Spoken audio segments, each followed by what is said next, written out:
Okay, both Cypher, who's eating the fake steak, and the people of Zion, who are fighting a fake war, they're both engaged in the system. The people in Zion, were they not a system of control designed by the architect? The answer is yes. Mhm. So when they were doing the Zion thing, they were free, thinking they were doing what they wanted to, thinking they were making their own decisions. They were doing exactly what the architect wanted them to do the whole time. Why? Why did the architect say he did this and he wanted this to happen? He said, listen, friend, Neo, my boy, condubitably, indomitably, and retrospectively, axiomatically, and refractively, I want the Zion people to do what they do so that the amount of people who would rise up and fight against the system get a chance to exercise that out a bit, stretch their legs, kick a few cans over, and then they'll all settle down and peace again. So it's just like you have these little skirmishes with the government or whatever, or crisis. It's to make everybody think that they're actually involved in this real deal, real stake stuff, and really it's all just a game for them to get tired. Just like you take your kids and you have them run around the block, they get tired and they give up, right? Then they don't put up a stink at bedtime. It's the same thing the powers that be, the governments do to the people. They run them around, then they get real tired and they say, "Oh, go to bed, Timmy." And then Timmy's like, "Okay, Daddy." I couldn't agree with you more, bro. My sentiments 100%. Yeah, and check this out. There's flat earther, truther, conspiracy theorists, go down the list, who don't think this is the case. They think that they've arrived at this quote unquote truth on their own, of their own free will and volition, and that they're somehow the greatest thing since sliced bread and super smart. And they haven't self-reflected that they've been handed this thing on a silver platter. Problem, solution, reaction. Or problem, reaction, solution. I mean, either way, however you want to say it. No, it doesn't matter. That's just a Mandela effect. Yeah. Yeah, they think they're Now, that's original when they're just NPCs repeating the same script as everyone else. They are not original. Well, you see, some people are having original reactions, and they're having real, genuine reactions. The problem is that the catalyst is inserted artificially with the intention of real reactions happening on a percentage basis. So you say to yourself, I do A, 10% of the people will do B, 90% of the people will do C, 10% of the people are essentially expendable, so who cares what they do? I still get my way in the end. And out of the 90%, right, who may actually do nothing, but may actually think to be uppity, they will live vicariously through the 10% who act out, right? Just like in the Matrix. It's like, why should I fight for freedom? The people in Zion are doing it, so I can eat my steak.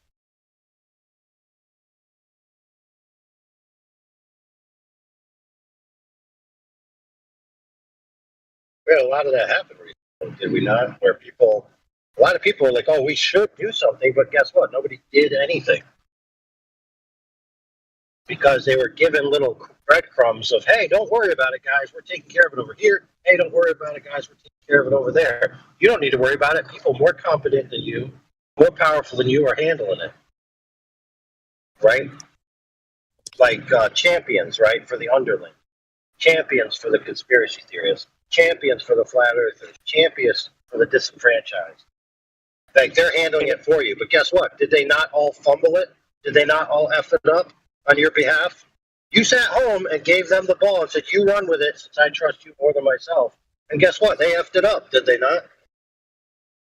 And after every event, they have whatever city and they put the word strong after it.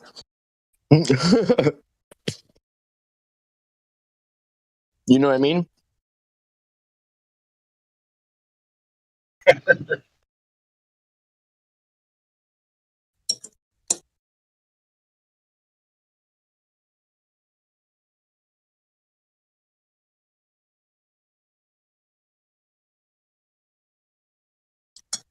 Yeah, In most fact, people do fall into they have this something. way of thinking. Go ahead. No, they have something strong every week. Get it? Week. Oh, Bum, bum. that's some Orwellian newspeak right there. Right. There's some quadruple entendre shit. But yeah, and it's not like they didn't borrow that from the Bible back in the day. Right, dude. You know, Everything's from the Bible. The Bible, there's the when you are weak, that is when you're strong. Yeah. Right, but it's not Exactly. because it's because the Bible claims that it's a supreme deity that is the strength. So when you're weak, that's when you're relying on his strength. Now they co-opted that for the government. It's like when you're weak, don't worry, Big Daddy government will be strong on your behalf. Right, and then we'll just tell you you're strong after an event. You guys are strong. You know. It's like they keep saying we're trying to find a cure for cancer. Right? Well, think about the ego boost. If you survive on the other end of a crisis, and then you're told how special and great you are for surviving, right? You may be tricked into thinking, well, actually, I didn't really do anything. I just didn't die. Right? Not like I did an achievement.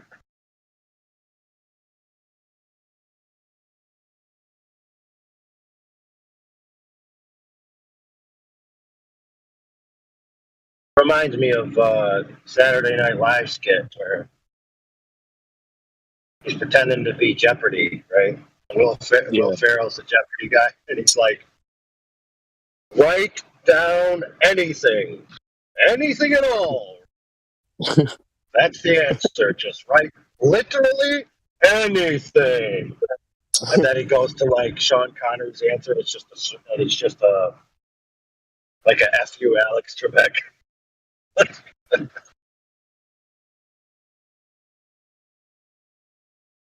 I think they had one. No, he said write a number. That's what he said. He said write a number, any number, literally any freaking number in the world. And then he wrote F you, Alex Trebek.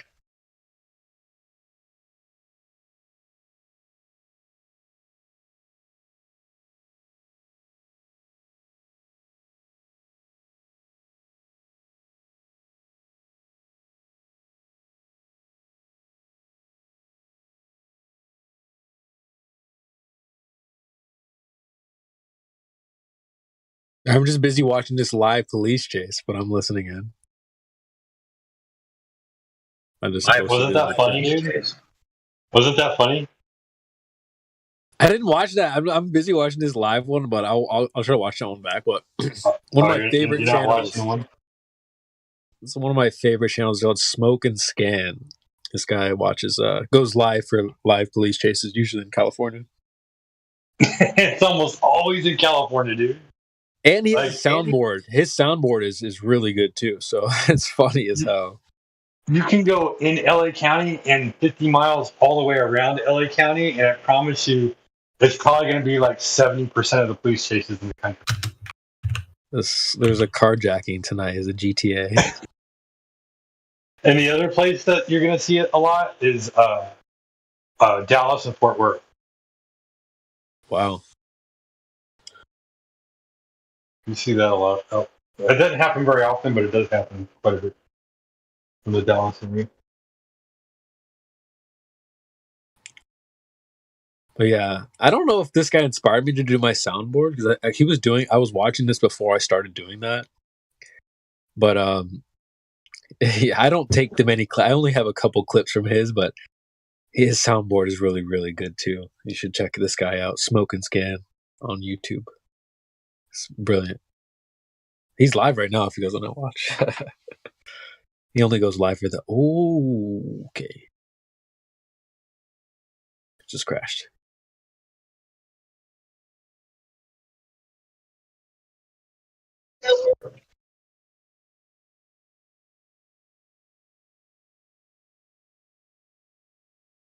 Wee. This is the Globe Police. No takers. What's going on, guys? Hey, what's up, Timmy? Haven't heard from you in a while. Just roaming down and chill. I seen you down there. Spitting a couple rap bars the other night. Yeah. You check out my new song? No, put it on. Dude, go deafen and go listen to that. That's really good. It's in Red Pill Music if you want to find it. Or I could just drop it in the chat. No, I just find it in Red Pill. Yeah, you can find it. It's only 3 posts back from Red Pill Music. Just rolled off the couch and made this the other day. But Is the one from Temptation or what? let's see. Let me go back. No, it's There's the Flatter Day and there's the Witched one. posted from 11/18 on the 18th. Oh, let's see. From me on Red Pill Music. I dropped it in the chat as well. What's up, Tim? Not much.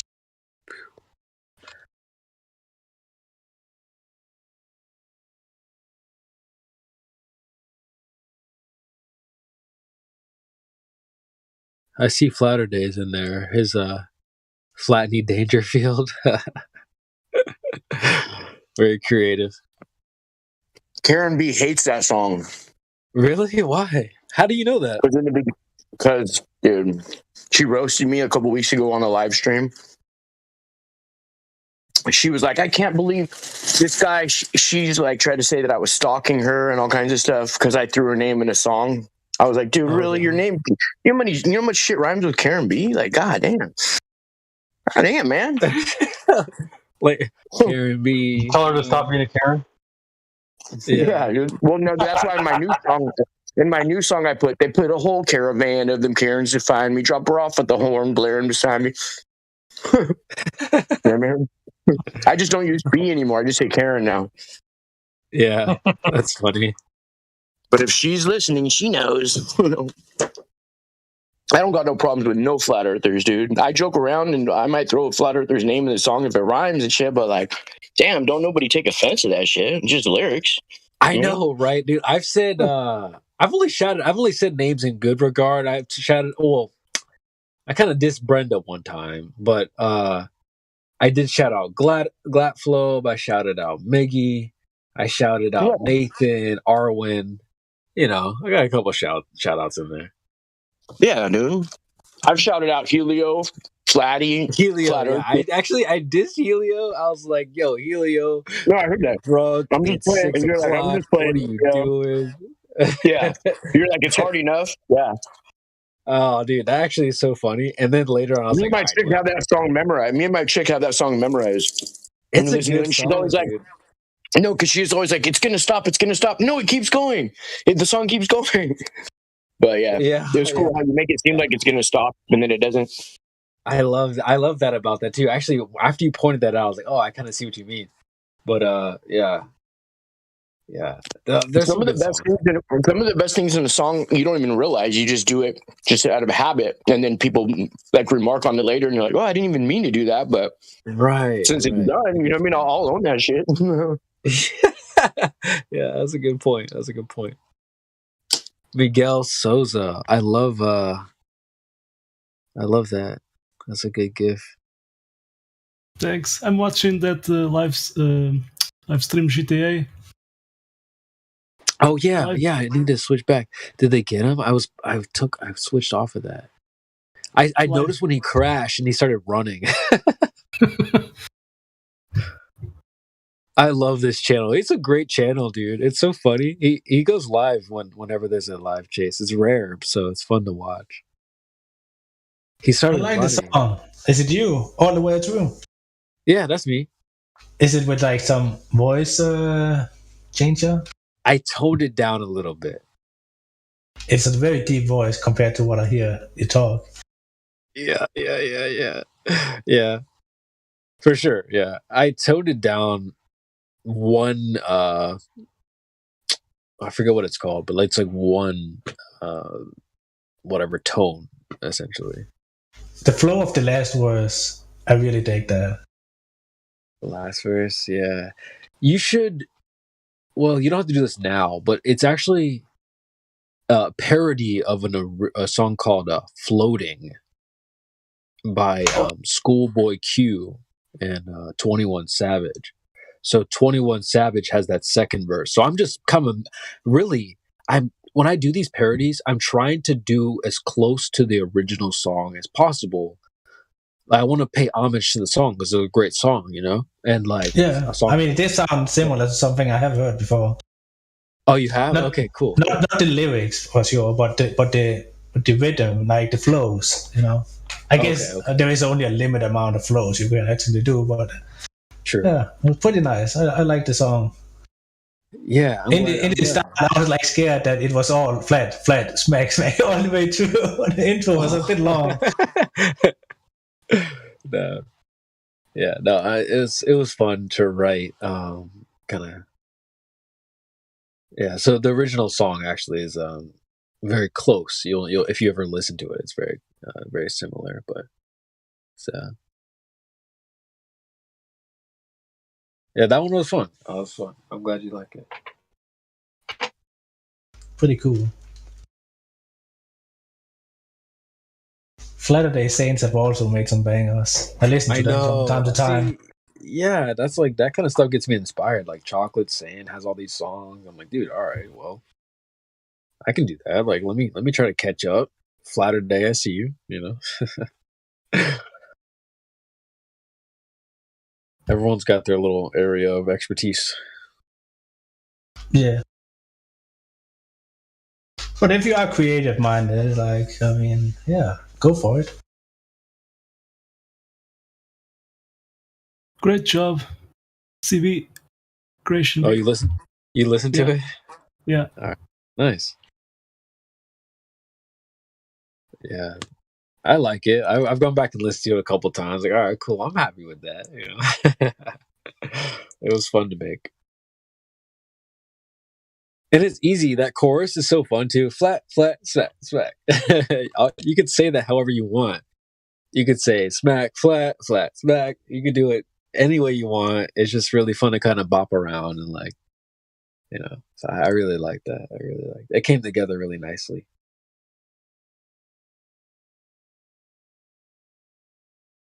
Where's my mention, Andy? Yeah, maybe on the next one.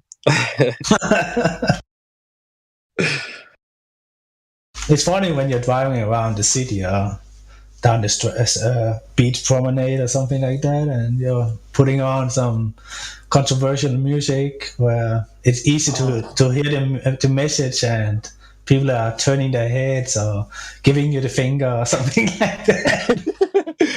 Yo, that's funny. I actually have done that with one song in particular. I have to dig it up. I'd have to dig it up. But man, I would just blare this song in my car loud. And man, it was great. I love that feeling. It is funny to drive around and get people to sort of like, what the hell? Like, what is that? You know? That's different. Yeah. Let me see if I can find that song. It is really funny. I have to remember. Christian Knapp, that's the channel. There's this triggering song that Dubé has made, which has been banned on all platforms because it is talking about, you know, some controversial stuff from Second World War. Let's just say it like that. And it's the Goyim Revolution song, if you ever heard that. But that's a funny one to play loud. I'm so glad you said that. It reminded me of those good times. I would like pull out of my garage and like you could hear pretty well if your windows were open in your apartment. Like you could hear, you know, somebody pulling out of the garage with music blaring. So I would just blare it and I'd pull out of the garage and like drive through my little. I had like a little kind of a small downtown area, so it was great. I will drop the link. I found it. It's called "Not a Globe" by Christian Knapp. I don't have to play the whole song. Maybe I'll grab just a small little clip of it and play a small segment of it. It's awesome.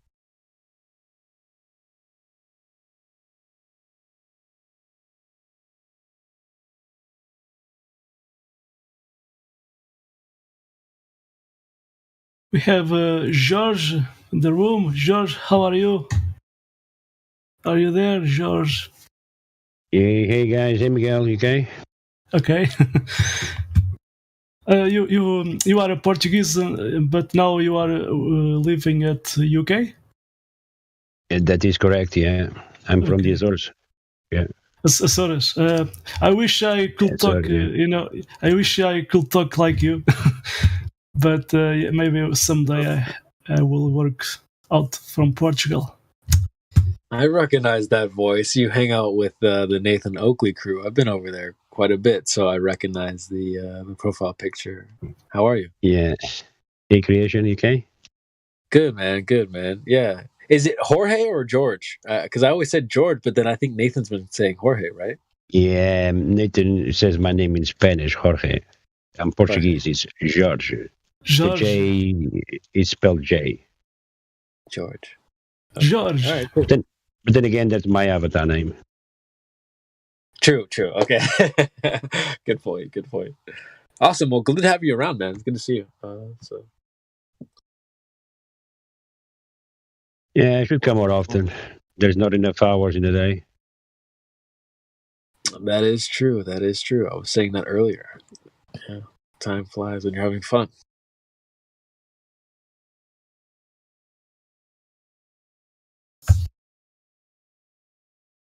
So, yeah, check out that song I dropped in the chat. This is from, I heard this from Brian Staveley's channel, if you guys are familiar with him. He's a big Mandoozle guy, Mandela. I dip my toe in the Mandela pool for a second just to see what's up. A little too cold for me, maybe. I didn't really jump in the Mandela. But I did come across this song. It's really good. Not a Globe.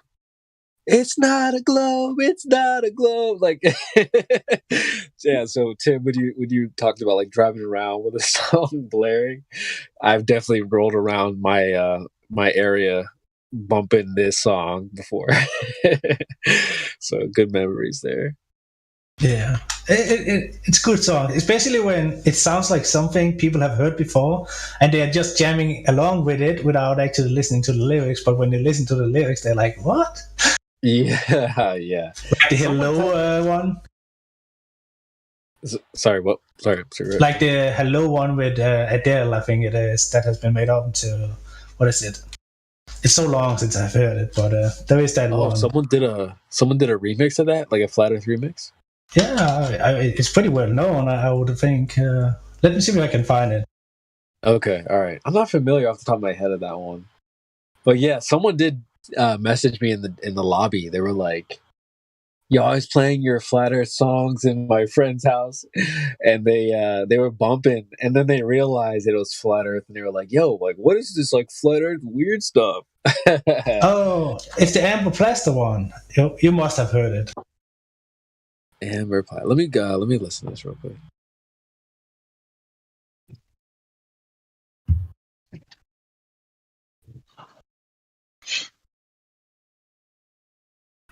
So they couldn't handle a Flat Earth background music.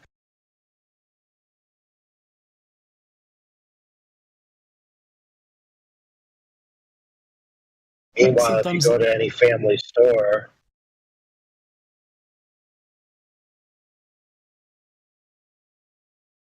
sometimes I do play this song here. Amber Plaster.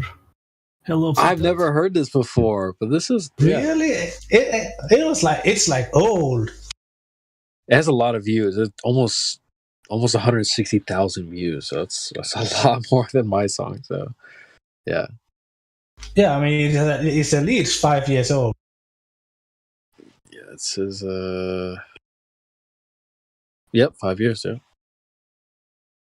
Well, that is just since this guy released it. Right. Oh, okay. Yeah. Good point. Yeah, see, like, I love when people get inspired like that. It's so cool. Like, not a genre I would probably do, but I'm glad it's been done, Yeah, I mean, they should be, all the genres should be covered. It's and so there is that, what is it? There is that guy that's he makes the comic Plato songs. What is his name? He always has this cowboy hat and Alex, that's Alex, conspiracy music guru. yeah, exactly. He's funny as fuck. Yeah, yeah. He's great. Yeah, like he has I think his most recent song that's a because that genre, that kind of rock genre, I don't really listen to that mostly, but I think his songs are great. And there was one that really stood out, super rock. Dun, dun, dun, dun, dun, dun, dun, dun. Yeah, it's fantastic. So he does. I mean, rap is probably the most widespread because it's also in time. But I think it's pretty good when the other genres is getting touched too. Oh yeah, you're right. I think most of them should be sort of touched on. And you know what? It's a really easy topic to rap about. Space, fake, gay, A. Like it's not hard, flat. Yeah. Clap. It's not that hard to rhyme about these You things. just wrote a mumble song with those words. That's the only words we hear, but the rest of it is like, I'm gonna. Oh, it's so funny. I'm gonna flat. I'm gonna fake. Wow. Hey guys, you ever been to a family store recently? No, not really. Like, like Walmart, Target, any of these types of stores where they're supposed to be like department stores, you take your family to shop. So the music that they play over the airwaves, you just never stop and listen. It's all trash. Yeah. It's all about breaking up, cheating on your spouse, beating your kids. It's all ridiculously retarded music. You ever hear anybody go up to the customer service and be like, I can't tolerate this inappropriate music? I guarantee you play a Flat Earth song over the airwaves, they'd be complaining. Yeah. Yeah, this world is a bit upside down. Yeah, that's a good point. I just wear headphones, noise canceling. Yeah, like previous 5 songs are like violence against your ex lover. Yeah. Like doing drugs at a public place, right? And then somebody has a Flat Earth song, and then the mom goes up to the desk. I can't have my child exposed to this untoward nonsense. Right. Oh, you mean the rape, murder, violence? No, the Flat Earth. Dude, honestly, the thing that kind of surprises me, because like the whole bad intentions and drugs and women and all that stuff, that's been happening for a while. But like, you watch the NFL and they're playing this song, going to commercial break, talking about BDE. If you guys know what that means, they're like, dude, what the hell? Like, how is this? This is like millions of views. Kids are watching this. Y'all are talking about BDE. What the hell? This is crazy, man. And you're right. You go to the grocery store and they're talking about twerking and something about your ex, and it's crazy, man. Go if you don't know what a lot of those songs. Oh my goodness. A lot of those songs have a hook or a phrase where it has the melody or the beat, and the phrase itself that they're using in the commercials is pretty innocuous, and it fits the commercial just right, but it gets the kid's mind in tune with the beat and the melody and all of that. And then when they hear that song real, right, they're already like brand identified with it. They just don't even realize what they're singing. Yeah. Or what they're listening to. Yeah, it's like very mechanical. Yeah, that's a good point. That's why they're like that. Because it's easy to just go along with that. You don't even know what the words are. You know what I'm saying? So I tried to post the lyrics to those songs that I wrote because they are kind of like that. But yeah. Hey, what's up, Shane? What's up, guys? Sugar Shane. I'm losing my voice. I'm talking too damn much. What do you think? Great debate today, man. You did so well. You think so? You think I do your channel? Nah. We're actually doing a McToon fucking bash pally in a little bit. If you want to come to that too. A bash pally. Yeah, he's like, I don't have any content. Can I come by your server? I was like, sure. I don't see why not.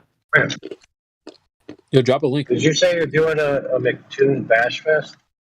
Yeah, I called it the McToon Goon Ball, I think. Here. I don't know. So he is coming in there taking heat or what? Yeah, like you know how he literally uses us for content, right? So we just turned it around on him. Like, you can come use us for content whenever you want. Cool, come on in. That would be We'll funny. stream it. We'll stream it. I mean, so like, yeah, popped in to see if you guys wanted to take a shot at him. Lol. We need some more vocal flat earthers. Seems like every time I do like a all flat earthers and try to tag everyone, I got a lot of people who say they do stuff, and not a lot of people that actually do stuff. Weird.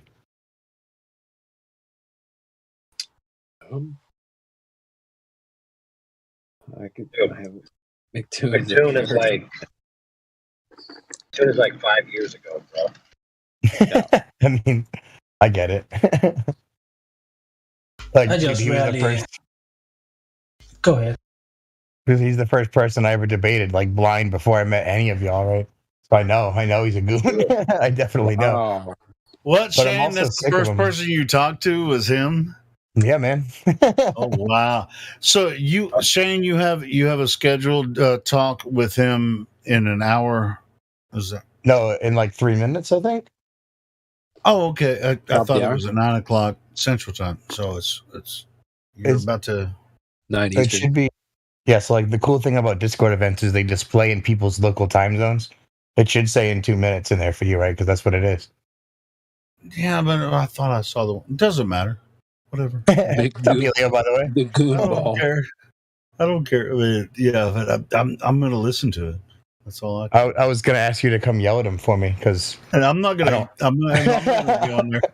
And I've already talked to that dipshit a few times. I mean everybody has at this point, right? It's kind of just like a round table. That's like- crazy. That's true.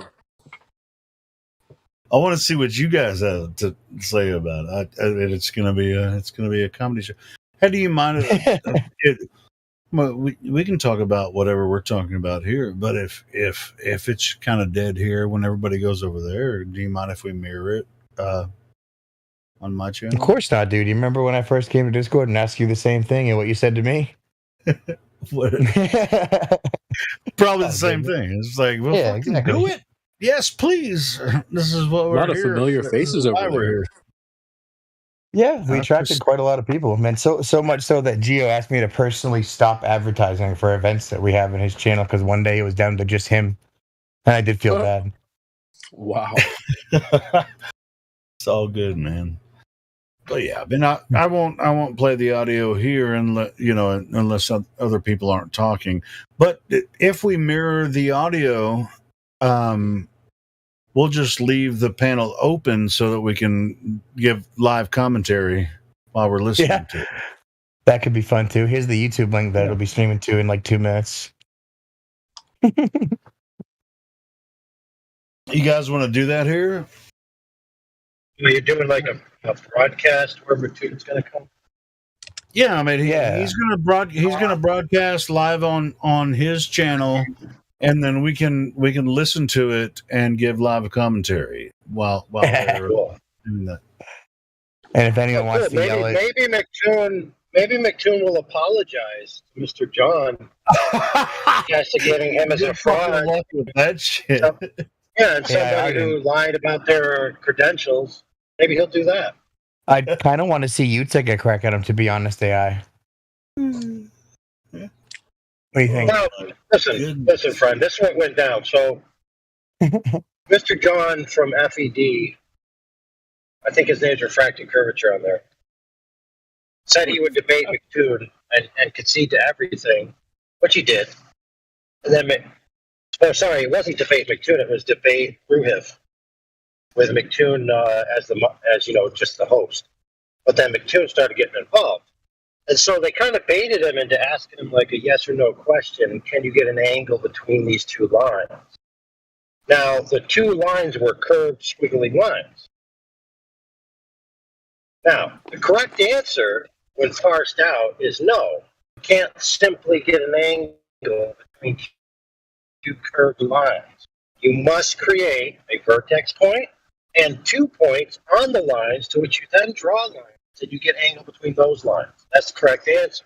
Now, they castigated Mr. John for not answering yes or no because he said, no, it's not that simple. And he wanted to go on to explain. But McToon cut him off and kept saying, no, it's a yes or no, it's a yes or no, it's a yes or no. Right now, lo and behold, later in that same stream, which, by the way, he retitled later to be Flat Earther Lies About His Credentials of Being an Engineer. Because he claimed, look, if you were a true engineer, you would know that you could get an angle between these two curved lines. And again, it's not that simple, is it? So check this out. What McToon then did is later, in that same stream, he proved the point that Mr. John said by demonstrating for the audience, upon my request, because I knew this was going to go down, so I asked McToon a question. I had to pay my money to make sure he'd pay attention to me. And he couldn't resist. But anyway, $2 is a lot of money. But anyway, super chat. Anyway, I asked the question. Did you give him the $2? Did you give him the $2? I demonstrated. I said, can you demonstrate getting the angle from those two squiggly lines, please? So he was reading the super chats. John had already left because they started to make fun of him and berate him. Right? So what did he do? He picked up the piece of paper, put 2 dots on the lines, then drew it back to a vertex to make an angle, and then got an angle between the 2 straight lines. Exactly as Mr. John described, exactly as everyone must do if they're going to get angles between 2 squiggly lines. And yet, McToon, okay, this piece of human virtue that he is, this piece of self-consistent, ethical human virtue that he is, decided to change the name of the stream and make a clip that says Flat Earther lies about his engineering credential. Oh yeah. So that's who you're dealing with there. Yeah, well, he was Royal Navy, right? That's his. He kind of relies on that, but he's also like disabled. Dude, he ain't Royal Navy. I'm not gonna talk shit. I'm gonna talk too much shit about him. About whatever he says. I forgot. Let's go by the arguments. Let's go by the arguments. I'm not gonna freaking personally attack him with whatever he. Well, yeah, but you can't call someone a liar and put it out there that they lied about their credentials when you literally demonstrate in the same video, which you took the excerpt from, exactly what the guy said to be true, verbatim. So that was you. Yeah. That makes so much sense to it. I was perusing his channel, and I'm like, I wonder who this is. This engineer that lied about their credentials.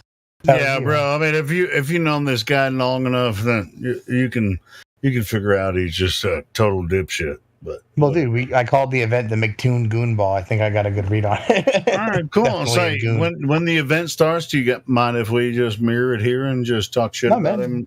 Absolutely, love it. And come by if you want to yell at him on live, because we need more people to yell at him. I think he's there right now, so I'm going to bounce over. Thank you, guys. All right. See you later, man. You guys. Take care, Sugar Shane. Oh my goodness, yeah. McToon he's one of the biggest dipshits on the globe side. McGoof. Yeah, I don't think they're embarrassed by him, so I don't know. It's fine. But they should all be embarrassed by each other. Hey, but why do they always post his website as like source? I don't know. Can you think of a favorite source? It's what I told you before. Go ahead, Al. Is it Professor Dave because his channel is popular? Is that the best source? Well, I see even like higher level Globers, they'll post there'll just be like McToon.net for like Earth curve measurements. I mean, there is that guy that PED that what the fuck? That a guy which debated with the credentials. He is using McToon, for example, as a source. I'll tell you. That guy with the glasses. When the that says something, doesn't it? It really does. Yeah, it does. It does. Yeah, when the live stream starts from Shane's channel, I'll go ahead and play it. I'll turn the volume down a little bit. We can listen to it and then give live commentary over it. I don't see any Globers in here or whatever. We can just have a little fun. I mean, would that be any different than like if someone's like, "Hey, give me flat Earth proof," and I'm like, "Well, go to flatearth.com."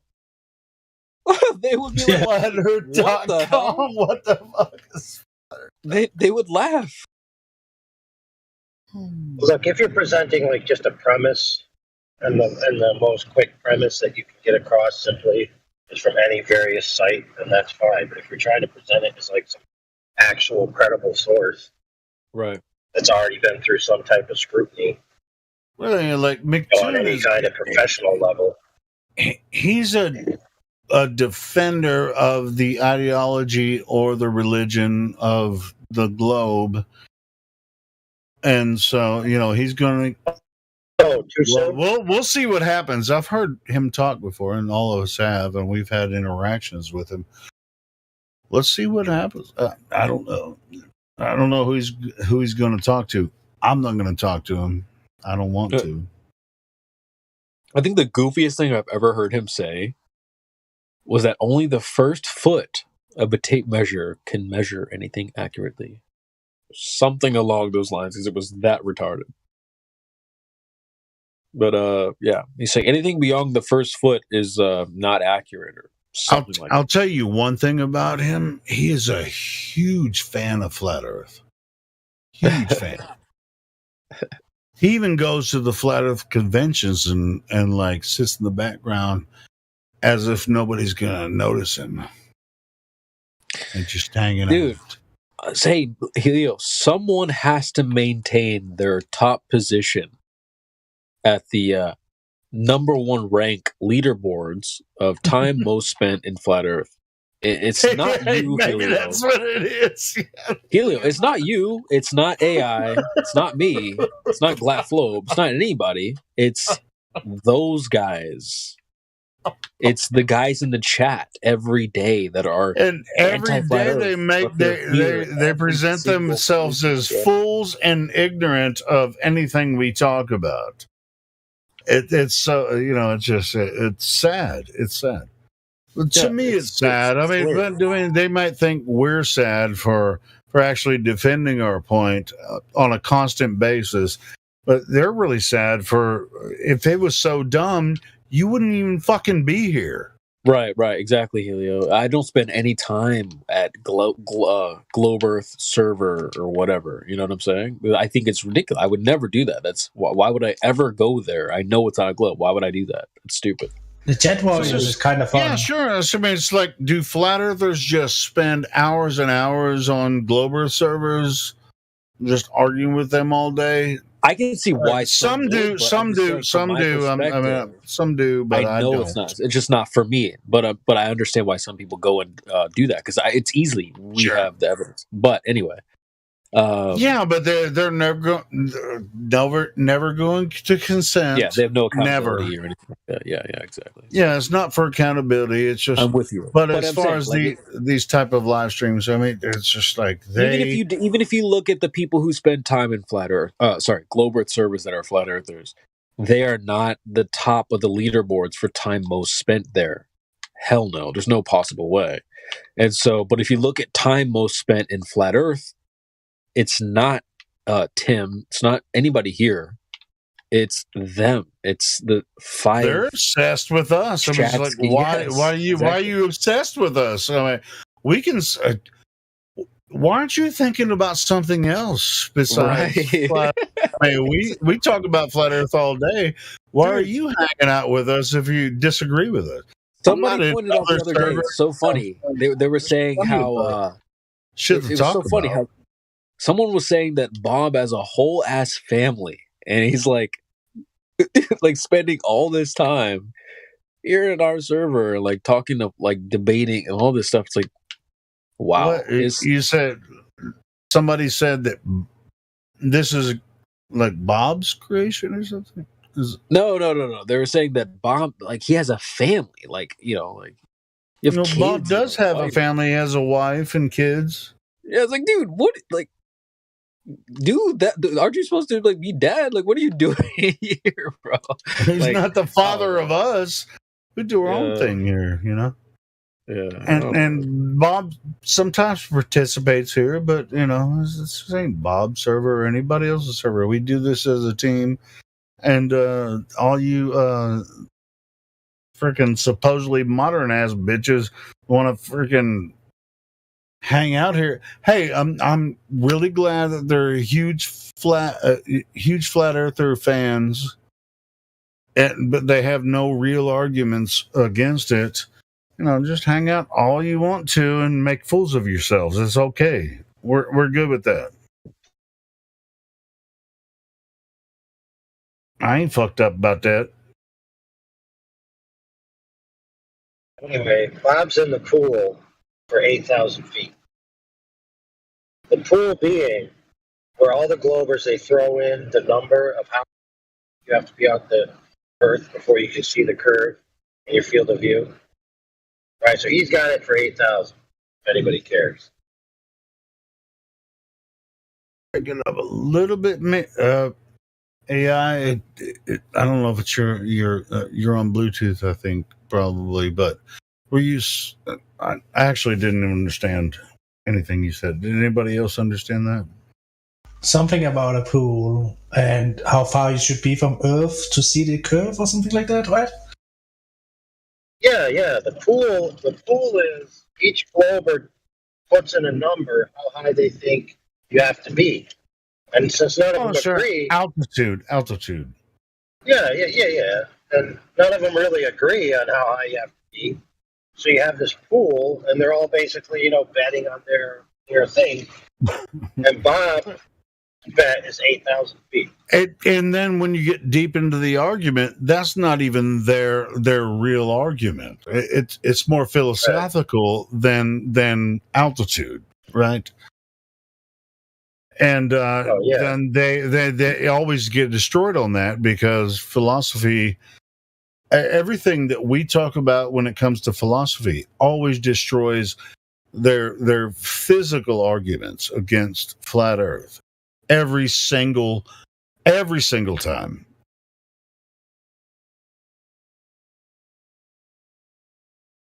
Good point, Helio. I agree with that. It goes into philosophical real quick, doesn't it? As soon as we want to dig into the meat and the meat and potatoes of the argument. Oh well, you have to think of it as where they always want to take it. We try to take it to the math, right? And they think they know the math, and this is this and this is that, and then they'll say, well, we have this proof and that proof, but it's really based on certain aspects of philosophy when there's no physical evidence for it.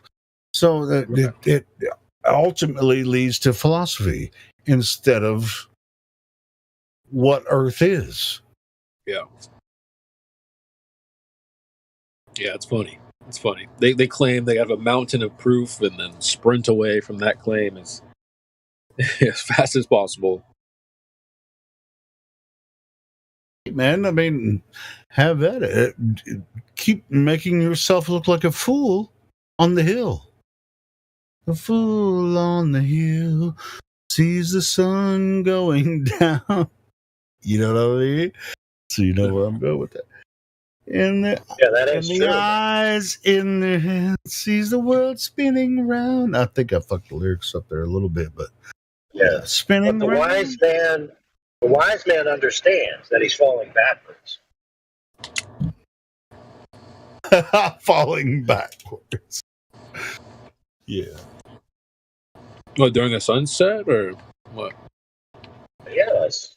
The sunset in their worldview is you falling over backwards on your axis.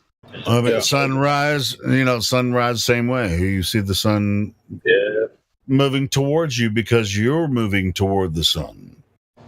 When you see the sunset, you're moving away from the sun.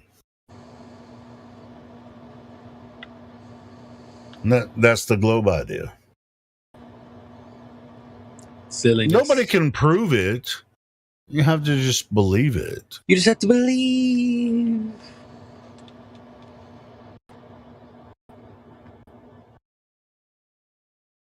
But most people, I mean, and it's okay. I mean, just because you haven't considered it before doesn't mean you're wrong or right. It's just you never consider it. Check this out. But when you tell people that, it's like the reason that you think, they don't even think about it. It's just like, oh, it's sun. I mean, we're third rock from the sun. We're solar system. That's all shit's all figured out. For all of us. I don't know how much to more go. Well, to believe on a sphere, to believe that we live on a sphere is to deny physics. Water and gases need to be contained, and the sphere is not a container for it.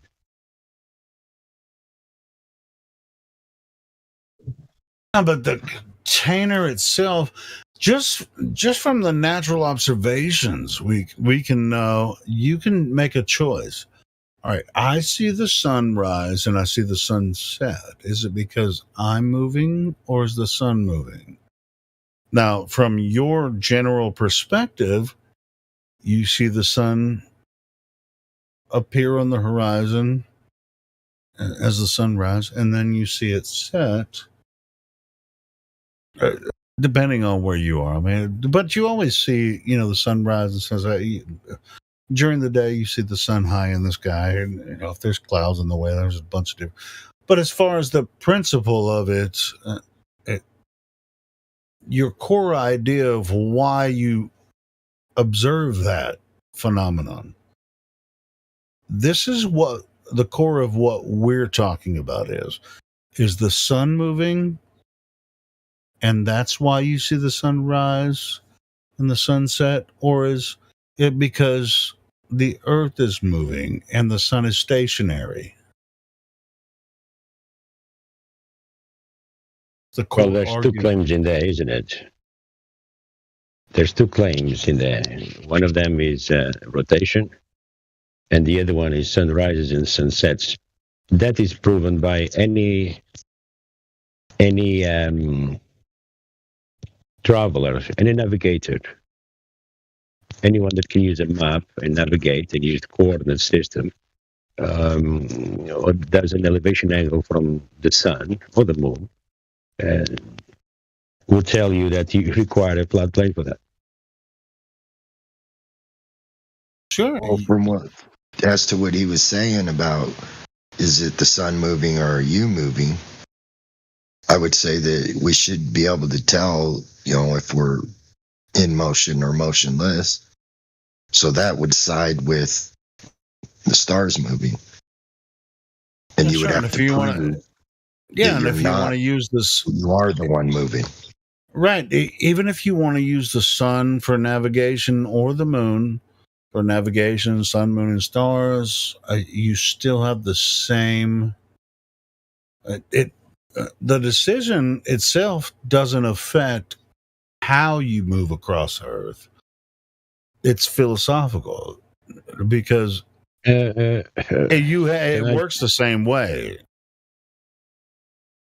Now, if you're using celestial navigation or any type of navigation, they'll tell you from the beginning that you need to account the Earth to be flat and stationary, and it's the lights in the sky that are moving. If you're using the sun for celestial navigation, you need to account that you are stationary, even though you are at sea, can be drifting. But you need to account yourself to be stopped, basically. And you do readings to the sun with intervals of 10, 15, 20 minutes. You do it to the same object. So you need to be stopped, basically, for these things to work. You cannot be rotating. Yeah, I agree with you, but the Globers don't. I understand. But celestial navigation the idea made on that sphere. Yeah. Yeah, because they'll say that you can't tell that you're moving. That's their argument, is you can't tell that you are moving. Yeah, but they claim that you can do the same thing with the globe, but you actually can't. But you sort of can. You sort of can with their stupid. If you assume the Earth is a globe, you with longitude, latitude, and space.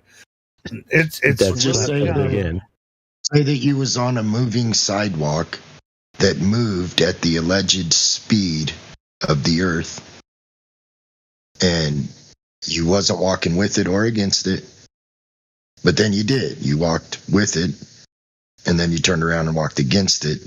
No, you would have a different timing. No, that's James. That's not even the way to. If the sidewalk is moving, which the Earth is not, I don't think that would be. That's what I'm getting at. That's my point. Yeah, okay. Like, Go ahead, if brother. I'm gonna say that I'm motionless, and he's gonna say, no, you're moving, you just can't tell, I would use that as like, well, if I was on a moving sidewalk moving at the slow speed of Earth that we can't tell, but it was still moving.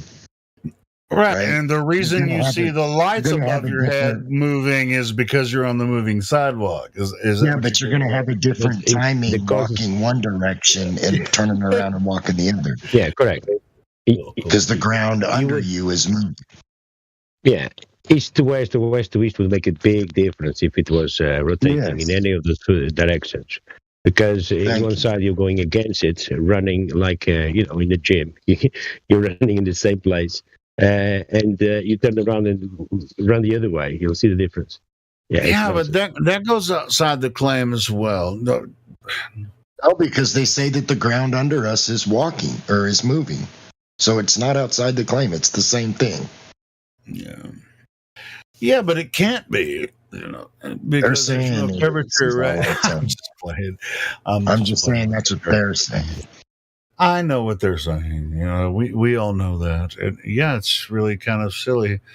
What's really cool is just like the balance of like, hey, we all observe the sun, moon, and stars moving. Some people think the sun, moon, and stars are moving and the earth is stationary.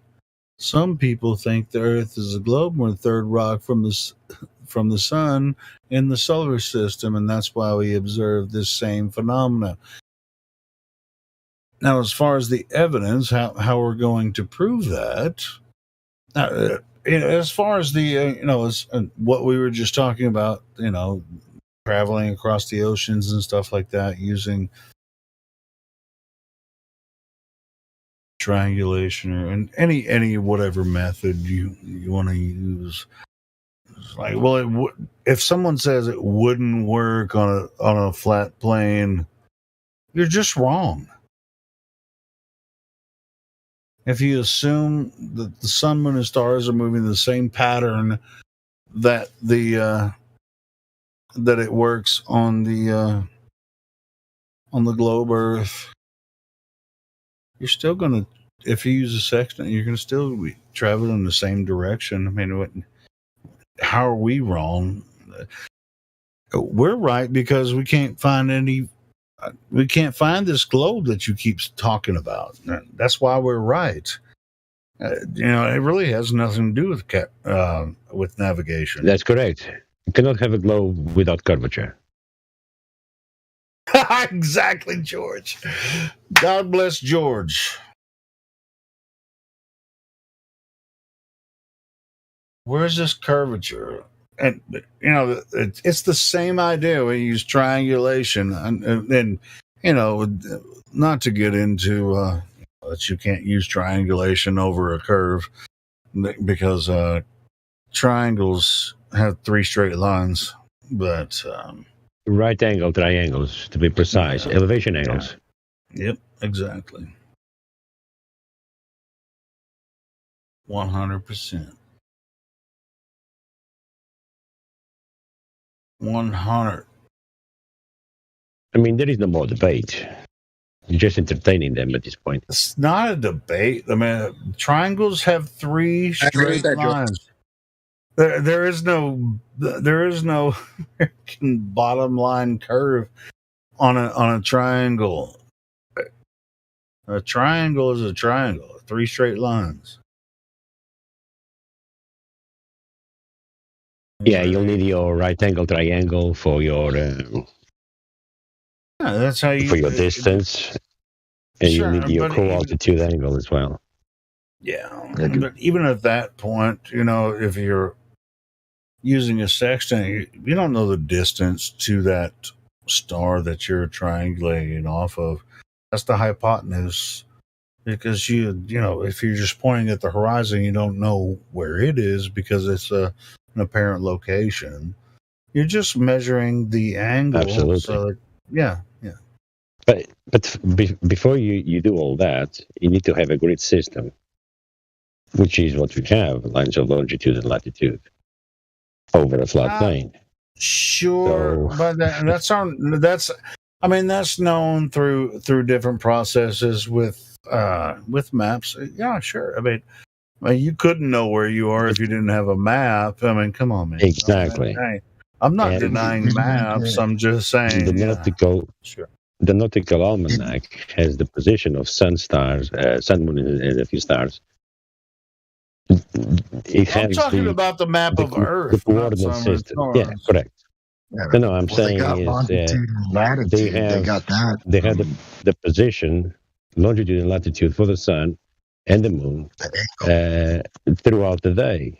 So they will know at this time the sun will be at 12 Listen, noon at some point. hold on. I think you might mean the same thing we're saying, but you said longitude and latitude for the sun. Yeah. No, the longitude and latitude are based, in my opinion, I could be wrong, off of the path of the sun, and because we have 23 Latitude, longitudinal yes. lines, and then it repeats. Now the moon has a different cycle, and some people in the past have made calendars off of that, but our modern calendar is based off of the path of the sun, which has 23 longitudinal lines, and then it repeats over and over again, and it's based on Greenwich Mean Time. But then we have leap year. We go ahead another day every 4 years. Yeah, but the funny thing is they're getting the degree to the sun. So in other words, the angle, right? Sure, That's how but I mean, they got longitude sure. and latitude by using angles. Well, That is correct. Yeah. but that's the Tropic of latitude Cap. line. That's how it moves between the Tropic of Cancer and the Tropic of Capricorn, right? Yeah, but you can only Yeah, get an that's for the angle with two declination. straight lines. That's for the declination. Yeah. Go ahead. The Yes, the the lines of declination. longitude Yes, and latitude. exactly. Yeah, that's what I want to bring up. Go ahead, brother. Good stuff. The latitude lines are driven from the sun, from the equator, the sun's path, and the longitude lines are from Polaris. So 90 degrees from Polaris. It's where the lines start. Yeah, it's conjunction with the path of the sun between the longitude and between the latitudes. Yeah, of course. If you have a sextant and you see the latitude of the sun, if you see the angles of the sun's height, that angle will give you the latitude for the sun. Yeah, but depending on the time of the year and your latitude, you can determine where you are on Earth based on where Polaris is. And even if you're south of the equator, you can know that. You don't point your sextant south. No, or as far as I know, maybe I'm ignorant. You don't point your sextant south to determine where you are in the southern latitudes. Am I wrong about this? It's the same as in the north. So what happens in the north? Yeah, they start with the Polaris point at 90 degrees. And they'll start going further away from north. And as you move away from north, and they have the longitude line. Well, the further south you move, don't you have to focus your sextant on different stars and stuff? Correct. Just give me a second. So you're navigating away from Polaris, and still using Polaris as your reference point as you do your circles of depending on the time of the year, because the constellations, move in different patterns. No, you're just using Polaris at this point. So once that you are on the equator, once that you are at the equator line, put the sun above your head, you turn around, and now you see the southern. And you start moving towards the south, the Southern Cross, and you do still your elevation angles from it. No, I disagree with that. You disagree with that? Yeah, you say that. See, you're talking about like when you're at the equator, you can point your sextant and base it off the Southern Cross, which is called Sigma Octantis. You think you can see that. And at the See, like stars, people yeah, in the but northern hemisphere, you can see Polaris, but you can't see Sigma Octantis from the equator. right. But it's based on that point as a center point. That's why the South Pole. Yeah, imagine the South Pole with a 90-degree angle again, and you have circles around the North Pole, moving away from it, and those circles will give you the longitude Are and you latitude saying it lines would again. work the same? Are you saying it would work the same way in the northern hemisphere as it does in the southern hemisphere? No, I'm saying that this is just for the grid system of lines of longitude and latitude. Ground position. No, I get that part of it. I'm talking about the way that they use sextants in the northern hemisphere. Would it work the same way if they, instead of using Polaris as a adjustment point, which, as a matter of fact, I don't think they actually do. I don't think they could, because Earth is freaking huge. So in order to know where they are on Earth, they can't just, unless you're sort of farther north, you don't just always look at north. It's based off of where Polaris is in your celestial maps and your physical maps, and it's not just as simple as just like point it this way and then that way is this way.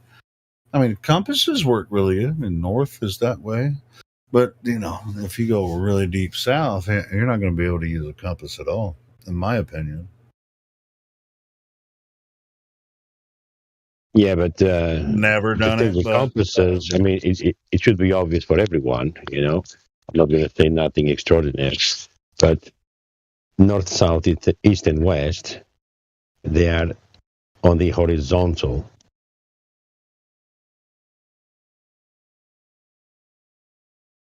Yeah, that's how the compasses work. I don't know. I mean, it's So like, if you start at north, aiming with your compass at north, if you move away from north, it would be always aiming at north, even though you are in the southern parts now, you're still aiming at north. you don't aim a compass north. And you still go horizontal. At no point you're going to tilt.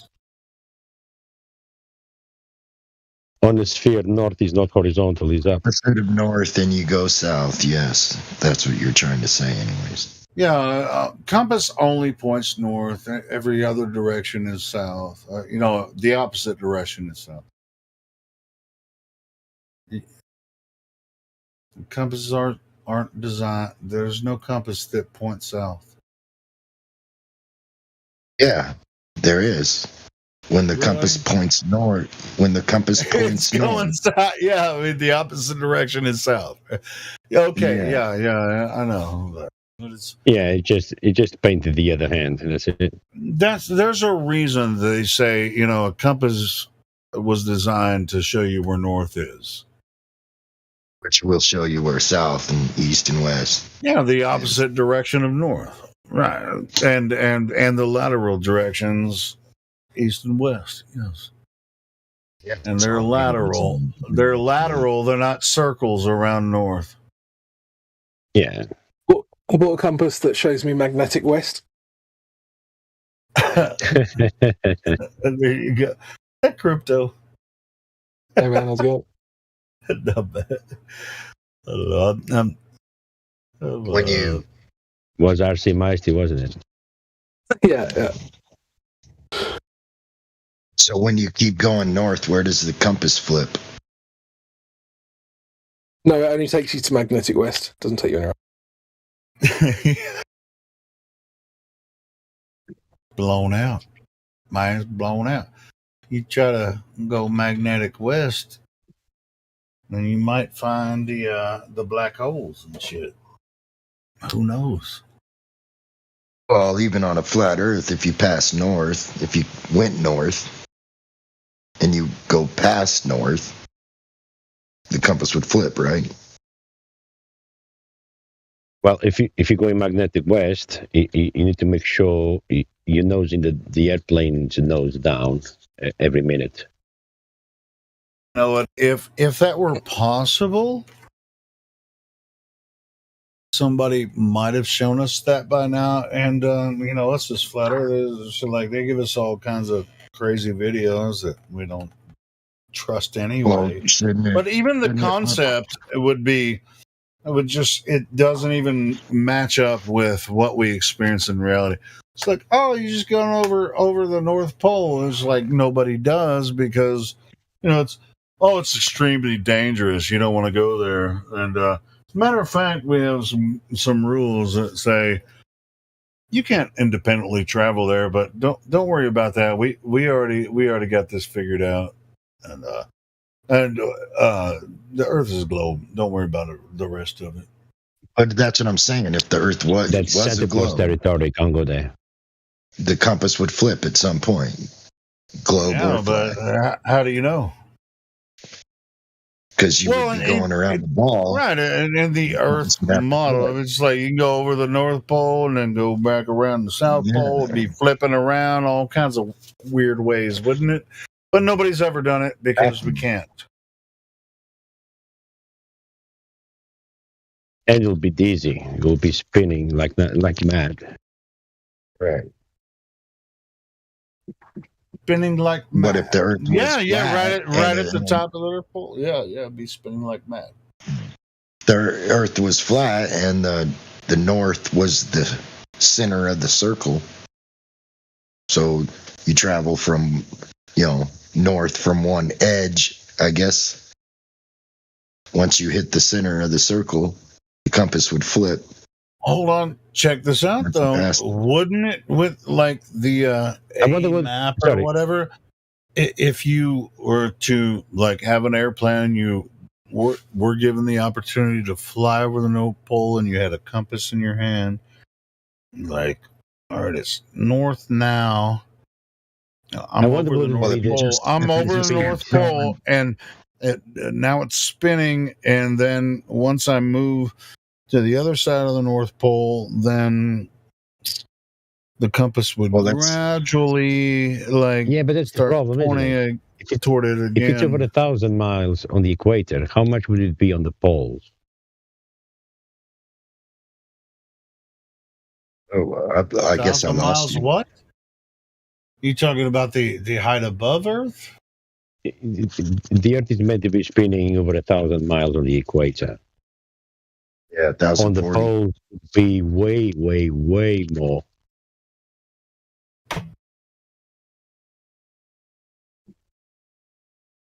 What the I think so. No? Am I wrong? What are you talking about? Yeah, I mean, if you spin a basketball, the two, wherever you put your finger, like if you was spinning the basketball on your finger, where your finger's touching the basketball would be spinning the fastest. Yes. No, I think you've got it What is wrong. that? So you're Angular talking about momentum or something? yeah, you're talking about There you go. confusing angular momentum with linear velocity. Linear velocity at the equator would be 1,000 miles an hour, and at the pole would be 0. No, because you'd still be turning around on the basketball where your finger is.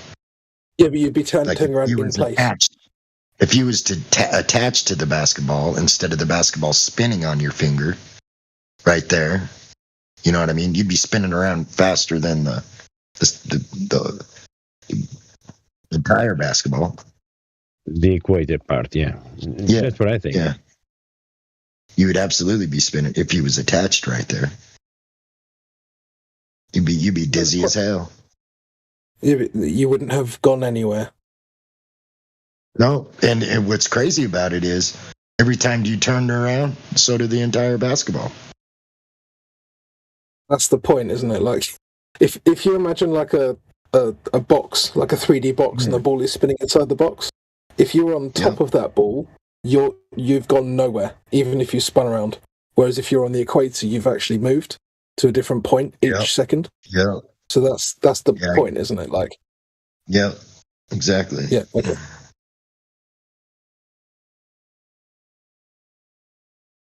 But you would still be spinning around. That's what's crazy. Oh yeah, for sure. Like, You just wouldn't go just- anywhere. Yeah. I'm just saying that you're going 1,000 miles an hour at the equator, but you're going 0 miles an hour at the pole, but you'd still be spinning. Yeah. Like, That's so silly. it is kind of silly if you think about it. Yeah, it's completely. Listen, completely like bonkers. everybody on Earth from 0 degrees at the North Pole, or 0 miles per hour at the North Pole to 1,036 at the equator. We're all moving the same direction, and gravity knows what to do, and we don't experience that. That's their god, gravity. Well, if you were on the pole, looking at the stars above, not just Polaris but the other stars, they would be spinning faster. Absolutely. Hey, Crypto, Absolutely.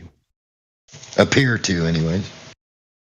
do you watch boxing, Crypto? No, not really. Oh, okay, never mind. Well, I You mean, have to- there was a bunch of hype about this Jake Paul fight, with Anderson Silva, who is a UFC champion. Yeah, but he wouldn't hop into the I've been octagon. watching that fight, and I'm like thinking Jake Paul ain't shit. He's just a YouTube fanatic or whatever. Everybody likes him because he's on YouTube, dude. As far as boxing goes, it's like Anderson Silva is a great UFC fighter, but as far as boxing goes, freaking. I'm watching Anderson the Silva. sixth round of he 8, man. He's holding his own, bro. I mean, against Anderson, I thought Anderson Silva would kick his ass, but no, man. Jake Paul's. This Silva's came out about a month ago. He came out about a month ago. I'm just finally watching it, but Silva's an accurate striker. Silva's an accurate striker, but he's not. His game is the octagon. Yeah, he's not a boxer. He's not a boxer. He's not a boxer. He does the Muay Thai. He's got Dude, he'll freaking if he can kick you in the face, you're out. You're out. Yeah. You're out. Yeah. But it's it's cool to see him freaking fighting like with fists, like fist Right. boxing. And Jake Paul, I mean, I really didn't really. I've saw him. I think where there was a couple people threw some fights with Jake, but I don't think this one is one of them. Because I'm watching it right now, and I watched Silva's it, giving man. him the shit, bro. He's fucking holy shit! It's crazy. It is different though, man. Silva did. I give Silva a lot of props because it's a lot different swinging gloves than a UFC glove. Yeah. Those big ass gloves at the end of your hand. I don't know if you guys have ever. And on one of the promo fights, right before there was 2 fights. There was 4 fights in this one. The second one had what was his name? Le'Veon Bell from the Pittsburgh Steelers. He was a running back for the Steelers. It was a 4-round fight. He lost the fight, but I didn't know he even was trying boxing. It was freaking funny. But yeah, it's just like, oh man, he's one of my favorite running backs because I'm a Steelers fan, But anyway, it's funny that he just.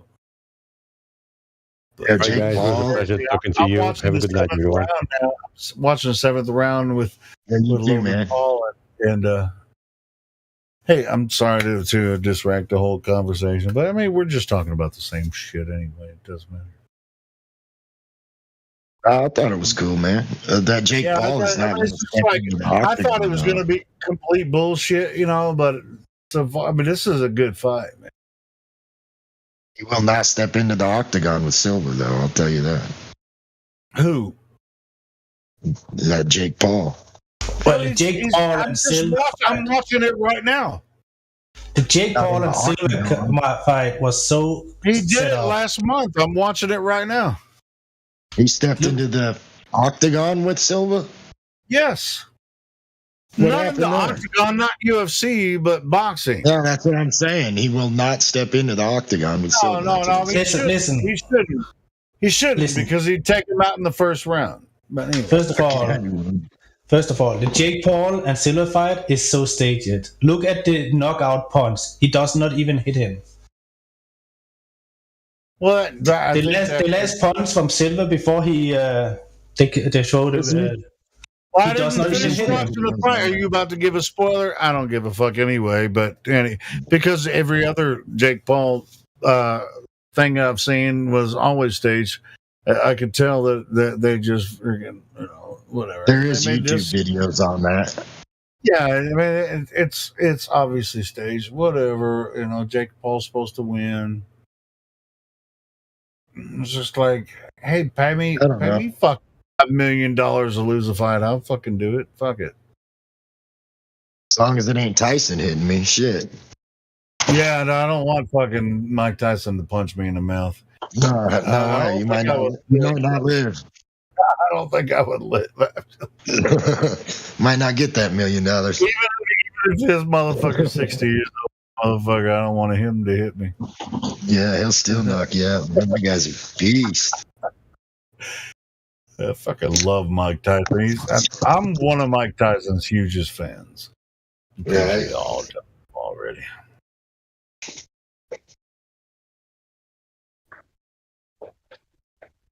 But this looks pretty cool. I mean, dude, Silva's giving it a good job, and Jake's taking some fucking hits, man. I mean, it's just like if it's all staged, and I'm in round 7, and fucking they're both bloody. It's just like this is like, if it's all staged, it's like all right, you're gonna go down in the 8th. Is that what happened? Go ahead and fucking give me a spoiler.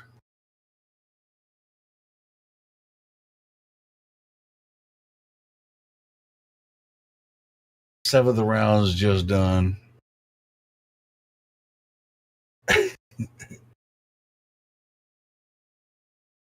money's insane. Yeah, my favorite fighter of all fighting sports was George St. Pierre. I ain't gonna lie. Yeah, you're right. It's all low.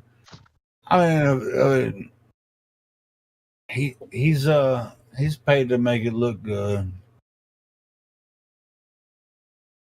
Shit, if I was a good fighter like Silva, I'd be like, bitch, I know you can kick my ass. Make it fucking look good. You're gonna get $5 million to make it look good. Right. Make it look good and show me mercy. Yeah.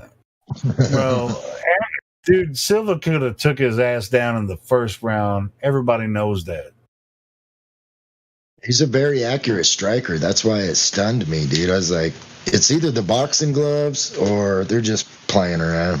No, he's playing, bro. He could have fucking took Jake Paul down in the first round within fucking 40 seconds.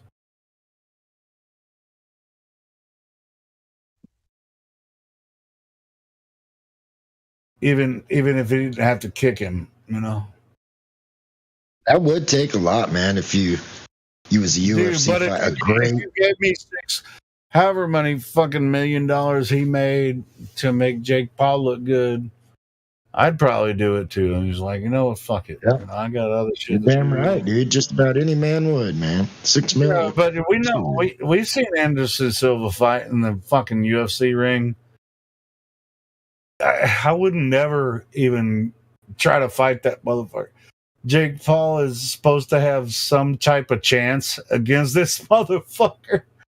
It's so. Well, I'll be honest. I don't think I would fight Jake Paul either.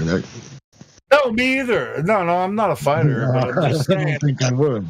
I've seen Anderson Silva freaking destroy people, and like within a few seconds. Not to say that's not all staged either, but I mean, Jake Paul.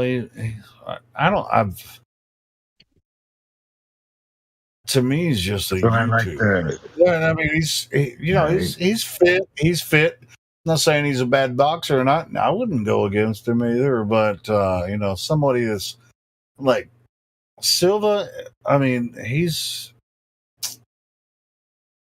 That's why I like the playing- UFC, man. playing the game, It's- bro. Yeah, well, I mean, UFC, even as a boxer, man, Silva, he could have taken him out early in the fucking whole. Right. Oh, it's round 8 of 8. Motherfucking Silva could have taken his ass out real quick. Like, hey, you know what? I don't know how much money Silva made off of that. And he's Yeah, I like can't remember who he he's was almost fighting. twice his age. You know, he's just Right. like, I'm already retired from UFC, and you're a popular YouTuber, and you consider yourself a boxer. Like, I could take your ass out in fucking 30 seconds, but I'm gonna let you play the game so I can make fucking $6 million. I'm just speculating, but it makes me wonder if Silva went broke and he needed it. I don't think so. Shit, if I already had 10 million, I'd, for an easy 6 million, I'd fake a fight like that. Yeah, I agree. It was like 6 billion, boom. Just Like, about if any we man, already know everybody's just. Yeah, every time Logan Paul fights, it's all fakery. I don't know if you guys know that yet. Isn't Jake Paul his brother though? You said Logan Paul. I mean, it was Jake. Yeah, Jake Paul. I meant Jake. Okay. Yeah, okay. Logan is the podcaster guy, but yeah, Jake is Right. his fighter brother or whatever. I'm not saying it's. Well, I am saying it's fake, but I'm not saying he's not a good fighter. But I'm just saying every fight he does is they throw the fight for him so that everybody can make money. See, and that kind of stuff happens in the UFC as well. But you can tell when the fight is not fake just by the cuts and all the blood and fucking. Yeah, well, I can tell. I just watched most of that their fight, face just and looks like hamburger. I could tell Anderson Silva was holding back the whole fucking time. He could have fucking took him out in the first round. Because I've seen him fight before. I do think they do throw fights in the UFC as well. Don't get me wrong. No, that's Just you true. can tell That's the true as well. Yeah, I agree with that. When I'm talking about this one, Anderson Silva's just like, shit. I got a better licks from my girlfriend than this motherfucker. Had worse on my lip and kept whistling.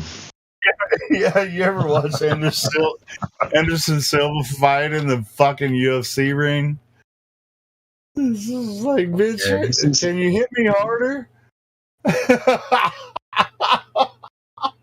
You see somebody with cauliflowered ears, you might think twice before fighting him. No, but yeah, he's got a little bit cauliflower going on, Anderson, but motherfucker, oh man. I was just saying in general. If you see somebody at a bar or something, they got the cauliflower ears, you might think twice before fighting them. Call me a cynic or call me a skeptic, which I'll own that shit. You know what I'm saying? No, I've never fucking started. Well, I don't want to start a fight with anyone, Yeah, me neither, but sometimes the fight comes to you. But yeah, if I see cauliflower ears, I'm like, that motherfucker's been in some wrestling moves and shit. Yeah. It's gonna mess your ears up, shit. Or you've been punched in the fucking side of the head too many times. Yeah, right on the ear.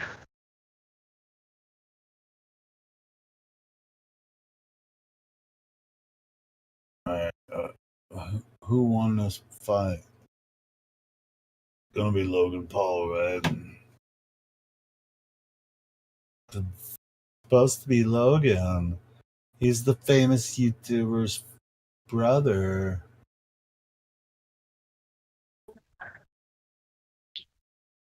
Yeah, Jake Paul seems like the more crazier brother.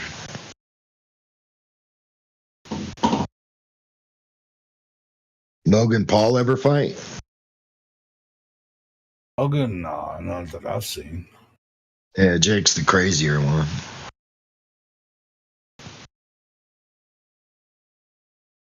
See, all of this is.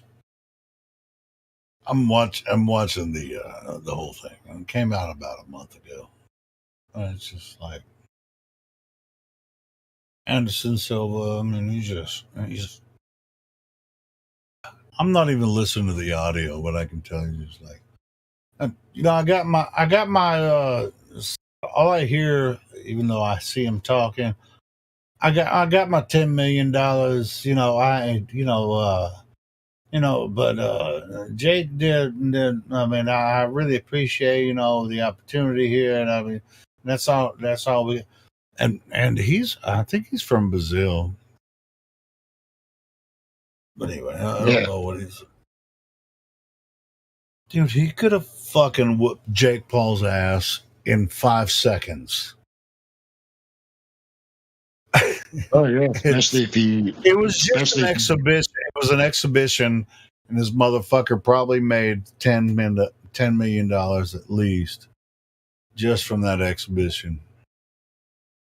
So anyway, Yeah, Silva in his prime, man, he liked to grab you by the back of the head with both hands. That Muay Thai point, just start kneeing you, man. Just start kneeing you. It's just like that was an exhibition to let he's just like, hey, why don't you play with Jake Paul and we'll give you $10 million. He's like, okay. You're like, bitch, what? If you think I won't do that, you got me wrong. Right. He probably got even more than that,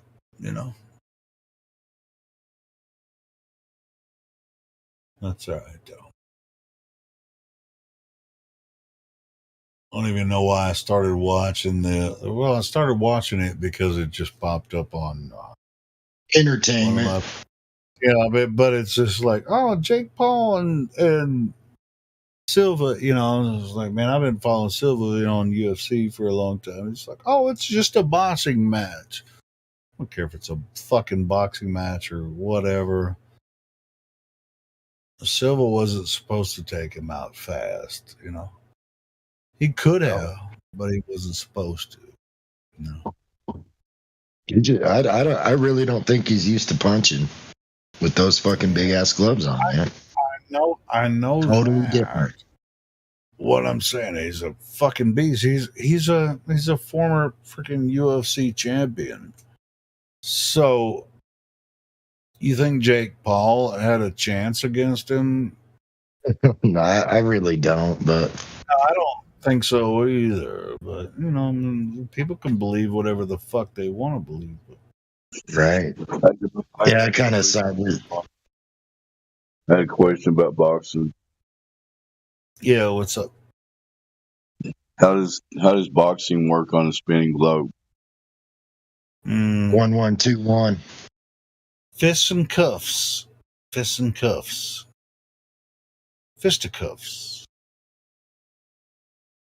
Nothing works on a spinning globe.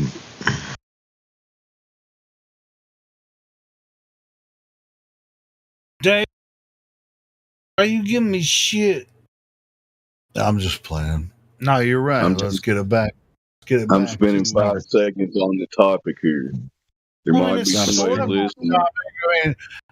That's what I was saying. That fucking boxing match was as fake as the stupid globe Earth. Good save.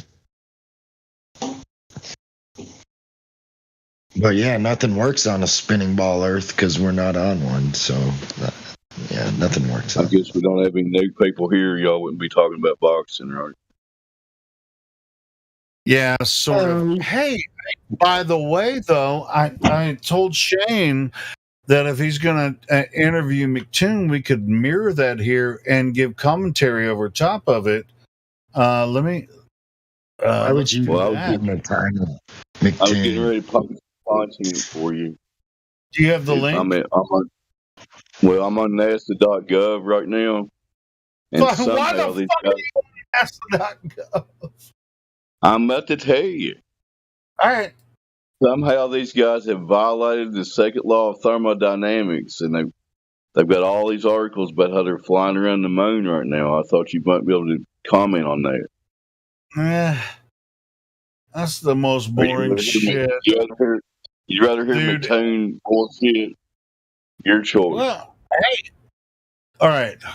Now, we can talk about what we understand about orbital dynamics and all that kind of shit, or we can listen to Looney Tune talk about it live. Let's take a vote in the room. NASA's bullshit on the moon or McLooney Tunes? Who says McLooney Tunes? Hey, by the way, if I start playing this, I'm gonna lower the volume and everyone can give commentary over top of the video, so you can just call his ass out and say whatever. Well, let's let him vote. I just asked for a vote. Somebody speak up. McLooney Tune or NASA? NASA. One for NASA. Anybody else? I wouldn't give that guy the time. Nobody else wants to vote. In 3, 2. I vote for Dave Hinkle just giving a live commentary, or just tell us why we shouldn't listen to that video and give live commentary of. I've heard McToon's bullshit enough, so I'm biased. I don't want to hear his bullshit anymore. Well, I'm quite biased as well. To be honest, man, I don't know what you mean by over talking them with commentary. If it's like low metal or low mellow in the background, I wouldn't have a problem with that. How about this, Dave? Let's try it. Let's try it and see if it works out. On the live stream for like 10 minutes. Moon mission as backup. Okay, if that doesn't work out, go ahead. You have something to play? We can do that first, but no, it's nothing to play. It's just the article and the cartoons and stuff we could comment on. But go ahead with McLooney.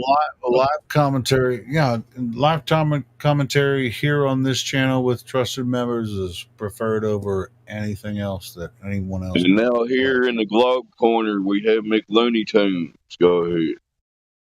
Oh, shit. I side with George Carlin. Now I have to. Hold on. Shit. Now I gotta find the link. Hold on. I side with George Carlin. It's all bullshit and it's bad for you. It's so bad. It's so bad.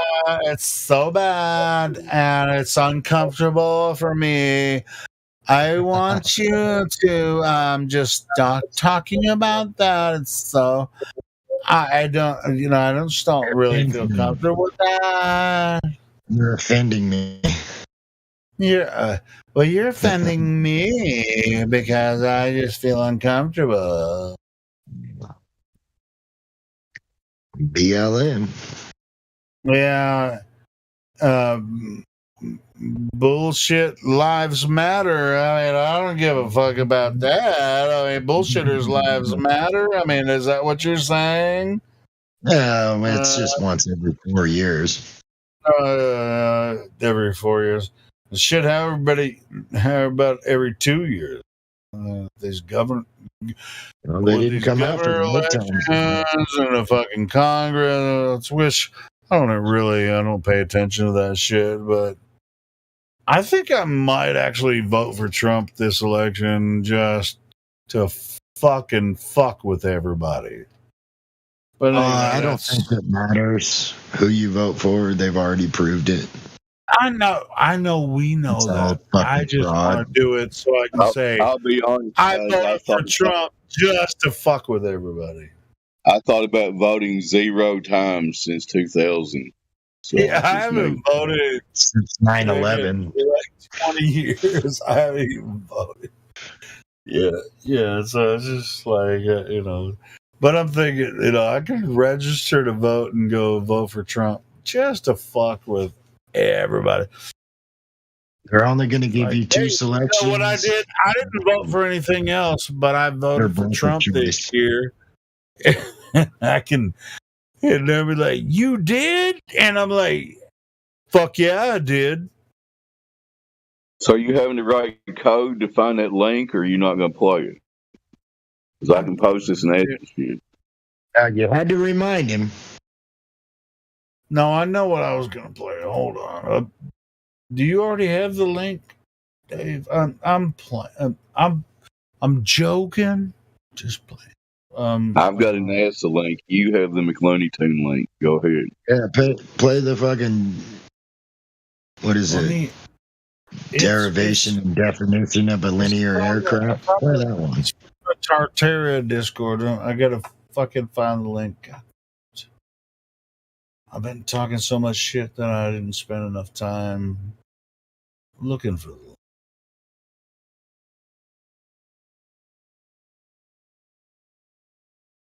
I like the NASA.gov articles that speak about flat Earth.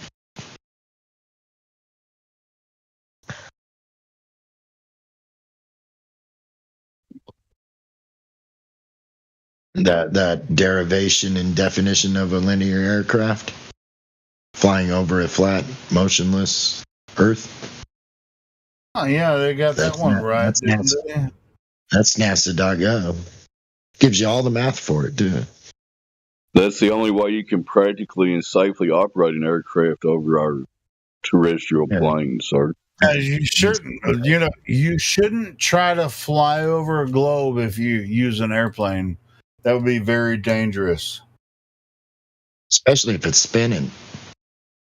Yeah. No. If you think they call it an airplane for a reason, you just maintain level flight over the surface of Earth. Yeah, but if the skyscrapers are fucking going by 1,040 miles an hour. Well, how about if you're just It's gonna be kind of crazy. It's gonna be kind of crazy. Using a propeller aircraft, a smaller one, you're just flying over a level plane. And hey, here's the secret. Here's the secret. The jets, the Airbuses, they're also. Here's the big secret. They're flying over a level plane as well. Don't tell anybody.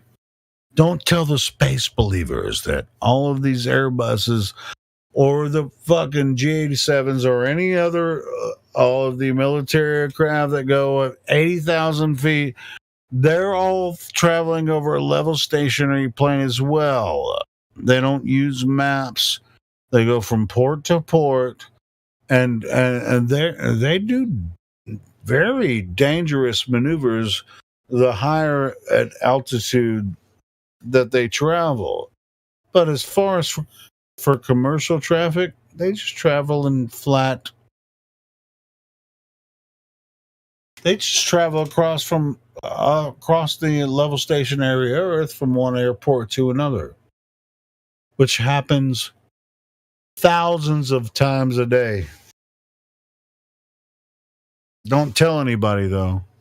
They're not flying over the curve. They're just traveling in a straight trajectory.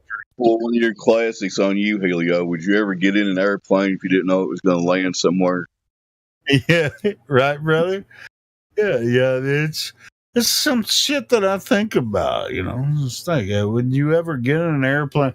It's like the reason I came up with that was just like, people were like, why don't you just take an airplane and just fly to the north or fly to the south and find out what you see? It's like, bitch, would you ever get in an airplane and fly as far as you can fly and see what you can see? It's like, I know how much fuel's in a tank. I mean, fucking A. How the fuck am I supposed to see what's at the end of the earth or the beginning of the earth? It doesn't matter which direction you travel, you're going to eventually run out of fucking fuel. And if you're in an airplane, you're not going to be able to land anywhere. That's the most retarded shit that you could ever say to anyone. Yeah, I'll keep that a secret. I won't tell anybody about it, but I will tell him this. Man will err concerning the stars.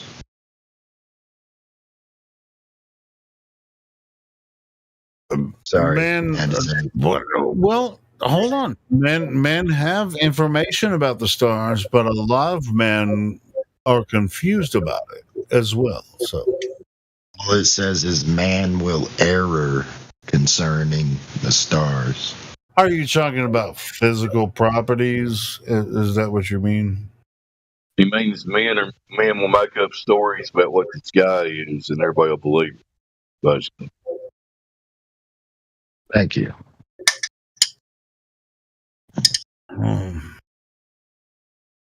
Well, it's just like the people we talk to almost on a daily basis.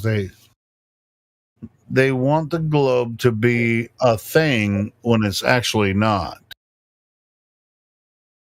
and it's I mean, it concerns me, but at this point, it's just like it really used to. Like, I really felt bad for everybody believing the globe, but at this point, it's so easy to see that it's not. It's like, I can't believe that you can't see it. That it's not this stupid third rock from the sun. Yeah, I hate to say it, but for me, it shows my enemies. And I don't mean enemies like I want to kill them, but it definitely shows who my enemies are. Yeah, I get you, James. I get you, brother. Yeah, it's just like, I mean, we have our efforts here, and I don't know why they even, if it's so true, why do they fuck with us? Yeah, let us be psychopaths. We're not hurting anybody. No, it's just like, if the flat earth is so fucking dumb, why are you in here trying to prove that we're wrong about it? And why won't fucking any of your head leaders, Neil deGrasse and shit, come debate? Why wouldn't they just, step on us in a debate? I remember one time Neil deGrasse actually answered that exact question. He did something like he didn't want to reduce himself to our level. We're so ignorant that we're not even worth his time. Is basically what he was saying. Yeah, of course, because he has his career to protect. Yeah, I just want him in a debate, regardless of a flat earther, really, but more of a real, honest scientist. We all so dismiss what the scientific method is. You know what? We dismissed Neil deGrasse because we've heard him say so many things about flat Earth that he actually agrees with us. He did the mic drop on us. He agrees with us. He did the mic drop on us. Yeah, dude. He did the mic drop. He had that interview where he said, the wells and shadows works the same on flat Earth. He agrees with it, but he's just, he's a character in the thing. It was his demeanor. He did it in a way. Now, talk for a second. Fake X, are you there? Hello. Sorry, John. No problem. Hello, yes. Open your mic, say hello. Hello.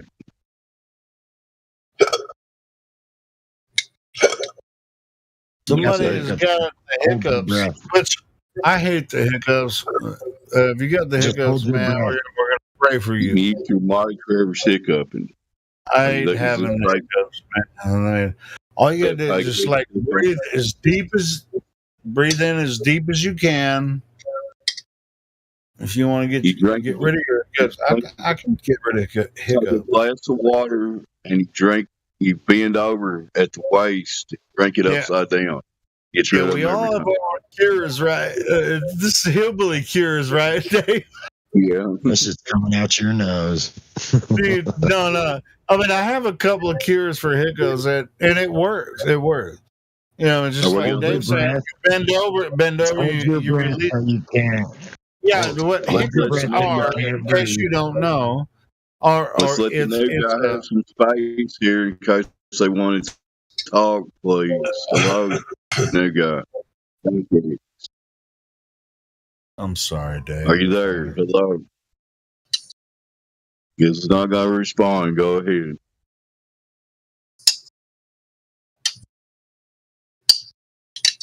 Wait a minute. What? No. Hello? Who are Hello? you trying to reach? Hello? Who are you trying to reach? Hello? Hello? Think they left, Sonny. It was a new guy. Hello? Is it me you're looking for? 'Cause I went Let where Dave you are. Hinkle. Let Dave Hinkle speak, please. Go ahead, Dave. Wow. I already tried to talk to fakes and they didn't respond, so I said, y'all go ahead. And I wonder what you do. Okay, continue on, Helio. Are you I'd like to somewhere feeling and- lonely? Or someone loving you? Tell me how to win your heart. For I haven't got it. And Just let me start by saying, So if you guys truly think the Earth is flat, I could do it piece if you by get- piece. let me ask you a flat Earth question. If you Please guys, do ask us a flat Earth question. Thank you very much. if you guys truly think the Earth is flat, am I the only crazy one? And I can see like evil to the core, Of what? the lie, The like lie what is it's evil. doing. What it's It doing is- to humanity is Oh, evil yeah. It is totally to the core. almost incomprehensible. Look, we're not equipped as humans to take in all of the extremes of human misery. So yeah, you can get too deep into that. yeah, that's what Sonny. It is kind of deep, but I ask it because it seems like they don't want to admit the evil that's involved in it. They who? Listen, every The single ones that believe person. it's involved. Hey, James, just like you and just like Sonny and everybody else in here, has different aspects of understanding, whether it comes to spirituality, intellectuality, education. I mean, everyone experiences the world in a different way. You can't just say they. How do they experience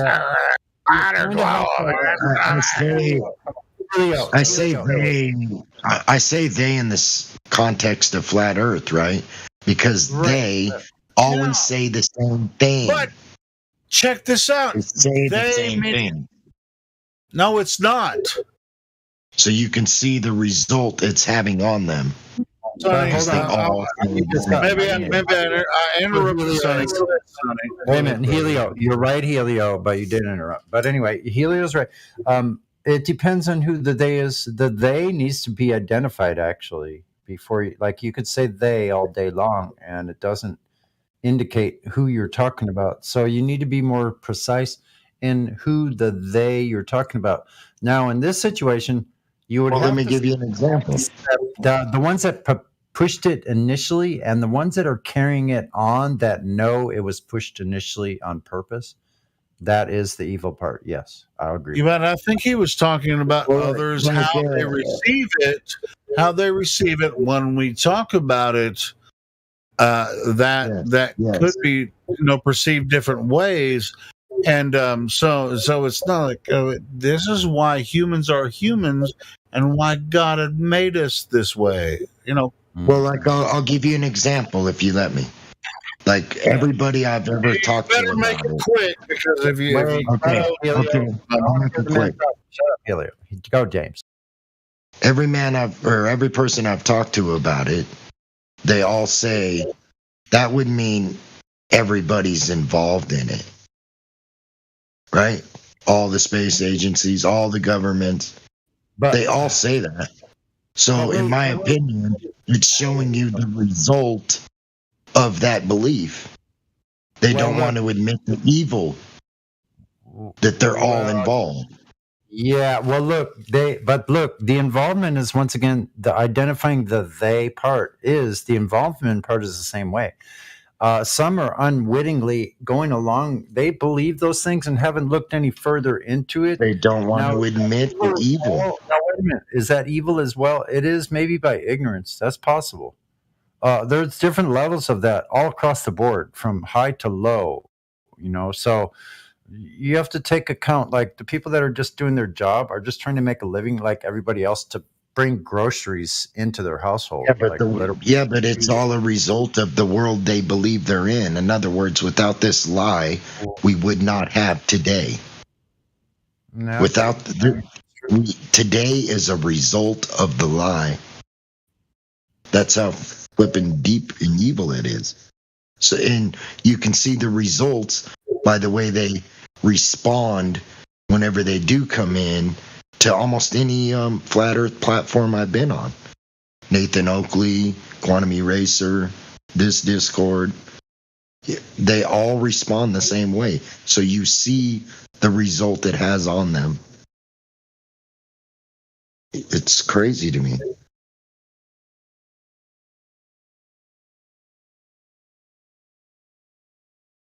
You guys get what I'm saying, or am I blowing smoke here? I understand what you're saying, James. They're, like Sonny said, the people that intentionally pushed it forward after they knew it was false, those are the people that are behind this shit, whoever they are. Or the ones, I would say also the category of the ones that fight vehemently against it, even in spite of all the evidence that they've obviously already looked at and have been around for years. I won't mention any names, but you get the idea. That, like that, I think is evil too. I think it's evil. Like, I don't know what kind of evil The it whole is, but thing is evil. You don't get today without it. well, listen, I think these people are psychosis, the type of psychosis. Now, there's lots of different kinds of psychosis. Like, people can be in dream worlds in different levels. You could be partly in autopilot, like walking along, but have your head way up somewhere else. Now, some people are easily able to transmit or go back and forth between these levels of unconsciousness while awake, if you know what I mean. But there's others that are living in a completely different psychotic kind of realm where they're imagining things like beyond belief and they think it's real. So there's a different levels. There's ones that where people are not even living in the same reality as you and I. They're walking around. They're literally zombies. Yeah, but I feel sorry for them. I feel for them. It's like you want to get them out of there. You know, you want to. Well, I think that's what you want to fucking. You guys let me interrupt you so you can get right back to this subject, I promise. But I just posted the live feed from Orion right now. And I'm in the chat. I want to see if I'm shadow banned, but they're not answering me. I'm going to look on there myself. Hold on. So we're watching, I don't know what we're watching. There's some white thing on the left side of the screen, and I don't see any stars or anything. I don't know. I don't know what we're watching. Oh, it's over? You know, it's funny. I think the company is keeping Flat Earthers' internet on in spite of fucking over past due accounts because I they're think like, I'm don't turn their internet off. Wait a second. Don't turn their internet off. We need them online here at the Discord. Keep them on no matter how much they owe. Do you see me in the... Is anybody watching that live stream? I want to know if I'm shadow banned. Nobody's responding to anything I'm saying. I haven't been rude. I guess what we were watching, they said we're watching a live feed from Orion.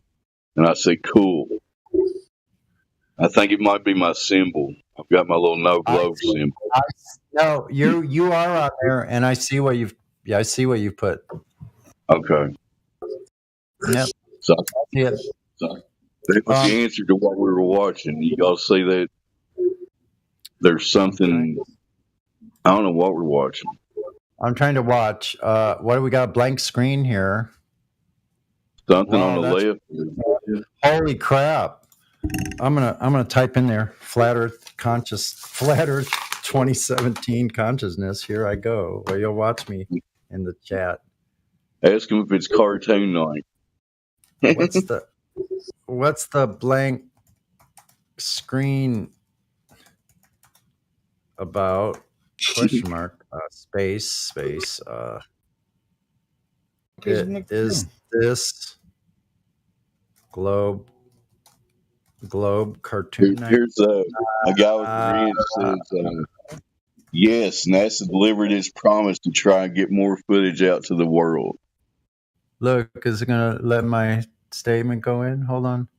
It did. I see it. About? Is this Globe Cartoon Night? My sign in a Flat Earth 2017 consciousness. Thanks. That's my channel. You just got the lady. He's got banned. All you lame asses, go ahead and watch my channel. It's a bunch of Morvis is in there. He goes, ooh. Morvis in there too. Commenting on the live. Yeah, we're commenting on the Artemis Live Orion spacecraft tracker. I just got banned too. I didn't say anything bad. All I said was cool. I know I'm going to do ... 3 dots. I just got banned. I can't tell you. It still showed my 3 dots. Oh, he just deleted your comment. Let's see if he leaves your name there. Hold on. Uh-huh. Oh, look, they grayed me out already. They graded out. Now they grayed me you're out. gone. It's gone off my screen. Gone. Grayed out after Is This Globe Cartoon Night? They didn't How like many that, people? I guess. There's 198 people watching this. And I don't care what we're watching. Commenting. Well, listen, we'll just keep commenting. What is this cartoon we're watching right now? Let's live comment while we're watching Artemis Live. Let's just start right now. Keep going, everybody. Where are you guys watching this on YouTube? I put the link in the chat. Go to the channel and watch it. We're live commenting. What a bunch of cartoon I posted nonsense. the link in the live voice text. These I are want studio- stars. I want stars. Where's the stars? There's no Give me stars. stars. No moon. No stars. No moon. No nothing on here.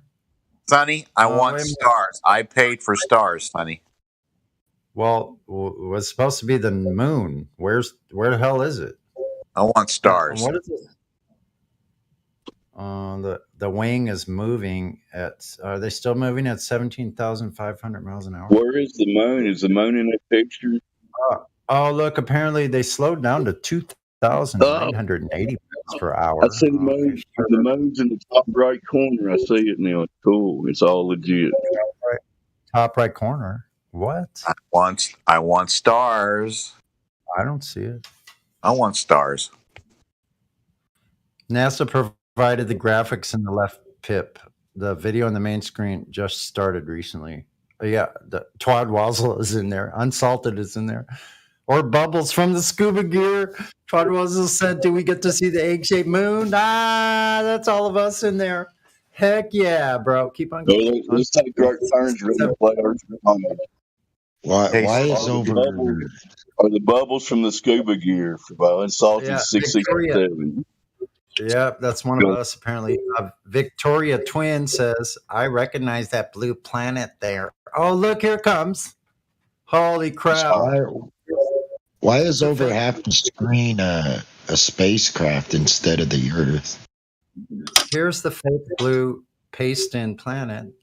And English Dragon says, love the CGI. More flat earthers in the chat than there is anyone else. Hey, Sonny. Why wouldn't they be showing us the Earth instead of the side of a spacecraft? Hey, Sonny. Sonny. Yes. Hello. Yes. I hear you know all about the moon. So can you tell me why it took 3 days in 1969 to get to the moon, but it's taking 6 days, later, to do it now? Do we have a speed limit in space now? Well, listen, I'm not really an expert in the moon. I don't think anyone is, but I would say, I don't know. That's another interesting point. But I would say, watch this live stream right now and watch this fake Earth that's coming into view. Very funny. It looks like a distant space, folks. Hey, we do have Don Pettit in the chat. I wish Yokemaster would unmic and do his Don Pettit. This is momentous.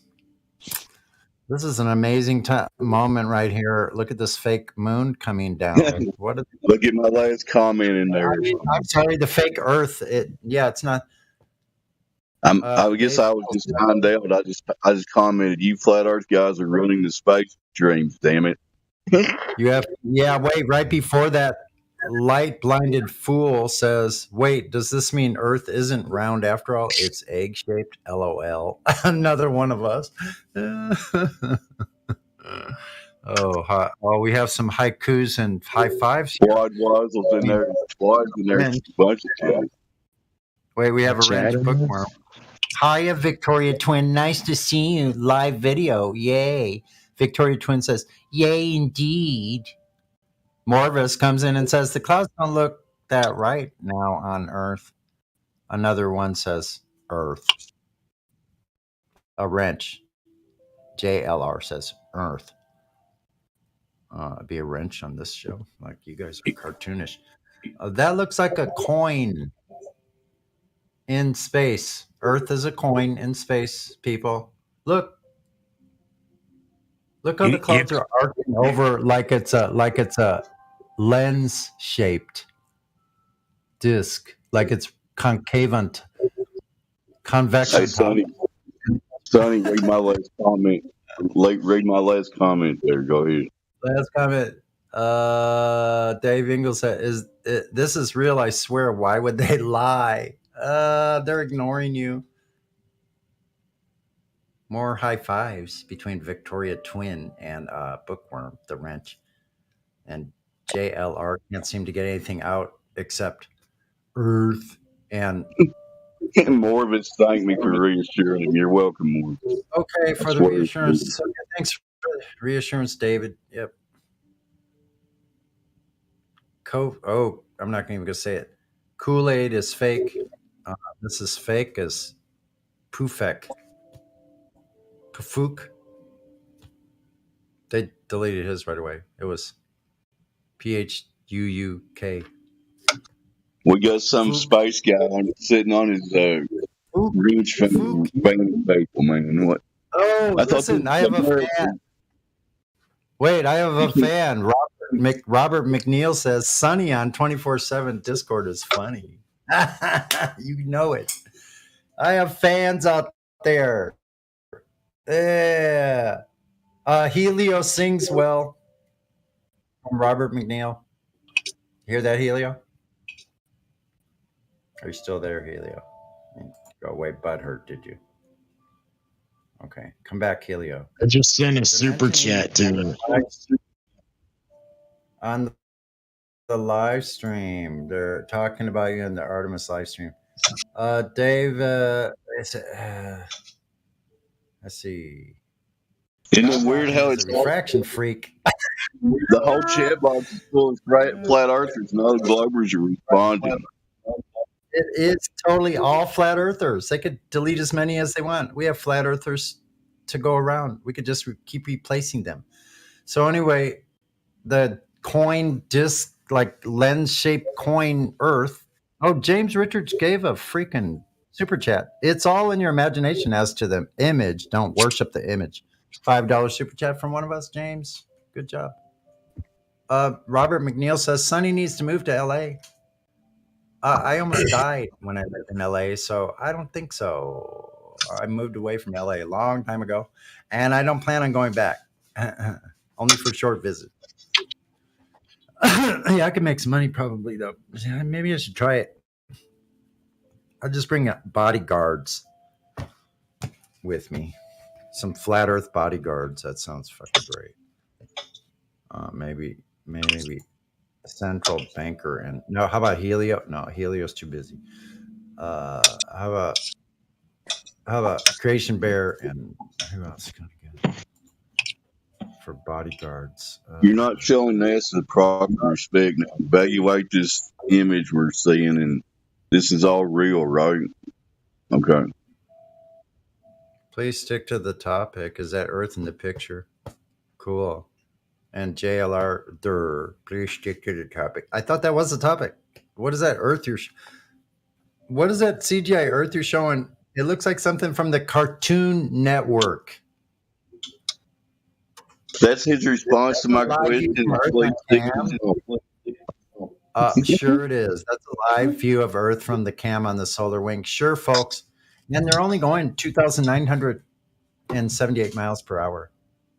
They slowed down just to take this fake image of the lens-shaped freaking disc Earth and space. That's literally a live feed, so that's live time right now. We're watching it float out there. I guess the moon is out of the picture. That Hey, people Sonny, actually believe. Sonny, which live stream chat are you I'll post it watching? again. I'll post it again. Hold on. Here we go. I posted it up there in the chat. He'll go, but he'll post Hold it. on. I want to post it again. Here, I'll post it again. Here we go. There it is. I was out smoking a cigarette. I'm not out of the chat yet. So they were just commenting live on the live stream and looking how fake it is. So go ahead and look at that. And we're over there, a bunch of flat earthers in their live chat, even flat earthers giving them super chats. And there's only flat earthers in there. So, Unsalted 667, obviously one of us. Space may be the final frontier, but it's made in flat Hollywood. earthers giving them Burst your money? bubbles, guys. Hold on. You're when saying someone's flat talking- earthers are giving them money? Yeah, some James Richards did give them. Oh, he's an $5 idiot. super chat. Well, I already knew that. Well, yeah, I know. So Morvis comes in the chat says, so the top is live and the bottom little window is reruns.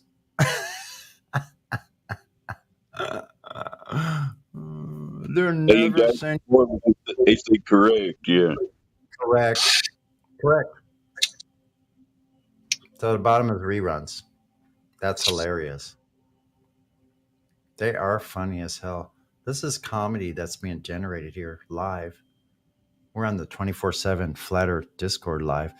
I'm going back to the other chat I was listening to with McToon talking to Witsit. Do you guys want to hear that? Is that a replay? No, it's Is that a replay? happening right now, live. It is live. Wait a minute. Wow. You wanna Yeah, you switch want that to hear right it? now? Okay, let's Yes. switch that then. Go Yeah, ahead and let's switch do to that. that. Which Okay. is talking to him, of course. Go Hey, ahead. check this out. Shane came in here right before he started the stream. McToon, I didn't know Witsit was going to jump in, but yeah, I was just listening to that while you guys were talking shit here. If it's live. If it's live. We Yeah, wanna it's hear it. live right fucking now. Witsit talking to McToon. Can we live comment on it? You can play it on the bot or Yes. something? Yes. Awesome, man. Can we live comment? Yes, I as a love matter of that fact, I was that's telling funny. you guys that earlier, and you were like, "Oh no, I just want to talk shit all night." And No, wait a minute. We were being productive, Helio, so stop talking shit about no, that's cool. That's cool. Yeah. Get back I to the fucking love conversation. you guys anyway. Either way, Hey, so hey, Helio. it's happening right now. I'm just telling you. Yeah, I'm Hey, Helio. Sonny wants you to stop talking. Go ahead. Before we, let me look up the video. You guys talk shit about me. You know, it's okay. I love it. Okay, I love talk it. shit about Helio until he puts it on the bot. Do it. That's funny. That's funny. Light a fire under Helio's butt. Hey, I was Sonny. gonna say, man, what were you going to say? But while I find this, go ahead. Hey, Sonny, be nice. got Sonny, be nice timed to the out. Arkansas guy. Be nice to the Arkansas guy, Sonny. Okay, I just got timed out. I just got timed out on the NASA channel again. If I can get a word in, I'm on time. The guy on the NASA channel timed me out. I'm just saying.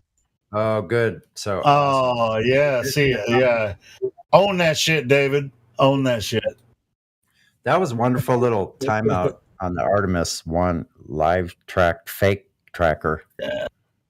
Real time fake tracker. You know they're going to ban us when we start talking shit in there. You know they will. We were talking live while they're doing it, and there was nobody but flat earthers in their chat. Anyway, here I'm about to start the live stream. I got the link now. Now let's do live commentary over McToon and Witsit. It's gonna be good. Check this out. Perfect. I got permission from the guy that runs that YouTube channel. He was in here earlier. So. Oh, this ought to be good. This ought to be fun. Yeah, we're gonna live. So we're gonna live comment on this. Send another super chat to him. I said, is this what takes billions of our dollars? Dude, send me. Hey, send me money instead of those assholes. Please send me Yes, money but I instead of those understand him money. motherfuckers. Are you It's about are money. you desperate for money? Are you desperate for $7? Not really, but I don't see why That's you what I would said. do It that. was $7. Just to highlight what I said. But anyway, it doesn't To matter. highlight what I said. Go ahead and play Whitsitt and McToner. I'm just going to look on YouTube for it. Here it comes. You don't understand your belief because relativity says you cannot know it for a fact. And when I asked you, here's the question: Like I said- do you, instead of changing the subject back to your little diversion, do you want me to give you the answer to the question that you don't know? No, I don't. You don't even want to know. No, but you can. I'm sure you will. But let me just Yeah, you just have a reiterate, script. Thanks for exposing yourself. Even if Yeah, I you can't handle established all these things, that's just one of many ways that we can establish that the Earth orbits the sun. There's many different ways. So you didn't establish positive evidence of stationariness. All that you do, if you were to succeed in this, would be to address one of many ways that we know that the Earth is rotating the sun. Then it should show us how it was detected. So you keep saying that when I asked, you brought up parallax, which I'm gonna turn the bot down a little bit, but so maybe you should go watch my stream on geocentrism. But I'll drop some information for you in a second that explains a neotychonic system. Will explain any parallax, or of course it wouldn't be called parallax though. That very name begs the question. But if the stars were just changing their position, we'd have the same observation. But it doesn't really matter. You're changing the subject because the point is that relativity doesn't make a claim about one specific experiment or anything. It's just in general. It's about a frame of reference. So it has nothing to do with what it is you're doing inside that frame of reference. Everything inside that frame of reference adheres to the same relativistic laws, right? And that is that time dilates. I turned the bot down on the live stream. Shortens. It might still sound loud You to cannot you, use measuring but you can device, turn it down. any measurement device or apparatus on the Earth to detect this motion around the sun. Very simple concept. All right, so you still didn't I turned it down a little. the stationariness of the Earth though, which Okay. is your position. So and your Ptolemaic stuff. That's again geocentric globe. Is that your position? No, it doesn't. You've already got the door open. You don't need to be scared. They will accept you. So said whoever, if that's your position. Yeah, so I don't need to go to that position, but what you don't understand is But it's you very did. ironic what you're doing is And by the way, I'll go ahead and post the link to the Discord where this is happening. Is how Einstein explained do that. Let me that get it and I'll all the post it. attempts to detect this motion of the Earth around the sun were negative results. Well, a negative result would be evidence for a stationary Earth. No, it's not. In fact, it's quite the opposite. It's a nothing result. It's a we didn't measure anything, therefore we don't know anything. That's the best you have. A If negative. the result Earth was is we don't stationary, know what would you measure? If the Earth was stationary, what would you measure? That's on you. No, I'm asking you. determine In how to that measure experiment, stationariness. if that in that experiment, if the Earth were stationary, what would you measure? In the Michelson-Morley experiment. Yeah, what would you What measure? he's talking about. What would you measure? What would you measure if the Earth was stationary with the Michelson-Morley experiment? You'd have the same thing. Okay. As long as the aether is moving at the same rate as the Earth, right? It'd have to be stationary along with the Earth. Well, see, this is what you Globers don't understand. Because this is why it's only like anti-flat earther enthusiasts and stuff. Just jump to the point instead of patting yourself on the back. Calm down. You're the only one that's talked forever. So Einstein understands that the binary here is stationary Earth or Earth that's spinning and revolving. The spinning, the rotating and revolving is a package deal. You can't just pick one of them out, right? You need them both to explain the phenomena. So either the Earth is stationary or it's spinning and revolving.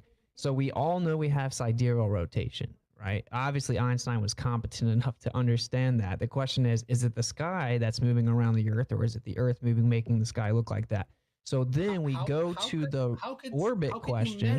How could you measure sidereal rotation of the sky moving when you're not even looking at the sky, when the apparatus is not capable of seeing the sky or having access to the sky? Yeah, so you're measuring the movement that's connected to the movement in the sky, right? So, and Einstein knew this. That's what he's explaining in his letter to Ernest Mach. Exactly, bro. I want to hear that again. you're not actually measuring the sky. You're not putting something in the sky. You're measuring a movement that is connected to the movement in the sky. There's an overall the device movement. is moving. The device, the Sagnac effect device that Michelson, Gale Pearson was doing, they are measuring the movement of that device. Yeah, listen carefully. So Einstein explains in his letter with Ernst Mach, right, that you've been ridiculed for your idea, and people previously thought it was wrong. But I must now concede that for me to continue forward with relativity, I have to incorporate this principle, and that if it were in fact the sky moving around the Earth, it would drag the pendulum along, although it would be practically like immeasurably small. There you go. Now, Good. yeah, that doesn't refute my position. See, Bryant doesn't understand it. I would encourage you not to take pointers from him because I explained this to him in the email, but he's dishonest apparently. So it isn't that I'm invoking Einstein's interpretation of the universe or relativity. I'm invoking the principle. And the reason Einstein's brought up as a hostile witness is to cut to the chase with the ballers who, if I just brought up the principle, they would mock me and ridicule me as just making something up that doesn't make sense. So I point out to them that their own belief system utilizing relativity requires and necessitates them concede the validity of the Machian principle. Okay, that's the only reason the letter's invoked. The reason that it doesn't refute me that he said immeasurably small is I don't believe that space is a near perfect vacuum, nor do I believe that the stars are trillions of miles away, nor do I believe, wait, this last part, this is an important part, McToon, so you can understand it. Okay. Nor do I believe that, like in a vacuum chamber, there's just Newtonian emptiness with only space and time. Now, that's what Einstein thought. So speaking from that context, he's saying it would be immeasurably small. You understand the difference? All right. So, and how does any of this establish your claim of stationariness? That's the problem. You keep going to this, but it doesn't help you. Even if you succeed, it doesn't help you. Well, how else do you establish the Succeed in what? How else? Yeah. Just simple Newtonian laws of motion and gravity. So calculative assumption. And this is the point though. Empirical. Okay, let's look at it from like we're gonna apply Occam's razor, that which requires the least amount of assumption. Like when we do things on the Earth, we treat the Earth like it's stationary. We don't feel it. The globe does have a sufficient answer for why we don't feel it, right? That's not the point. I never make that argument, but it is the default position that we don't feel it. And it's the default position we see everything move in the sky. It's also the default position that we see a difference in sidereal and solar rotation, as if there are actual entities themselves moving independent of one another, as opposed to one singular illusionary movement, right? Illusory, whatever the word is. So that is the default position. Now, when we go try to measure or detect the Earth's movement around the sun, we always get the results that we would get if the Earth were stationary. So that is what all the evidence is saying. Relativity claims that even though it looks like that, actually it's moving, and there's this stubbornly persistent illusion of time dilation and Lorentz contraction that always makes it look like it's stationary. All right. So how did that establish the stationariness? All evidence shows us that it's stationary. Even relativity agrees. Definitely not. Name one piece of evidence that's exclusive to the Earth moving. Yes. Well, I will happily do that. A plastic ball was suspended by 15 Tesla magnetic field. So it's not touching anything. And the rotation of the Earth was measured with that. I'll get it for you. Yeah, but you know that I'm not denying sidereal rotation, right? So the question is, what is moving? You need to establish what's causing that. Yeah, what you need to establish that it's not the apparatus moving. You need that it's something else. I don't know what you think it is, but show what that is. Show the implications of it.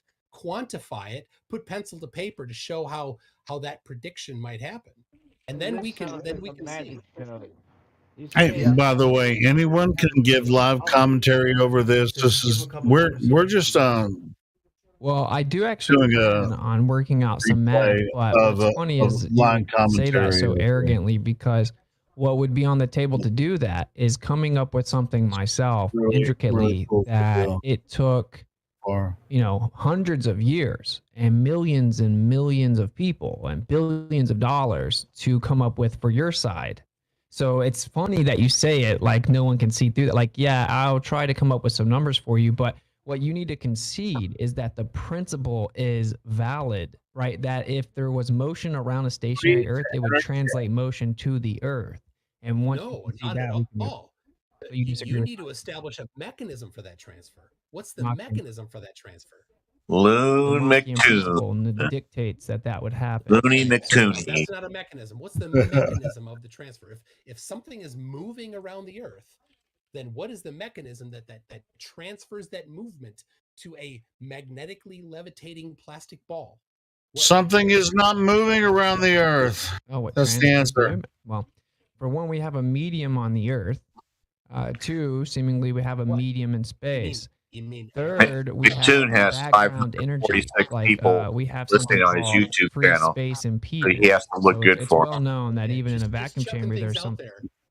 They've got to turn the pot down a little bit more that's so going to everybody cause can just kind of like talk shit about it. moving the outside the Earth to cause something? We already know what Witt's going to say because he impedance doesn't actually do that for you, Austin. Well, good try, but so the motion is translated through a medium, and it's well known nowadays that there is in fact a background medium, and you don't want to accept it, but that's not really my problem. That's why your paradigm is at a standstill.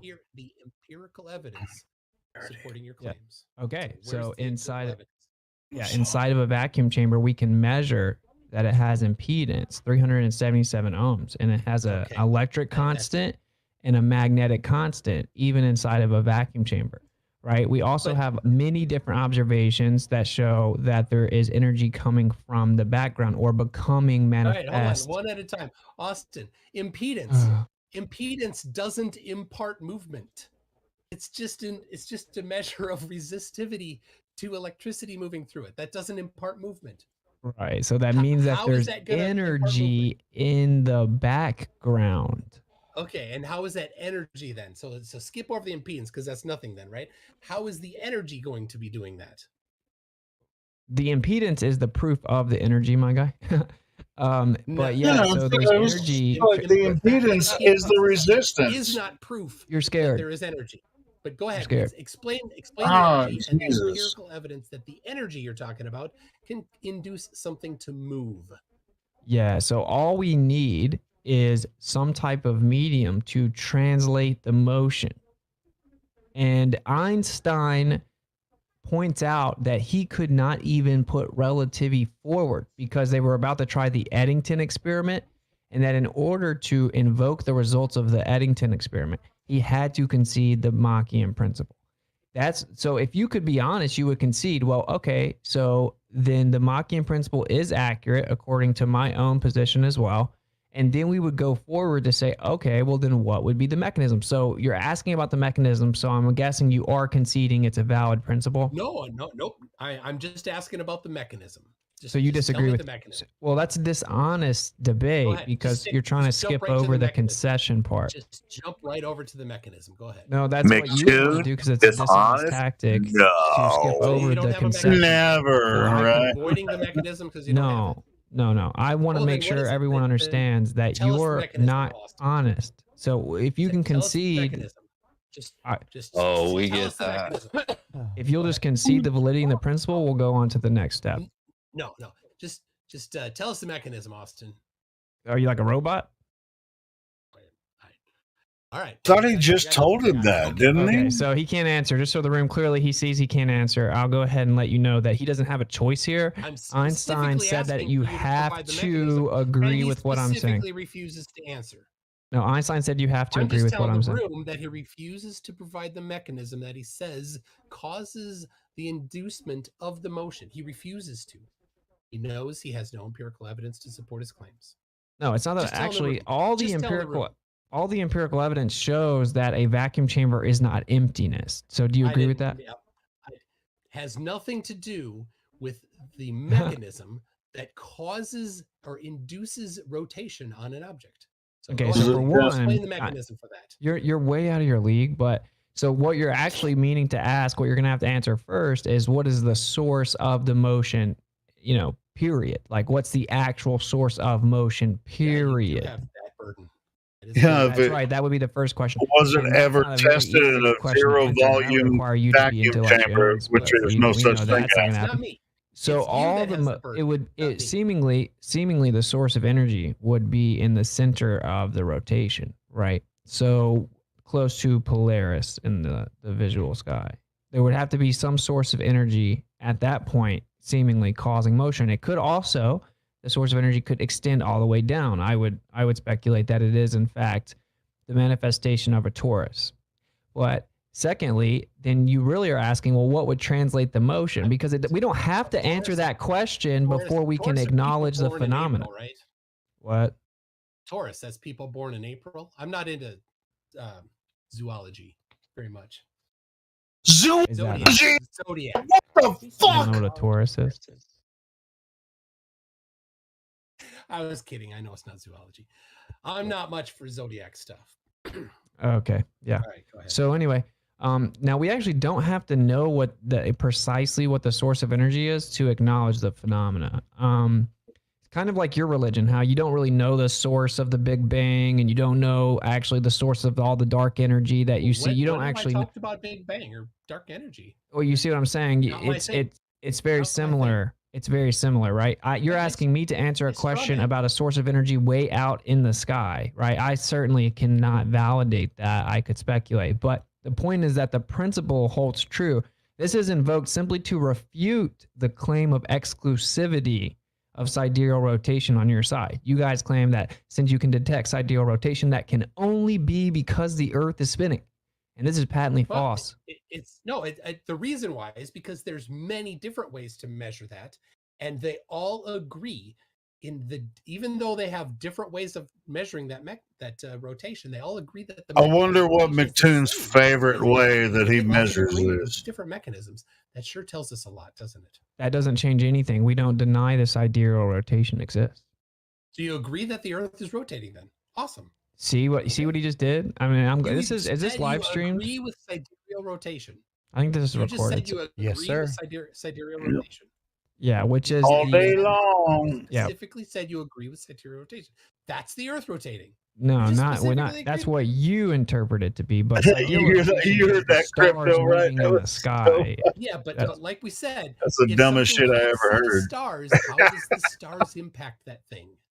So Loon that's McToon likes to say straw man a lot, but he sure actually loves the straw detecting man the stuff. motion that's connected all the way up to the sky. I've heard him say some dumb shit before, but that's one of the biggest dumbest shits I ever. How's that motion induced? Okay, so there's a transfer of energy from the background to the material world. It's been observed many times empirically. So do you agree with that? No, you didn't send any empirical measurements of it, so I'm gonna have to see that. Okay, sure. Send them. Yeah. Yeah, that's crazy. You don't know that, so quantum field theory claims, right, which is like the top tier of your paradigm, claims that there's like excitations within fields that comprise all things, right? And that this becomes materially manifest when in a certain modality, right? So that some people would say like when you hit it hard enough or something, right? So whenever it's excited, then it becomes materially manifest. This is well known. This is why people are proposing new types of gravity, right? Like quantum gravity. Oh yeah. Okay. So you didn't establish the mechanism that causes things in the sky to make things not in the sky move. Still waiting for that. Yeah, so there's a type of there's a source of motion which is hard to pin down. Of course, it's all the way out in space or I sky. didn't ask about the source. I asked about how that I'm mechanism gets still explaining it. So then everything is moving around, right? And this is translated through a medium, so a more dense medium of the sky, the medium of the earth, and those are additional mediums to the background medium as well, that is immaterial. All these translate the motion, and it moves seemingly in the form of a toroid, right, or a torus, and that is detected on the earth. So that's what's added, and that is, of course, interconnected with the motion observed of sidereal rotation. Okay, you didn't. You still didn't tell us what that mechanism is that causes the transfer of motion. So you're asking me to answer a question that all of quantum field theory and quantum mechanics still can't answer. And this is what I wanted to show to Austin, this is what I wanted to show to the audience, dude. You pretend that I'm just so stupid. Not my claim, and it's your claim. right, but this is what I'm saying. All the evidence shows what I'm saying is true, and we've yet to, even within your paradigm, one piece of evidence yet. even within your paradigm, we've yet to fully understand it. Now, Yeah, you you're didn't basically cite saying any if I evidence. can't, if I'm not Show like the Nikola Tesla times a million, and I can't rewrite all of physics by myself on Discord right now and give you math from the quantum to the cosmological scale to explain all things, even though your entire paradigm still can't do it, then the Earth spins. Think about how dishonest you are. It sounds like you have a position, but you have exactly zero evidence to support your position. No, it's not zero evidence. I just don't have to quantify with then specific send claims. the All the evidence is in my favor because any attempt Of to course you have to quantify any of your claims. You have the burden of evidence if you make the claim. You're making the claim, therefore you have the burden of evidence. This is from you. You've made a claim of specificity. I can't stop. Burden of evidence. What the fuck is that? So we have the same evidence, which is that we detect sidereal rotation. No, that's not. It's the mechanism. I'm asking for the mechanism that causes the transfer of motion from the stars to objects that are not the stars and can't even see the stars. Now, here's where we both have to guess our answer effectively. You say that it's the Earth spinning. I'm saying that it's actually the stuff in the sky moving, and there's a medium, there's a background medium that connects all of it. But Austin, it makes perfect sense that something moving can register something moving when you create a device to measure movement. You have not yet established anything that a device designed to measure movement somehow measures, the Movement. sky moving when it's not actually moving. Yeah, so it's why we go all the way back to where I explained that there's something called the Machian principle, which is the translation of motion to the interior of a system. And Einstein explains that this would drag a pendulum around. So that doesn't, frame dragging doesn't help you. It's way too small.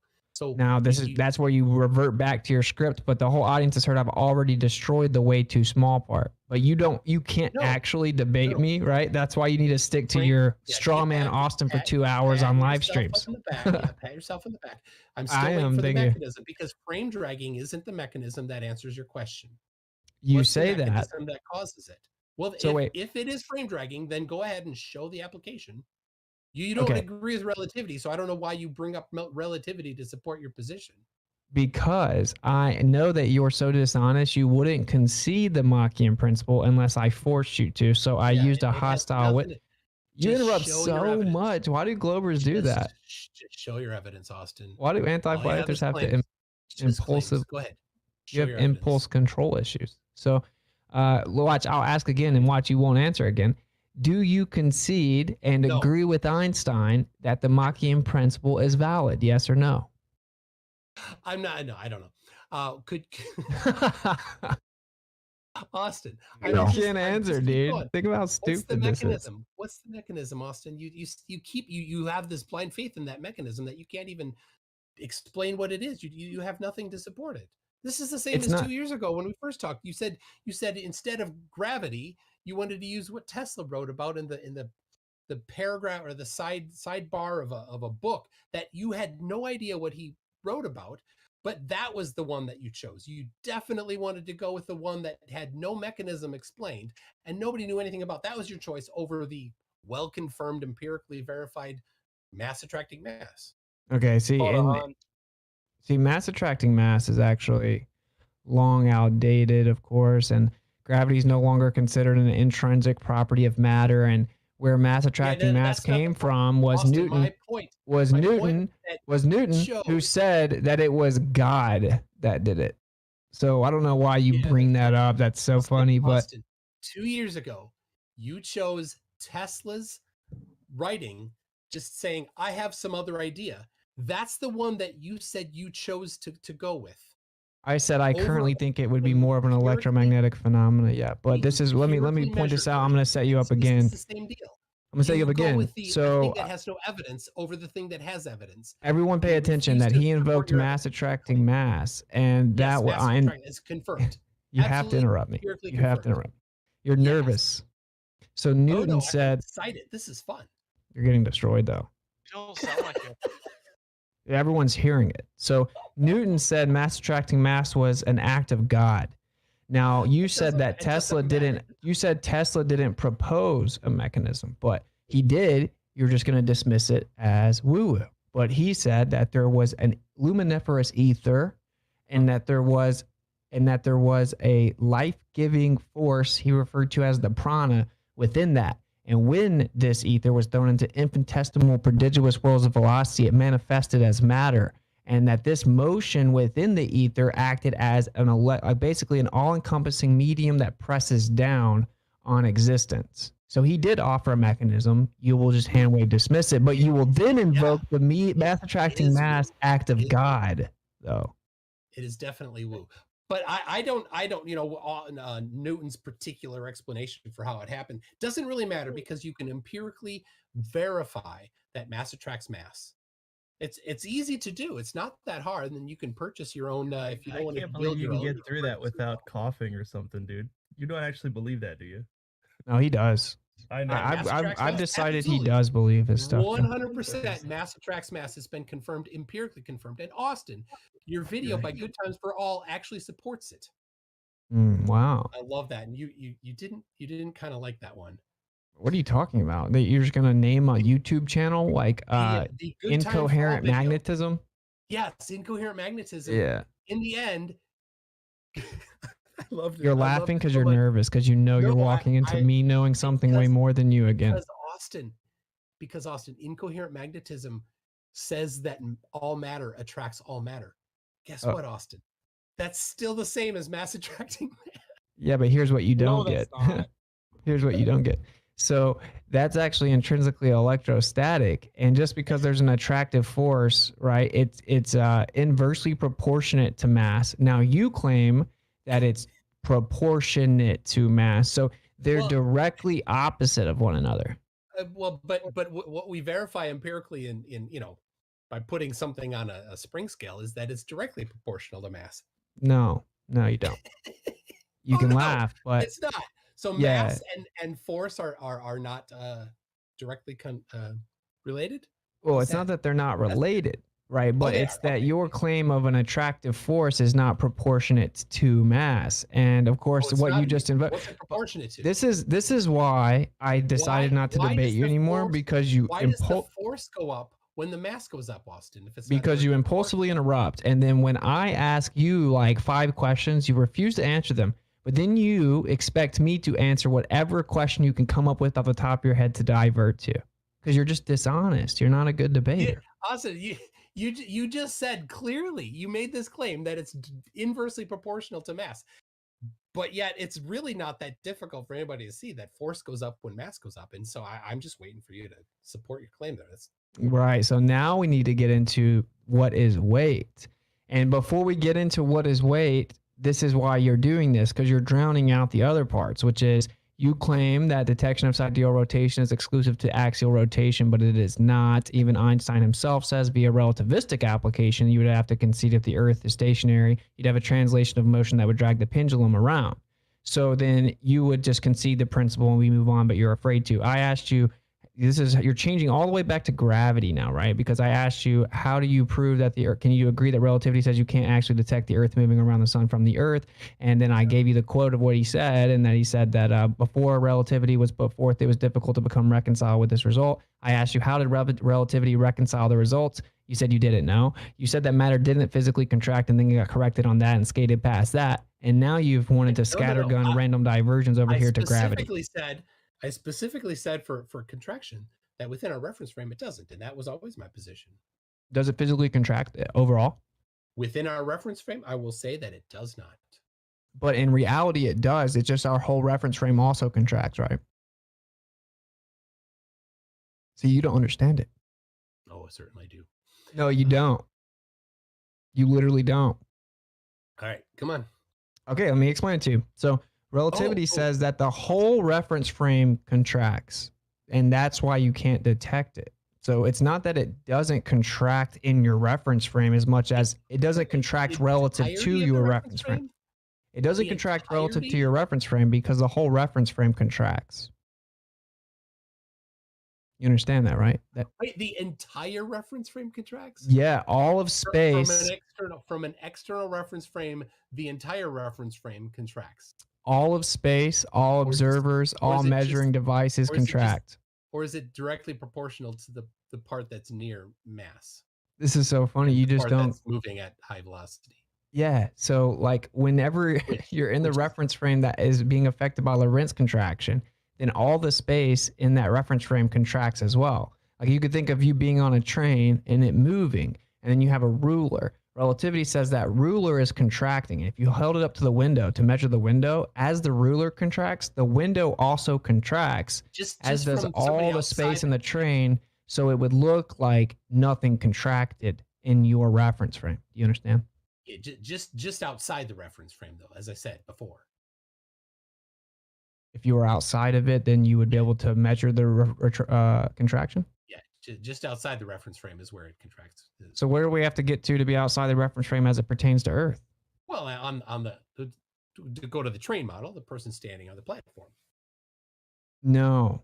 See. Oh, outside. Yeah. See. So yeah, it would look like it's changing from outside the train, but in reality, if you tried to measure it, then it wouldn't show contraction.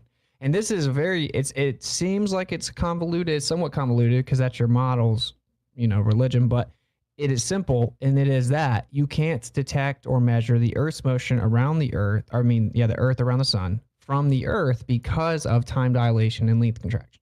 So you'll get there though. And then when it comes to the mass attracting mass thing, you're invoking weight when you bring up the spring scale. So we'd have to define weights. Yeah, mass times acceleration. Okay, so acceleration is obviously not exclusive to what you think it is, right? It's just the effect. The question is, what's the cause? When you're looking at a physical law, cause is not part of it. Right, but if you're invoking it as if to support your other claims in your model, then cause becomes a part of it. But It absolutely, when you're looking at a physical law, the cause is not important. For example, Snell's law. Do you need to know the cause of the refraction in order to use Snell's law? No. In order to confirm that Snell's law is in fact empirically valid, you just need to measure the refraction. You don't need to know why. So Snell's law actually does have some discrepancies. I'm sure you don't know that, but it's arguably the best of all the options, sure. But this is the point. Weight is actually relative to many variables. And your paradigm claims that these are just additional variables to a force that's presupposed. And that's why it does come into claiming the cause, right? Because weight is actually relative to medium, to magnitude, to vector, to coherency, to location. Hold on. Let's get this clear. Medium, yes, because buoyancy is a thing. So you're on your free body diagram, you have your weight due to gravity down, and you have your buoyancy up. So what else?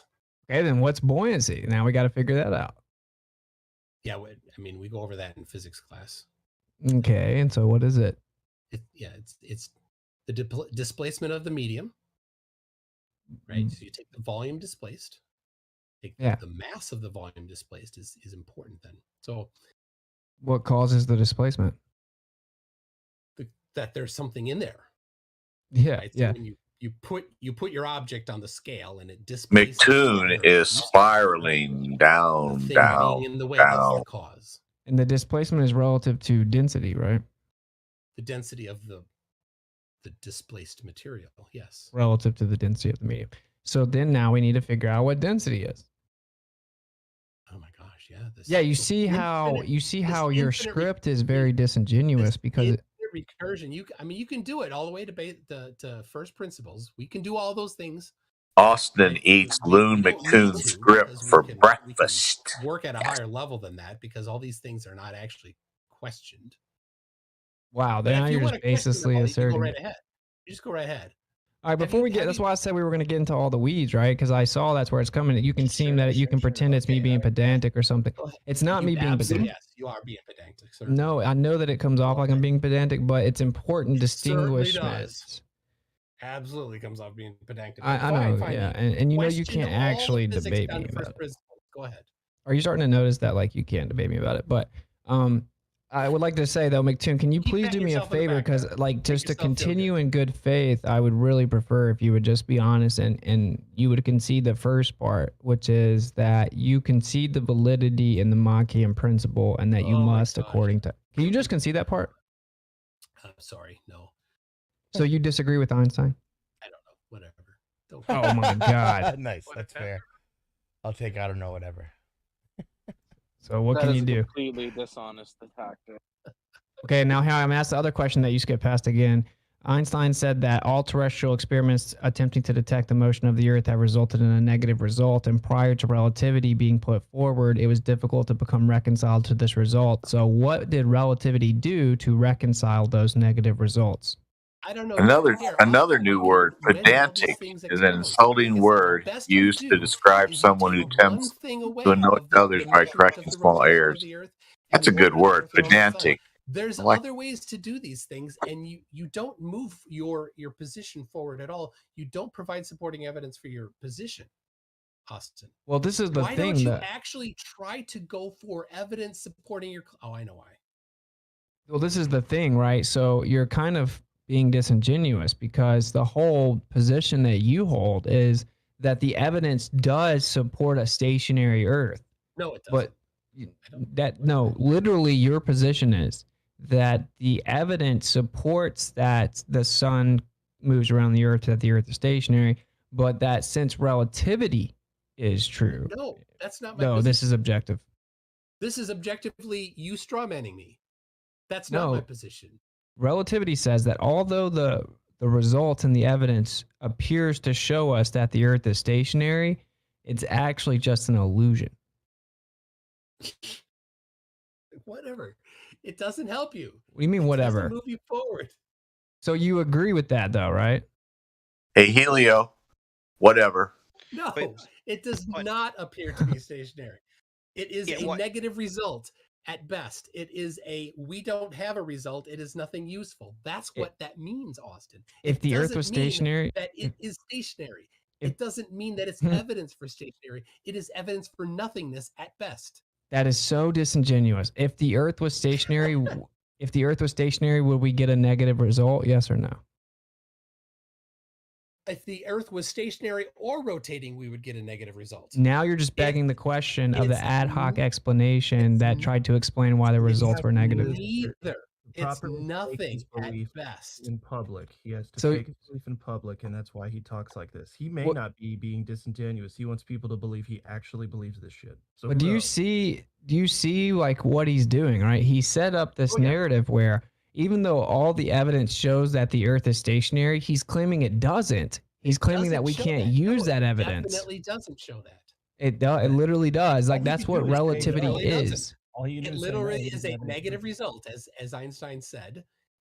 Right, because he negative result for attempted to Michael detect the motion, but got a negative result, which is what you would get if the Earth wasn't in motion. Why do you pick this specific part of what Einstein said? Because I found that you guys are so dishonest, you can't even closet talk about geocentrist. this. He's with Robertson Genis. No. Now, see, now he can just straw man me, right? But the reason, Platypus, is because He's you guys, constantly bringing up geocentrism. That's but his I thing. see. I wouldn't even want McToon to be over here with us trying to figure out the true nature of the Earth, right? I don't do this to wake up anti-flat Earthers that have impulse control issues and constantly interrupt me like he's doing right now. I do this for people that are new to the subject, and I get many emails that say, "Wow, like it wasn't really you; it was how dishonest they were being that made me decide to look into it." And that's why I talk about this, because I found that unfortunately no baller can even admit this stuff. Pat yourself Well, on the back. it's kind of like an Do you intellectual get- honesty litmus test, right? At the beginning, that's what we're kind of building up to, I think. Yeah, and it should be like a 5-second thing, and then we get into the nitty gritty of the conversation. But I found out that it actually turns into hour, 2 hour, 3 hour long debates. Okay. Any evidence supporting your claim? No. Got it. Yeah, You never so do, Austin. You never even try, and you think that a negative result of an experiment is somehow evidence for your position. It's not. It's a result of nothingness. You can draw no conclusions from a negative result from Michelson-Morley. It's just so dishonest. Negativeness of This movement, is i.e. so still. dishonest. Yeah, Oh, think about it. You just don't understand. You're out of your league. Come on, You Austin. are, right. Stop patting The yourself negative on the of back. movement is Stop still. puffing up your chest. Show some evidence. Wait, watch. This is what he couldn't. If you asked him, like, he can't, what would he can't even. I'm you so can't much let me smarter talk? than You're him. freaking I'm out. Austin. I'm so smart. You're out of my league, everybody. Why are you I'm way freaking out? smarter than everybody. Because Austin, that's what you do constantly. No, If I you don't spend think I'm half the smarter time than with the everybody, bullshit- and I don't even Yeah, think you that do. you're. You constantly say you have a high Can I IQ. talk yet? You went around the country yelling at people on streets that you have a higher IQ than all of them. But the only reason I ever brought my IQ up on the streets is because people would say, you're such an idiot. They would actually say, you must have less than an 80 IQ. You must have dropped out of high school. You're a moron. So I would say, actually, I have a pretty high IQ. So if we can throw that out the window, you want to talk about the actual subject. But this is the point, right? I don't even think you're stupid. I just think that dishonesty renders a person's position stupid. And I'm trying to get you to be honest. And if you could just be honest, that'd be cool. Because if I asked you, well, then what would you suggest we do to show that the earth is stationary? You would say, I don't know. That's your job. And the truth is that but if someone's competent and honest, they would know that if the earth is stationary, then any attempt to detect motion of the earth would be negative. You don't measure stationary. That's stupid. You can measure stationary. How so? Of course you can. How so? Because rotation is absolute. Linear motion is relative. But Rotation is absolute. How do you measure Love it. stationary? Love it. Measure for rotation, and if you get none, then it's stationary. So when we measure for orbit, we get none. Oh, I said rotation, not orbit. Orbit is a rotation. Yeah. Yeah. Thanks for playing. Yeah.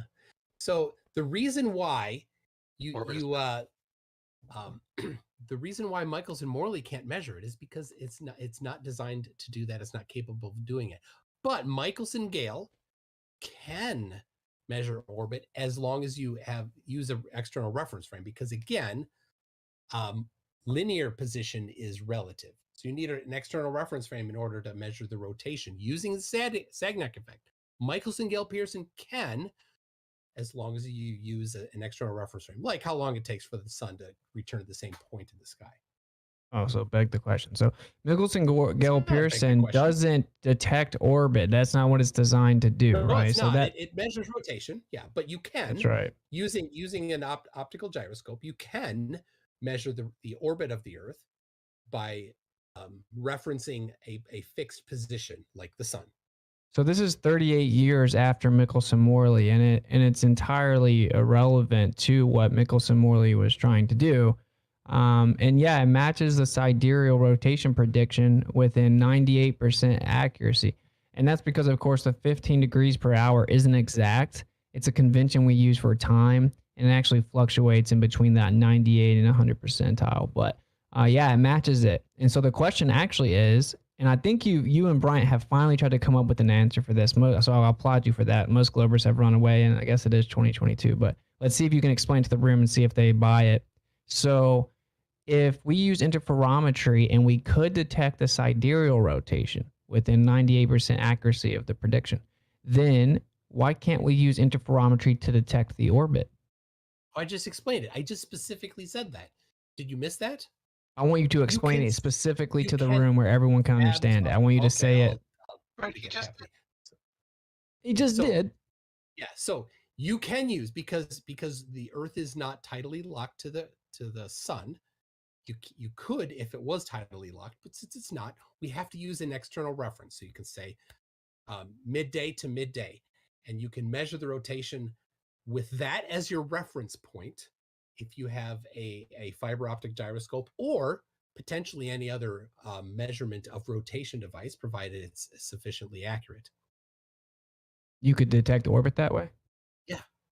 So you would have to go to the moon. No. You could Yeah, you just would. you could just use the sun as a reference. Using the sun as a reference is Can you drop the paper where they measured the orbit of the Earth from the Earth, please? Because you're making stuff up. like I said, you could use a fiber optic gyroscope or any other measurement device, provided it's precise enough. And you could go from sun, middle of the day to middle of the day over and over and over again, and you can get your position movement from that. Wow. So seeing the difference in the sun shows you that we're moving. You notice how he said you could do it this way, not how it is actually done. Orbiting the sun, and I answered you. Well, that doesn't actually detect it, right? So Michelson-Morley was way more advanced than that, right? Like at the time, they were like, wow, the orbit is only just under 20 miles a second, and that's going to be really hard to detect. But then he invented interferometry, which was very precise, and their device and apparatus was sensitive enough to detect 2 miles a second. It was like a big deal, right? It was a really like earth-shattering invention, interferometry. So then they used it to detect it. Your answer would actually need to be to actually detect it independently without begging the question by just looking at the sun. And even though the sun moves, you assume we're moving. You would need to go to the moon. If you went to the moon, like in Artemis, where you think they're up there about to go to the moon in, I guess, 2024, if they would set up a Michelson Sonny, who doesn't do that? then they would, in principle, be able to detect That's how they measure that shit. They don't ever use this method. Do you agree or disagree? No, I hold on. I think Toon laid out specifically why that wouldn't work for the moon. I think the difference would be, just a case in point, it's because the moon is tidally locked to the Earth. That's why it would work, Platypus. Backwards. Yes. If Oh, the there's Earth just were so- tidally locked to the sun, Oh, there's platypus in you there. could Oh my just do goodness. a straight measurement. But since the Earth is not tidally locked to the sun, then you need to use the sun as a reference point. Yeah, so the problem with that is that doesn't really help us like detect or measure anything. It's we're just like looking at. We all know the sun moves in the sky. The question is it really stationary relative to us, and it just looks like you have a problem? Specifically asked me how you could do it within the globe model, the globe orbiting the sun model, and I didn't say that. What he asked him? I at all? can tell you how we can measure orbit in other ways than using interferometry or things that are independent of the special relativity. Wait, can you drop a paper for that though first, so we can all look at it? Can you drop a paper where they claim they used a gyroscope to measure the orbit of the Earth? I didn't say that they did. You asked if it was possible, and I explained how it's possible. So it's never been done. I don't know if it's ever been done. But Why don't you go get your Nobel Prize? You specifically asked me if it was possible, and I specifically told you how it could be done. Then why don't you go get your Nobel Prize? Because that would be earth-shattering that someone's come up with a way to measure the orbit of the Earth from the Earth and debunked relativity. Nobody would care about that. The orbit of the Earth around the sun has been well established. Nobody would give any Nobel Prize for that. No one would care if relativity was debunked. So the platypus is problem begging here the is question. that you objectively again. can't measure the orbit of the Earth, and you have a dishonest script where you're saying, "Where's your measurement of stationary?" Can any baller in here be honest enough to admit that you couldn't measure the movement of stationary, and that the actual evidence for it being stationary would be negative results in attempt to detect motion? No. If you want to quote Baller to come in here and be honest about it, let's just pick apart what MC Toon said just a moment ago. If you're using the sun as a reference and you're measuring rotation with a gyroscope, what you'll end up finding is the difference between 15.04 degrees per hour, the sidereal rate, and 15 degrees per hour, the mean solar rate, which means what he described is actually correct. The difference between the sidereal rate and the mean solar rate would be the orbital rate. If what you assume at the outset is true. So that isn't measuring and detecting Earth's orbit, right? Because of course the sun and the stars could just be moving at different rates. Duh. So that is, you claim that because the angle of view to the sun is different than the angle of view to the stars in the background, then you get a slight difference, which results in 4 minutes. You just asked how it could be done, and I explained how it could be done. No, Right, it doesn't.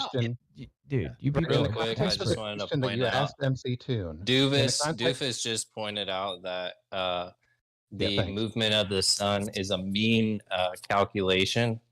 And the other day, that McToon claimed that it was a consistent 15 degrees per hour always.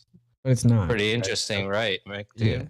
Right. So why don't I go Right? ahead and finish what I was saying? So if you Okay. had in the context of the question that you asked MC Toon, you asked him how in the globe model would you be able to do that? The difference between the sidereal rate and the mean solar rate would be exactly that answer. That's what he's giving you, and he's giving it to you in such a way that it's syntactically different, but still the same result. Wow. So what's once the again, problem? no one disputes sidereal and solar rotation differences. See, this is, Einstein obviously knew that, and he wasn't so stupid that he would ever claim that proved the orbit. That's why he was attempting to find a different type of experiment that would actually directly measure the movement, which is what we're talking about. We're not talking about looking in the sky and making assumptions. We're talking about directly measuring the movement. Now, an honest baller would say, according to relativity, you could never do that from the Earth. And then we would move on. But it seems that if you ever have to concede to a flat earther, it's like a nightmare for you. Austin, I just showed you how you could do that.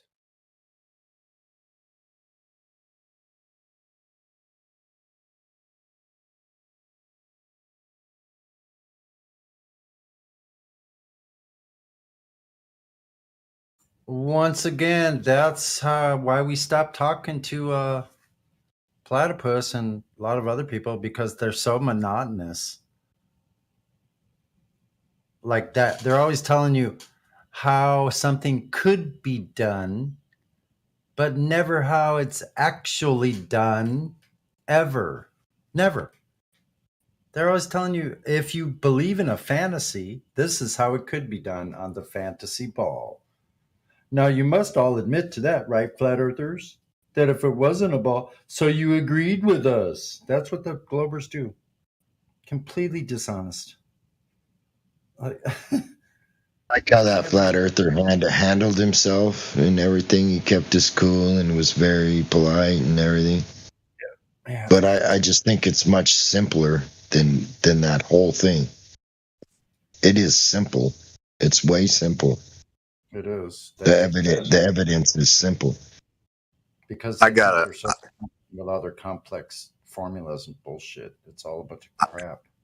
I got a platypus story. My very first week on Discord back in March with you guys, because you were the ones I belonged to for a while. My very first week in Discord, this virology guy, young kid student, wanted to bring in his virology crap into the server, and I said, well, let's go down and talk about it. So we went to a different part, so we wouldn't be recorded. And there's like 14 people that went along with it. And so this is back in March. I've been here about 3-4 days with you good folks. And so this virology student and I started talking, and Platypus is over in voice text saying how stupid I am, and blah blah blah blah blah. And then Platypus, I thought Platypus was a flat earther at the time, and Platypus came up, said to me online in front of everybody, said, "Will you just be quiet? We don't want to hear from you anymore." So he shut me down, and the virology guy, started taking off about tiny invisible microbes cause illness and disease and death. And at the end, they were leaving, and one of your Gold Plus people said to Platypus, well, I believe that virology guy because he studies virology. I don't like that. I don't believe that Dallas guy. I'm from Dallas. I don't believe that Dallas guy because he doesn't know what he's talking about. The virology guy studies it, so ha ha. It's just like, and I couldn't say anything because I thought Platypus was a flat earther, so I didn't want to, get in Dutch with a flat earther. Then I find out he's a complete moron. And if he ever wants to come back here and go to a different server, and go to a different part of this server, and go germ versus terrain, I'm in. I will destroy him. And if he ever wants to stay on this server and talk flat versus globe, I will destroy him. So bring him in, and I will destroy him in front of you, good people. Alas, it may actually be too late. Platypus could actually be on the permaban list. You would need to check out the permaban list to find out. He's a complete self-righteous moron. He's the non-maritime submariner, the like the spherical Earth submariner. You need to do a show on that.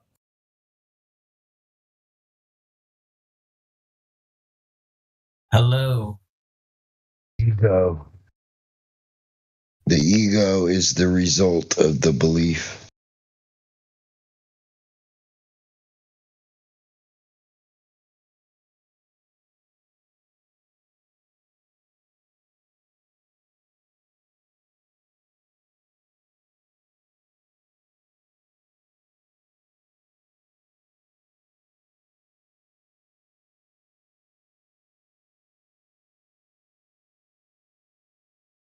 You guys ever heard of the ever expanding universe? 1.3 million miles per hour. 1.3 million miles per hour in an ever expanding universe, while Polaris, the North Star, stays Well, fixed. here's my question. If something's ever expanding, isn't there something for it to expand into? It's a fairy tale that scientists told us to give us our Satan-centric, not heliocentric, but Satan-centric view of the universe. Well, I hear that, and I picture a balloon. Hey, before this, you keep expanding lies. Yeah, how can something expand ever, like infinitely? It would have to have something to expand into. Yeah. I mean, think about it this way: if you lie one time and then someone asks you to defend your lie, all you have to do is keep on expanding your lie. Yeah, and that's the exact same thing. I like that. That's cool. With more lies, you just expand it with additional lies. That's it. The ball earth, the ever expanding lie. Exactly. I like it. Yeah. Okay, I got one for you. Give me 35 seconds.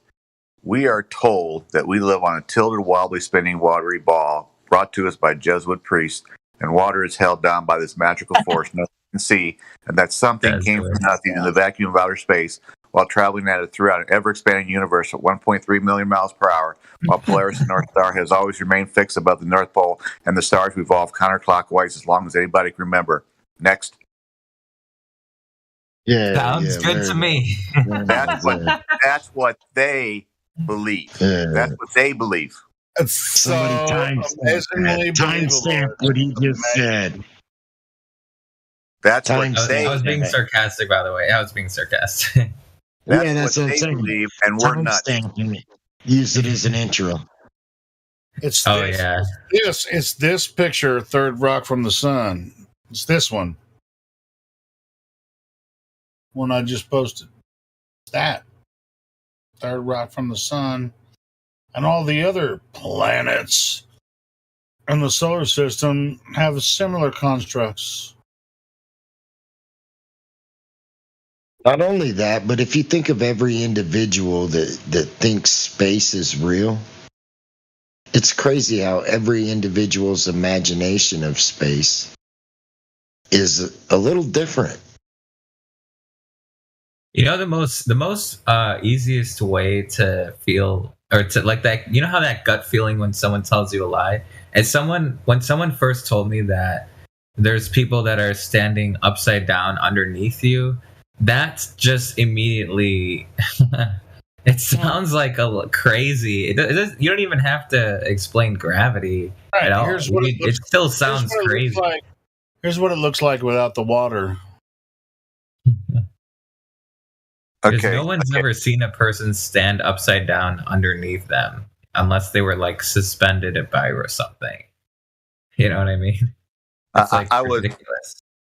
I was a big. I'm old enough to be a big lover of Star Trek 66 to 69. So here's my take on Star Trek. Space, the final big lie.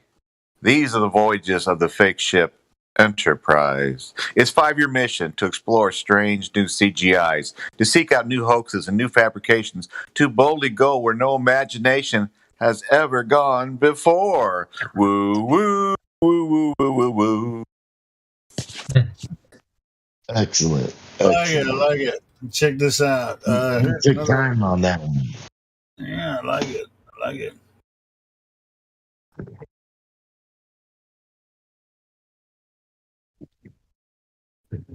Good water world. I like that one. Yeah, that's a good one. Now, if I could just sing as good as Helio, I'd have a career. Almost nobody can, so that's a it's an impossible. I do agree with that. I do agree. Every flat Earth YouTuber has their own introduction, and that would be a good one. There's the Julio skeptic. Check this out. I mean, I can sing good, but you guys speak a lot better than I do. So I just Julio skeptic to the VC check-in one. Thanks, Julio skeptic, please. Julio. As far as I know, I do have some Native American, like Cherokee, in my bloodstream. I don't think I have any Julios in there. How about this one? How about this one? There's somebody in VC check-in though. How about this one? Wait a minute. He said he's Cherokee. Hold on 1 second. You got to stop right there when they say another one. So you're Paleo Hebrew, eh? Okay, that's cool. Part of the Lost 10 Tribes. Yeah, I heard you guys talking about that earlier today. Yeah. All right. Continue. Yeah, I'm all about that shit. I ain't about it. But there is somebody in check-in. I'm gonna go up there and see what Runkin 420 has going on. All right, he's gonna be the one, guys. Everyone, get on the edge of their seat. You guys ready for this? He's the one. He's the one that's gonna save us, right? I believe this new person. Go ahead. I know he's gonna save Sonny and help Sonny see the light of the ball. Yeah, he's gonna. Everyone here is gonna get converted as soon as this new guy comes in. All right, you guys ready? I'm ready. I'm ready to see the curve, man. I'm ready. He might save me from myself. Because if it doesn't get better soon, I may have to go outside and find a wall to hit my head up against. Hey, Sonny, Earth's the ball. Earth's the ball, Sonny. Yes. In a vacuum. Hey, wait! Don't spoil it. Wait for him to come in. Wait for the new guy to say it. In a vacuum. Go ahead. Wait. Go ahead. In a vacuum. I'm with you. Go ahead. Yeah, I'm waiting. Do you guys feel the anticipation that he's because he's being interviewed right now by Helio Skeptic? You feel the anticipation? Not really. Not really feeling. You're not phased by it. You're not. Maybe he's the one though. Maybe he's one of the astronauts. Oh, gee, there is no one. There is no one. The one. Anyway. You can't be one for what they're looking at. Hey, if Don Pettit came in here, he could convince me. Actually, there is the one. Actually, there is the one. Yes. Maybe the Antichrist. But they're not one of us. The one is not one of us. Yeah.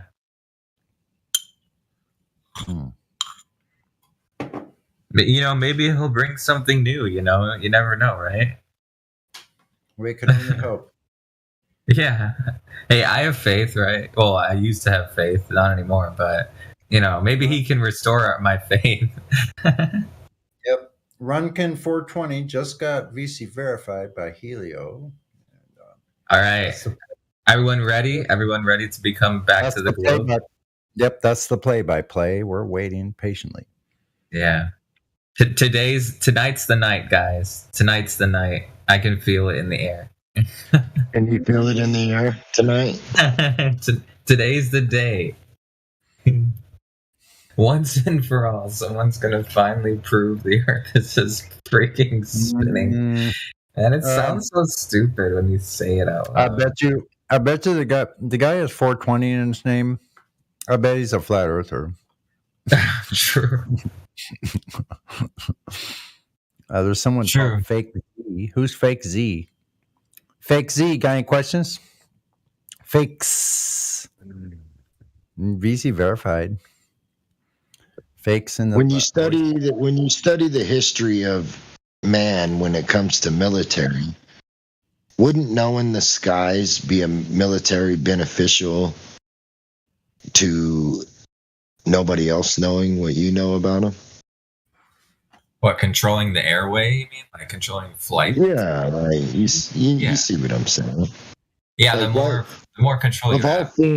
Of all things that even globe earthers would admit the government lies. So of all things militarily, why the fuck would they tell you the truth about the world you're in? Mm-hmm. If they could control what you believe about the world you're in.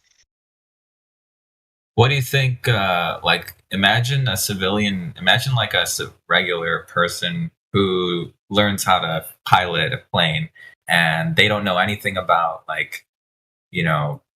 they're just learn how to basically fly they're the just plane, going. nothing. Yeah, they're just flying a plane, right? And then they end up going too far in one direction, and then they find out that they're not supposed to, or like that. I guess I wonder if they would actually go after him. Write a book. Write a book on that. You need to write. Are you an author? Should become an author. And No, they would just let him die. Write a book. So they wouldn't go after him. They wouldn't go after him. Not at all. Okay. It could be speculation, but you should write the story. Write a narrative. Imagine there's there's a planet. It's easy if you try. It's all watery in the vacuum of the sky. Imagine all the people believing in the lie. The Earth is mostly water. Aren't we mostly water too? Is this guy's great. You know how oh wait, never mind. Is he here now? Oh, I can't. Actually, no. Go ahead. Sorry. Go ahead. I thought the new guy joined. Yeah, I didn't see him join. But anyways, yeah. Aren't we mostly water, just like how the Earth is mostly water? Yep. About the same percentage. If the scientists tell you the Earth is mostly water, I based off what I've seen, I would probably agree, but I would still be skeptic. But here's the problem: underneath the water is more land, right? Yeah. Underneath the land is more water. Water's not held by underneath the land, under the foundations, and probably within the foundations. Yeah, exactly. Water's held by a container known as land. Right. So you could actually make the argument that the Earth is 100%. Well, not 100% land, but you could say it's. I would agree with that. 100% of it is land. If you take into account under the water. Yeah. How could you disagree with that? Yeah. It's the land holding the water. Exactly. Yeah. But it's so weird because you would think, because then that means like just take the average map, right? And just instead of water, just like put an entire that would mean like there's like 8 more continents, or maybe at least like 2 or 3 more continents, Like if you just took the map and then you just got rid of all the blue, there would be like 3 or 4 new continents just based on that. You guys should check this out. It's a little off topic, and I'll leave it alone after this. But Google Earth impacts. Yeah. Click images. Right? And if you do that, in my opinion, what you're seeing is the foundations of the Earth that burst open during the Great Flood. And they're acting like they're impacts. Because impacts should come at an angle. You would get the straight on ones, but you'd also get like landsliders.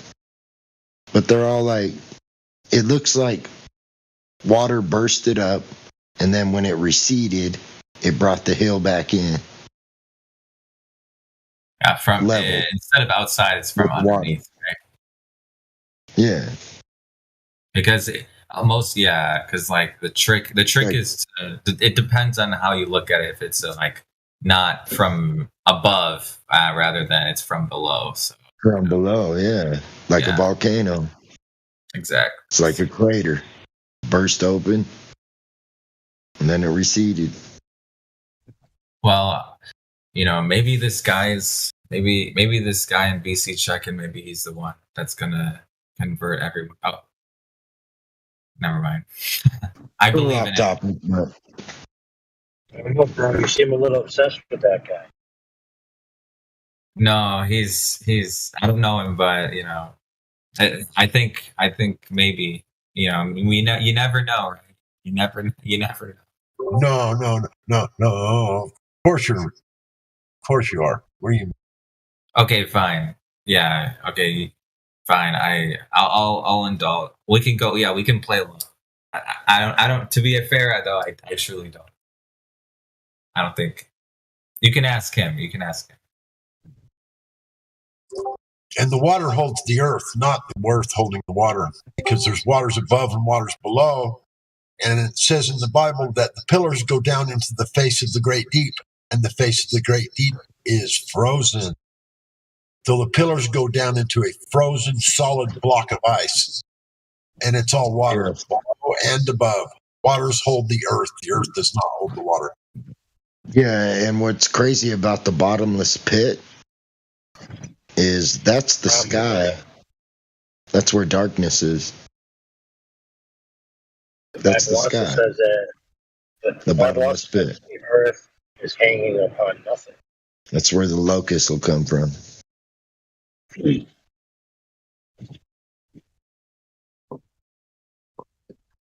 Wait, the locust? Yeah, that's because it's not hanging on. It's hanging on nothing because it's mounted firmly on the foundations and the pillars that are stuck into the frozen ice, so it can't be moved. Yeah, but when he says it's hanging on nothing, you can't use that as space because space is something. We're surrounded by water above, water below. Yep, absolutely. And the water's holding the earth because the water is frozen underneath us. The face of the great deep Yeah, is then frozen. how is it hanging upon nothing? Oh, the earth is the entirety of it. Well, why would it have to be hanging on anything? It says it's hanging on nothing. It's stuck in the ice on pillars. So that it's hanging on the pillars. No, it's stuck in them. It's sitting on top of them, not hanging on them. The Okay, pillars so you think that God wrote it's hanging on nothing because it's not hanging, it's supported from underneath, and it's focusing on the word hang. Oh, it tells you what's above the earth, guys. Heaven. No, I'm being serious. I don't The entirety of know it. why he said that, but hanging on nothing doesn't means that there's nothing going on. Yeah, there's nothing. There. It's Yeah. literally nothing. Nothing happening with the earth hanging. Something hanging on anything. Stuck in the Yeah, ice. it's below his throne. It's exiled from the kingdom. But hanging on wait a minute. If there was truly nothing, then that would imply that there's a limit that's not infinite. Our sky. Bingo. Our sky Yeah, is that's right. Go ahead. our sky is the bottomless pit because the bottomless pit is darkness.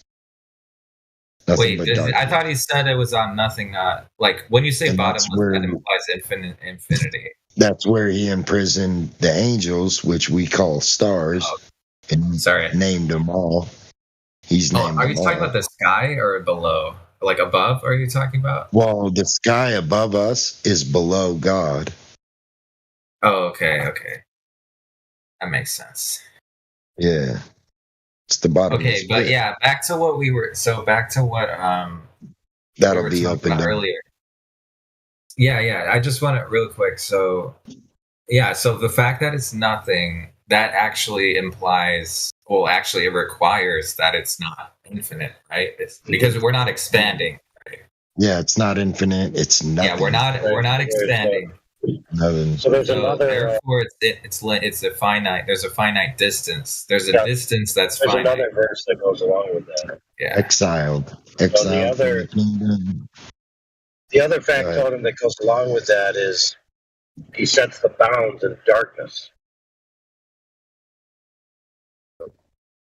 He So the sets earth is the upon the earth is on nothing, in the boundaries is dark. Okay.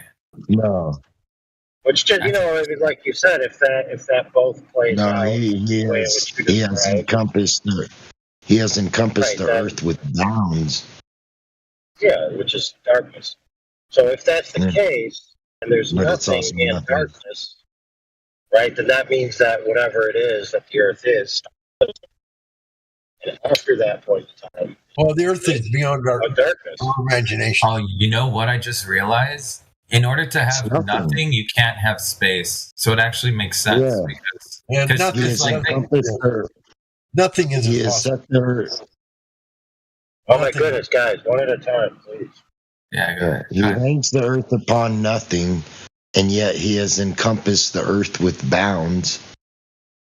That would correct me if I'm wrong, but that would, to me, that means the nothingness is the bounds. You're not going out of that. Yeah. Yeah, because in order to have true nothingness, you can't have. There is no time. There's no space. Yeah, right? there's nothing.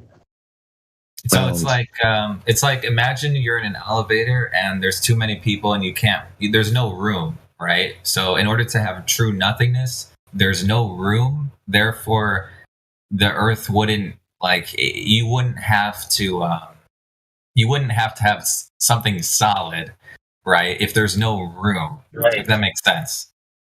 It's an absolute realm. The barrier is no more reality to go to. Exactly. It's just the end of reality.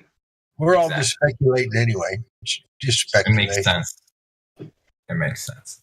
I'm not saying My bad, guy. what My I said bad. is absolute.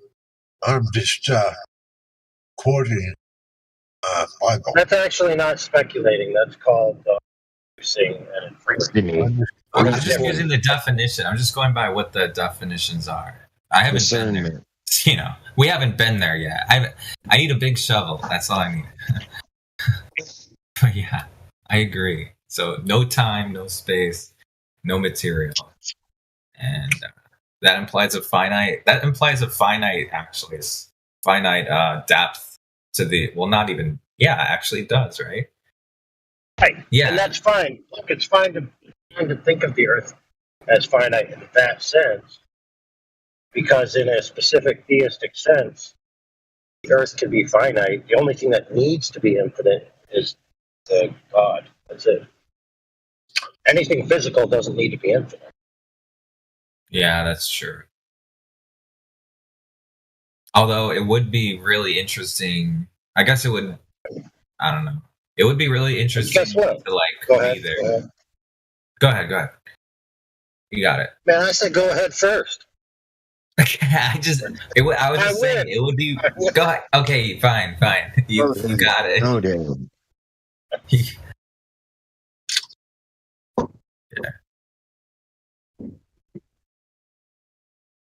Okay, so I guess I'll go first.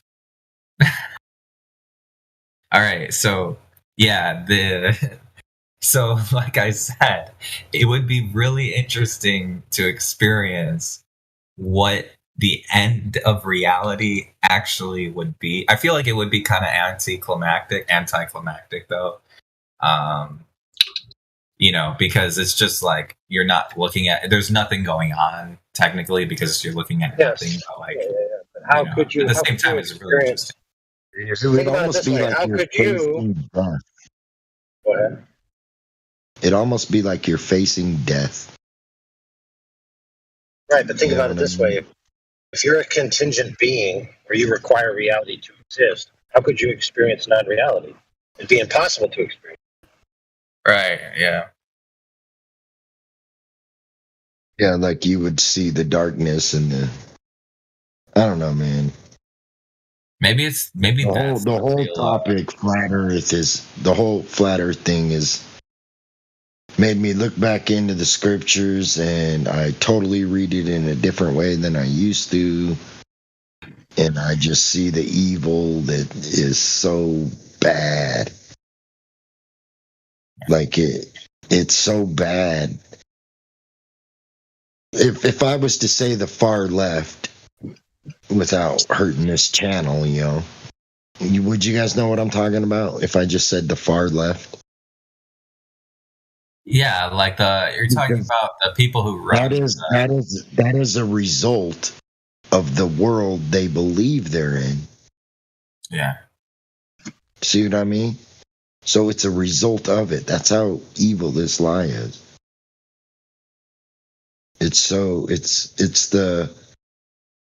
To me, it's almost the abomination of desolation that's set up in the temple. Because the temple became the body. Each individual body is the temple. And if it's set up in every individual across the earth, that's the abomination of desolation. Yeah, but what does it say in the scripture? What do you mean? About the abomination of desolation? Yeah, it's well, when you see the abomination of desolation set up in the temple, know that the time is near. But what is it that they set up in the temple? The heliocentric model, because the temple. Because Jesus Christ made the body the temple. It was no longer a building, a structure, a tabernacle. Right. But I'm asking, what does the Bible say about the abomination of desolation that's set in the temple? What does it describe as? That's when you know that when you see it set up in the temple. That's okay. Now I've asked 3 times. I've listened. I realize you're invested in this idea, but I've asked you 3 times the specifics of the idea, and you're going around it in a circle. So what's up? Help me. Great answer. I'm just misunderstanding your question, I guess. I apologize. What are you asking? Ask it one more time. Okay, you're claiming that something over here in reference to the Bible over there. So I'm asking what the Bible actually says. What is the abomination of desolation? Can you quote the verse word for word? Not where it's set up. Okay. Yeah. So it's when in the Old Testament, the abomination of desolation is when they sacrificed the swine in the temple of God, the pig. But after Christ, what verse is it? No, I don't. But if you just look up abomination of desolation, you'll see what I'm talking about. Okay. Right. It's also in Revelation because it comes back again. But in my opinion, it's not going to be the same as what everybody's thinking about the swine being the pig sacrificed in the temple. So because Christ made the temple the body. So it'll be what you believe. The abomination of desolation in the end will be what you believe. So the first incident, supposedly, when they ransacked Jerusalem, I think the Roman dude came and slaughtered a pig on the altar. Now, remember, Romans were basically polytheistic, and the Jews, were monotheistic against the Roman God, essentially.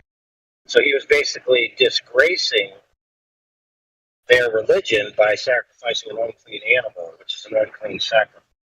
Okay, an unacceptable sacrifice. So it's not just that it's a pig, it's also that it's unacceptable to God for a sacrifice. Because God requires specific.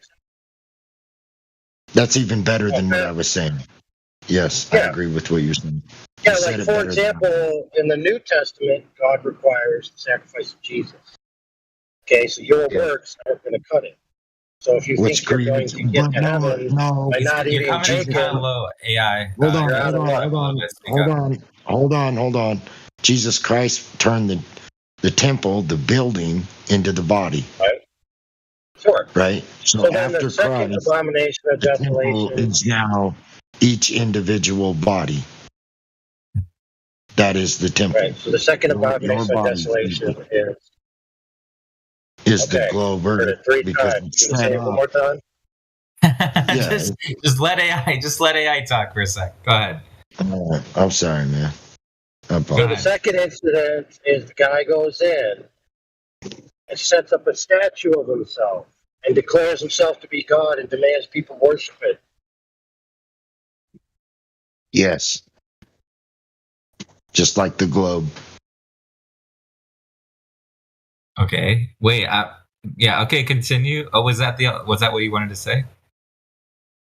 Was there more? So a specific agent, right, goes to the temple, sets up of himself, an idol essentially, and demands that people worship it. Oh, like an idol. That's the Antichrist. He'll literally go Say to that the it's a temple. gold model. I mean, That's not the abomination of desolation. The Antichrist is not the abomination. He's the root of it. He's the root of the abomination of desolation. The But the abomination when he goes into the temple, sets up the statue and demands to be worshipped in place of God, desecrating the temple. Yeah, that's your If you want to temple. go from there and say if you set up heliocentrism as an idol, maybe, but it's a stretch to say it is the abomination of desolation. But the temple is the body. The temple is the soul, the body. Can I add something here, guys? The Bible, Go to the says. abomination in Revelation. Go to the abomination of desolation. Wait. Just let him get it out. Just let him get it out. All right. The Old Testament temple we know was a rock temple. The New Testament temple is the body, but the Bible says that ye are the temple of God, that the church is the temple of God. It's not that we are individually, that we are living stones that comprise the temple of God, which is the church. So you keep saying that the body is the temple, and that's kind of true. God does take up residence in his people, but collectively the church is the temple. That's what the New Testament says. But it's the individual that declares Christ is the Son of God that creates that church. So does the church as a whole. But I'm just saying that that's the what you're saying is true, but it's not accurate. No, what you're saying is accurate. I agree with what you're saying. But it's different than the Old Testament, which was a building. You had to sacrifice an animal. It had to be a hooved animal. Right? All I'm saying is you're saying the New Testament says that the body is the temple, and that's not what the Bible says. It says the church is the temple. That we're living stones. Yeah, those who believe in Christ are the body of Christ. But they're individuals. Okay. When you understand that, when you understand the church is the temple, what AI is saying makes more sense. What you're saying, the idea of the heliocentric model being the abomination of desolation, I would say it's far beyond a stretch. If the whole earth believes it, hold on. If the whole earth, just about the whole earth believes it, that is a church. It's a body of the Antichrist. If the body of Christ is the individual. Would you say that you're saying that you're a Christian though, right? Yeah, if the body of Christ are those who believe in Christ, then the body of the Antichrist is those who don't believe in Christ. Right? And that is the heliocentric model. It steers you away from the Almighty. The Antichrist doesn't have a body in that sense. Wait, you're cutting. You're a little bit low. You gotta speak up louder. We can't hear you. Yeah, I've been having a difficult time hearing you the entire time. I'm having to listen real close. Okay, he I think he's going to rejoin. Just give him like a couple seconds, I guess. Or Hey, Bowl Kicker, how's things, mate? Good, brother. How you been? Good to hear, man. oh, he's back. He's Thanks, back. brother. You there? You there? AI Ardent? Okay, maybe not. You can hear us? How about this? That's better. Okay, a little bit better. Just, you speak really loud. Speak as loud as you possibly can, and then we can hear you. How about this? That's better. There we go. Now we're talking. Now I can hear you. Go ahead. It wasn't someone else was speaking, so I'm not saying that. Oh well, I mean, we were talking about how it was a stretch, right? Something was a stretch, and then that's when the debate started. James, are you still there? I don't know. Well, there's a lot of symbolism. I'm still here. I just muted myself.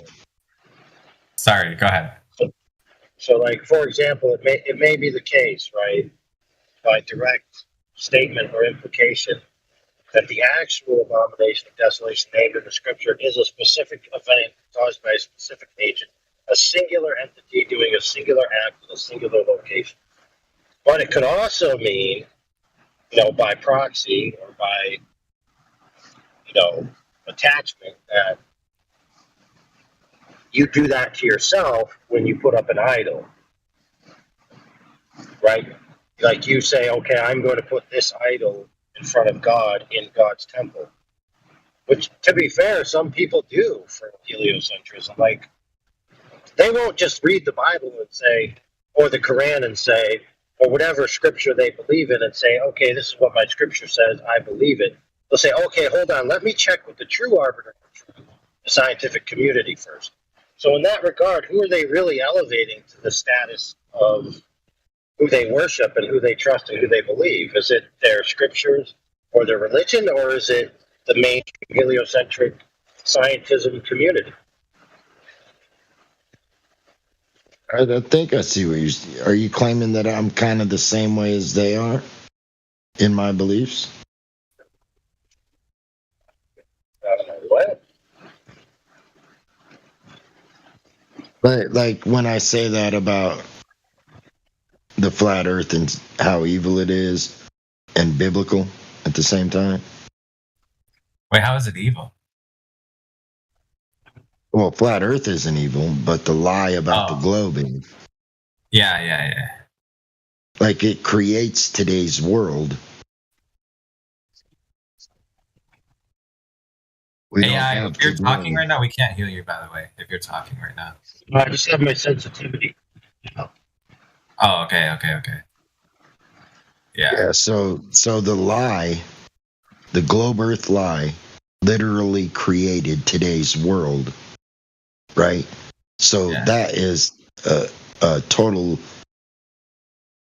Well, it didn't create it. Just not in biblical terms, but that is a desolation of truth, right? If the earth is truly flat and Jesus is truth, then the globe lie and the people who worship and believe it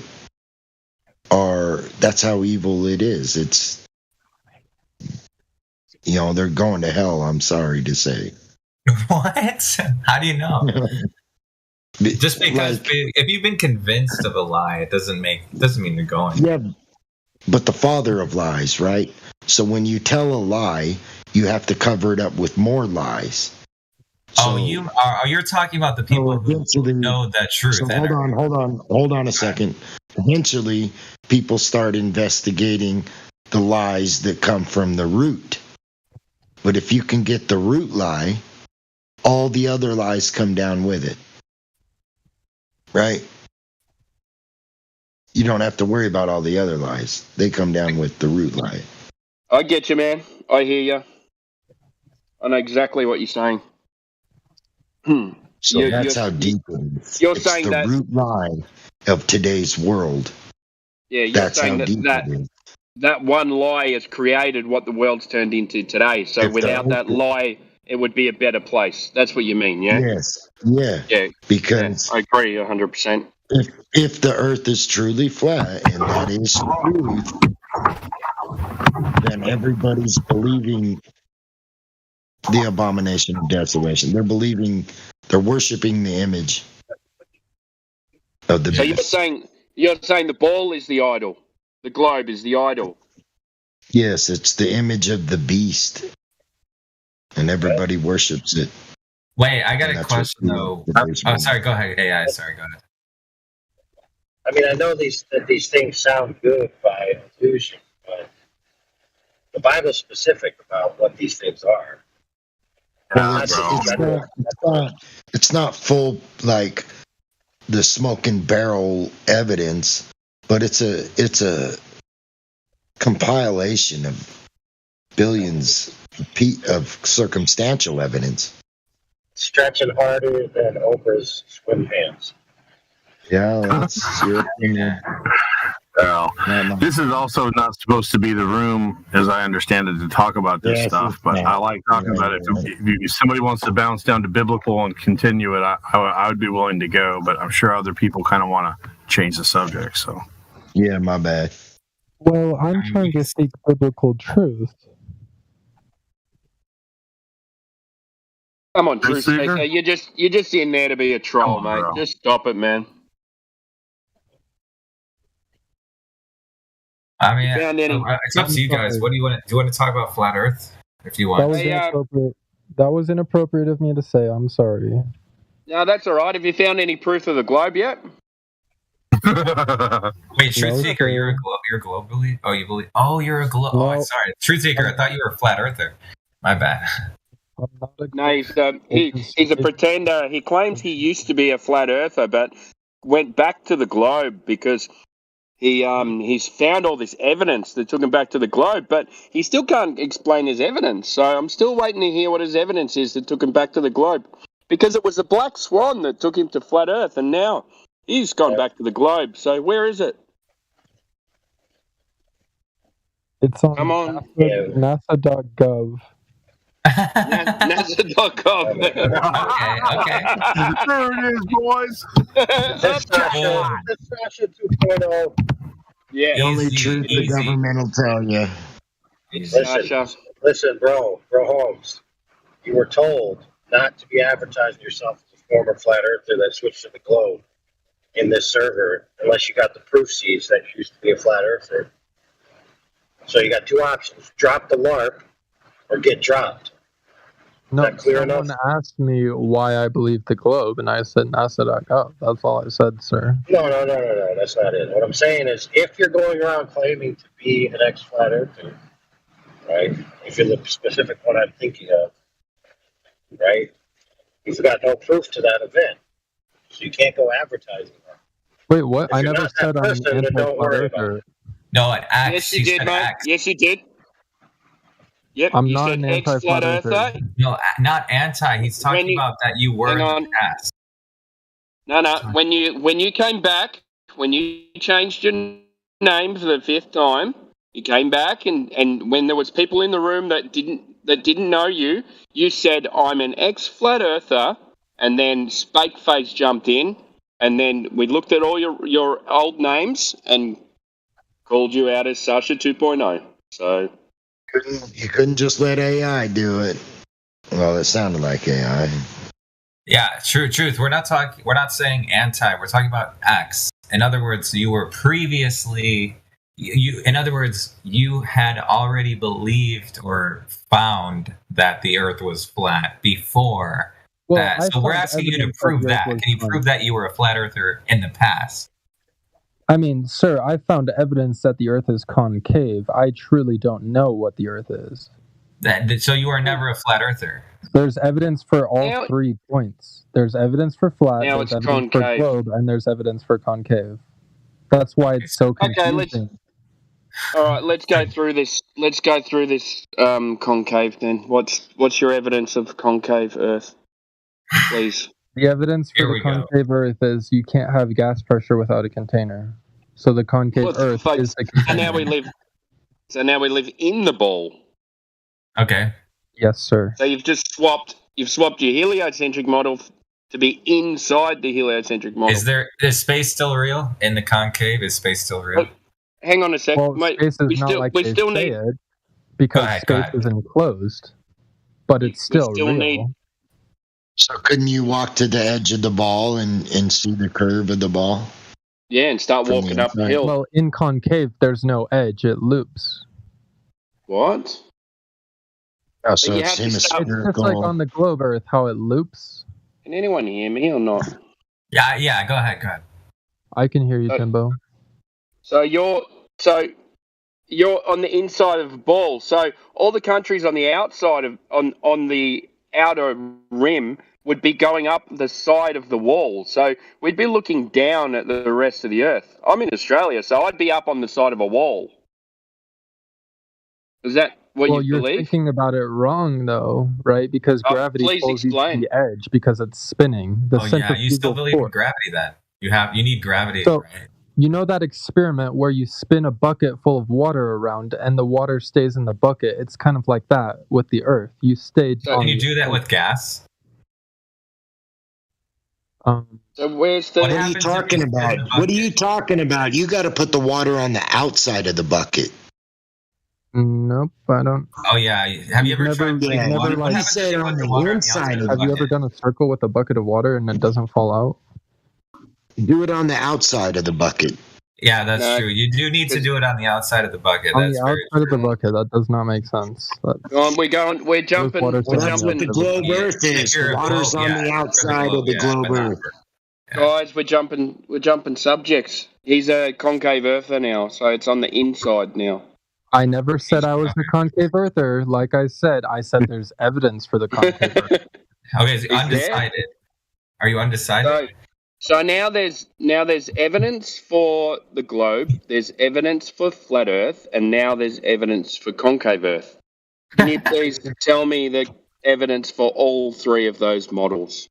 Flat Earth's not a model, but Well, which one would you like first? let's go with the globe, because that's probably the most common one, isn't The it? evidence for the globe is Don't go to the satellite sky. imagery. Satellite imagery. Come on, man. Oh, no, let's bugger that. Let's start a new subject. Let's go with concave. What's the evidence for concave? Wait, we need to Just told qualify you that. can have gas pressure without a container.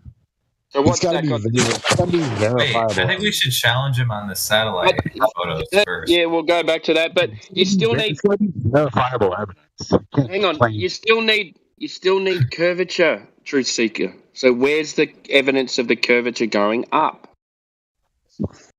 Well, Or any curvature period. if you think about a sphere, it's a perfect shape. So Yeah, but gravity where's the naturally evidence? forms curvature.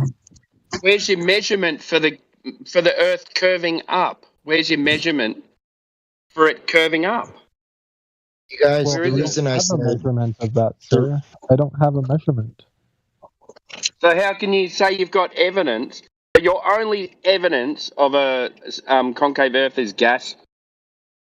Gas. Well, that's a contradiction gas needs a of the container. globe model. The gas pressure without a container, that contradicts the globe model and the flat model. Why the flat? And the Why does what? it contradict the flat Earth model? I don't understand that. Because there's no But you container. got evidence You've of all never of them. seen a Because there's container. no container. Hang on, Seeker, you're gonna have to sit next to your microphone because I can't hear you. Hold on, you guys. The reason I said the water on the outside of the bucket is because earlier he said he has evidence of a globe Earth, a concave Earth, and a flat Earth. But if you got water on the outside of the bucket, how could you? He's got That's contradictory. the most impressive one, actually. And the most impressive one is water on the outside of the bucket.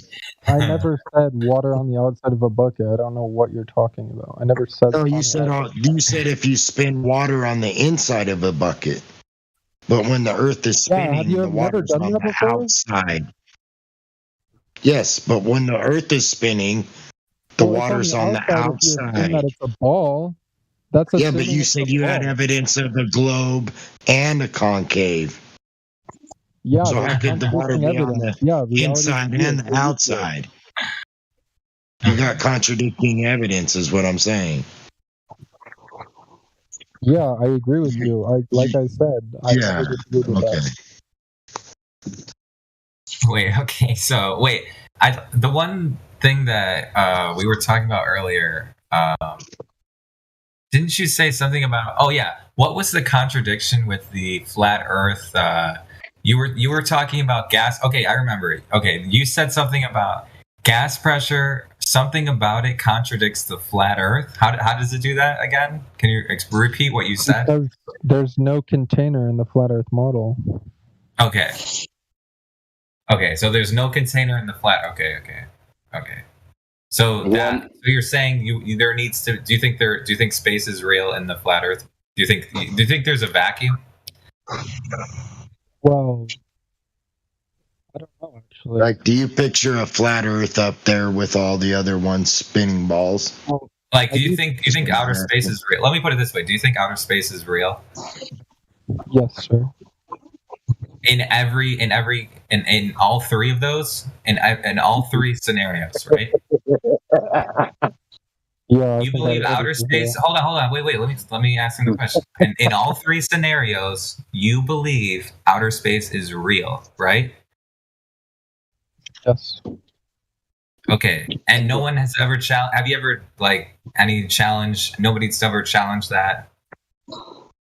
You haven't experienced anyone challenging. Have you ever experienced someone challenging you on the idea? No, sir. Okay, what did they say? What did they say to you? They didn't challenge me. I'm asking you, did they challenge the idea that outer space is real? I said no. Okay, they never. Okay. Where's the only place you've ever seen outer space? A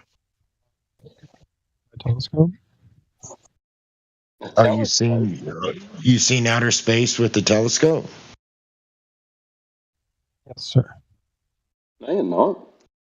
How do you know? That's amazing. You can't tell that that's outer space. The only place you've seen How outer do you space know? is on TV. Well, I just define outer space as that which is outside of Earth. Well, You've what's only seen it outside on of a it? two-dimensional screen, man. Wait a minute, you're defining space as just outside Earth and not a vacuum, bro? Yes, sir. Is that what you're doing? You're calling space another place instead of calling it a vacuum? I can see the stars. Yeah, you're right. Yeah, that's true. Let's be more specific. I can see the stars with the naked eye. Let's be specific. Let's be one specific. person talk at a time. It's getting annoying. Let's just let one person talk at a time. Okay, go ahead. Hard to listen to.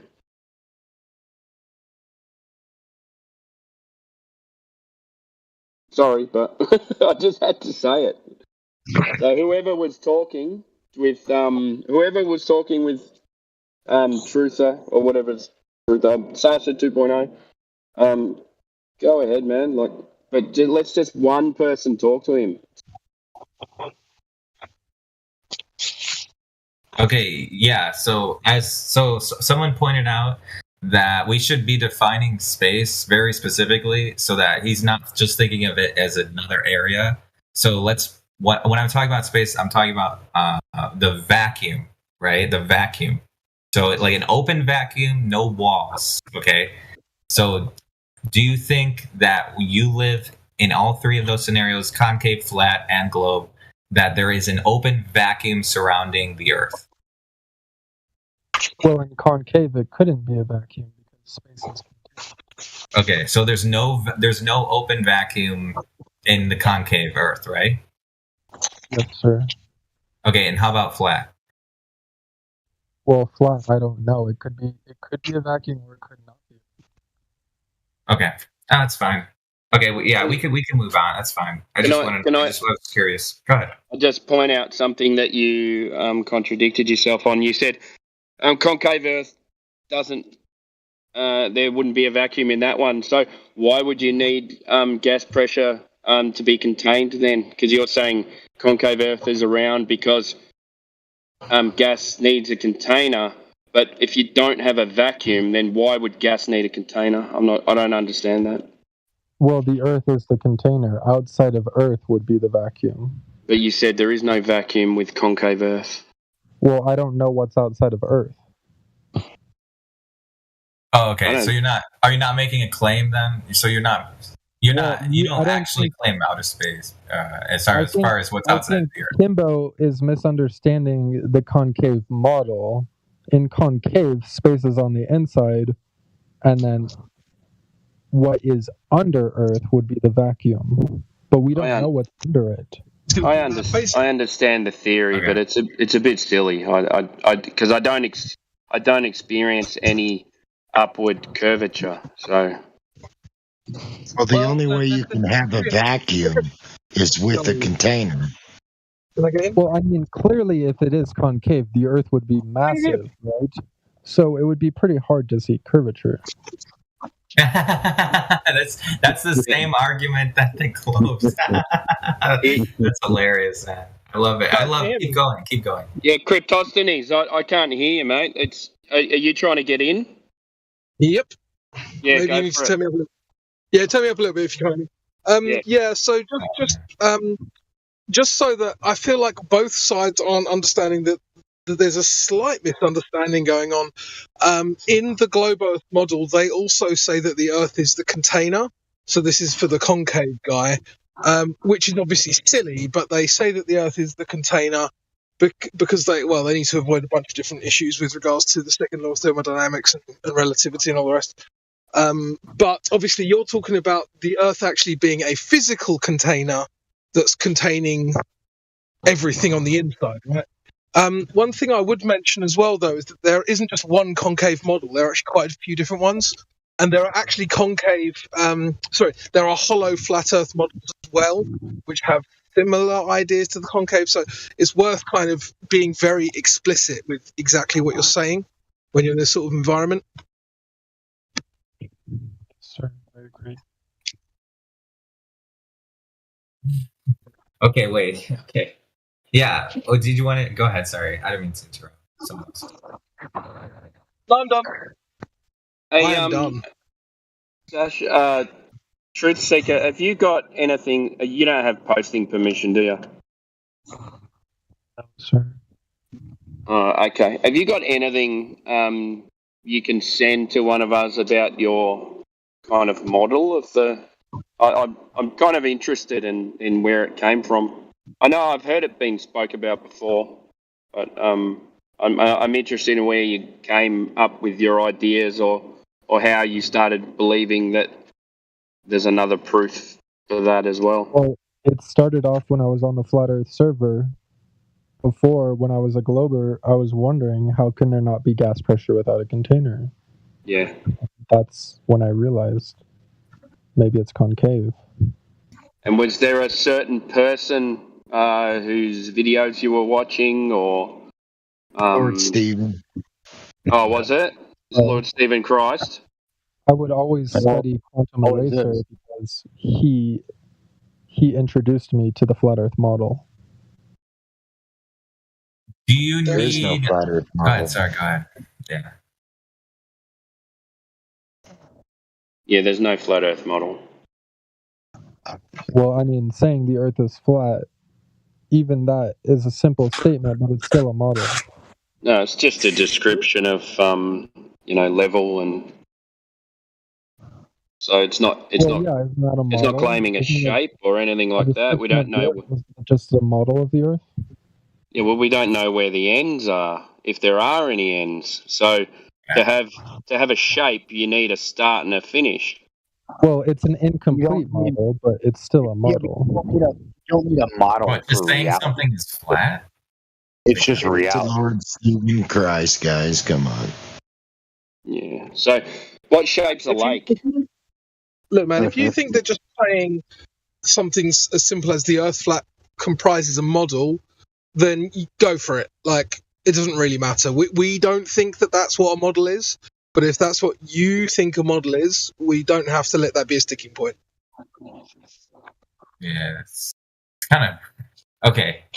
Yeah. So, anyways, okay. So the reason you don't think it's flat is because you need a container, and according to you believe that in order the flat Earth has no container, right? Just want to. I know. I said this before, but I just want to. You agree with that, right? We've never observed a container, so far I don't think there's a container. Okay, no, I agree. Okay, that makes sense. Why do we need a container if there's no? Yeah, if there's no vacuum, yeah, you're right. Yeah. If there's no vacuum, do you need one? Yeah, that's the whole point. Is that you have to have a container in between a vacuum and a gas atmosphere, right? Like that's the whole point. Yeah, it's hard to replicate. How do you replicate it? You know, it's hard. Well, both the vacuum and gas pressure requires a container. True. So both of them require a container. True. You can't. Have you ever seen an open vacuum without a container? Yeah. We have evidence of. We definitely have evidence of. You send rockets up and they hit something. Right? Like we see that. Like what it is, you know. What it is? What it is a different conversation, but we have evidence that you go out there and you hit something. What it is militarily known. That's for sure. Right. I mean, there's a reason that they did fishbowl, right? Like, come on. Like, what were they doing fishbowl if there's not a container? Like, come on. Yeah, okay, but I'm also saying, you know, if you know we don't believe in a vacuum of the vacuum of space, then there's no need for the container. For the container. So it would just be hard to demonstrate. It would just be harder to demonstrate. But yeah, go ahead. We do have gas pressure though, and so of course. We can. Right. So therefore, we do. You have to have something to press against. Well, that's if it's outside. Like, where does it end? So does it end? Or like, is it what? I understand those laws. I do understand those laws, but I'm trying to think outside the container at the moment. But yeah, they're talking about when you define the word, when you actually define the word gas pressure, it literally has that word container in it. That's the problem. Because they have to redefine it. Yeah, can I finish what I was saying though? Like, molecules pressing against the container. Yeah, I understand that gas pressure needs a container, but if this, you know, like, I don't know. At the moment, I can't explain it, but I'm just saying, if there's no vacuum, then you don't need a container. So. They're claiming there's a vacuum, so we say then you need a container. But if there's no vacuum, then we don't need a container. So, I don't know. Yeah, but for some reason, they also picture a vacuum without a container. But even I know. Yeah, gravity. Yeah, I know. Yeah, which is crazy, but I don't know. Yeah, I think. Well, yeah, the only issue we would have to redefine pressure is because otherwise, you know, you're just going to run into people who are going to tell you there's no shot. You need one 100% just because of the way we defined it. So, you know, especially when they're both side by side, there absolutely has to be a barrier or the gas will fill the space. Yeah.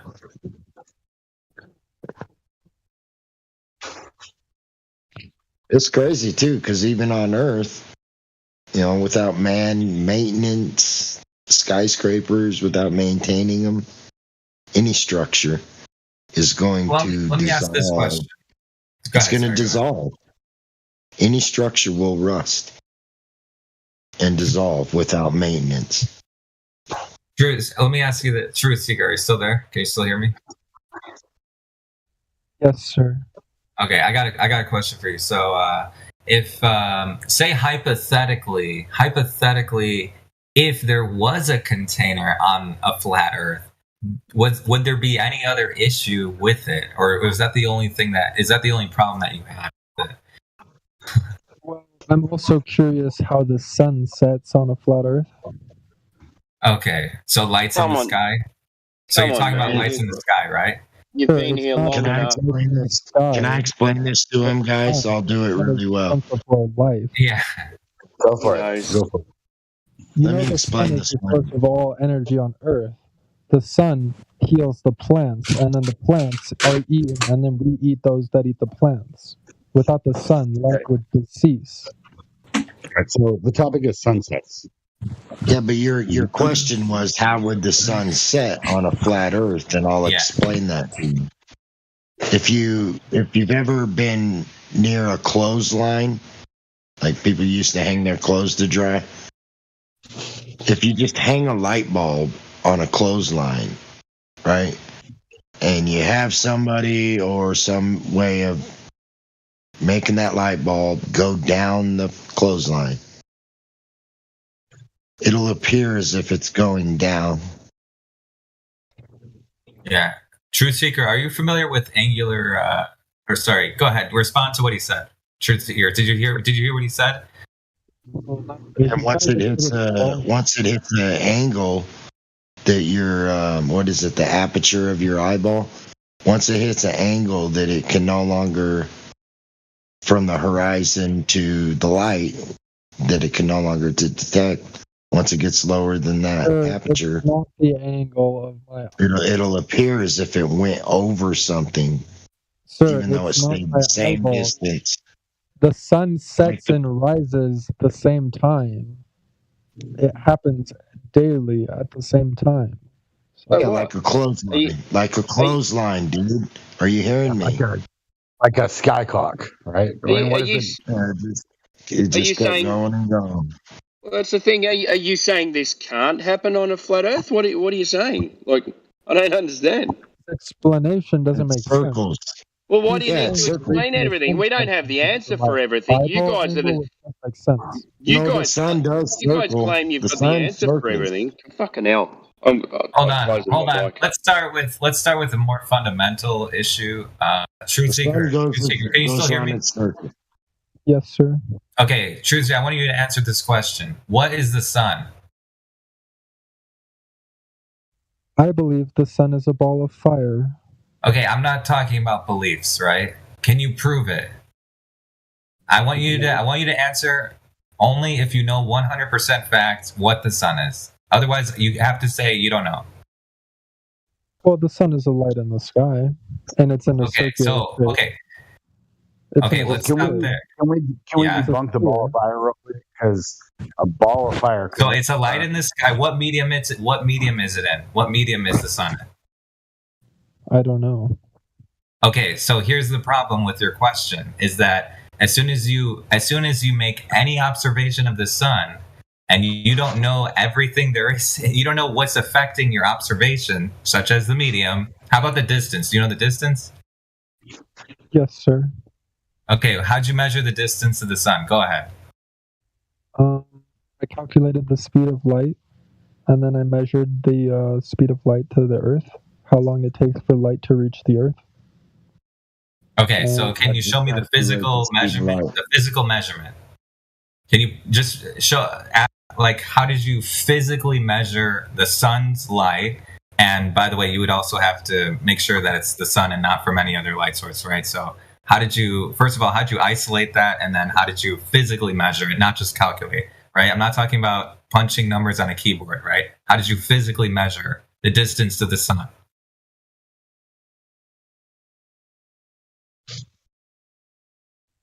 We use parallax measurement of the sun with Mars.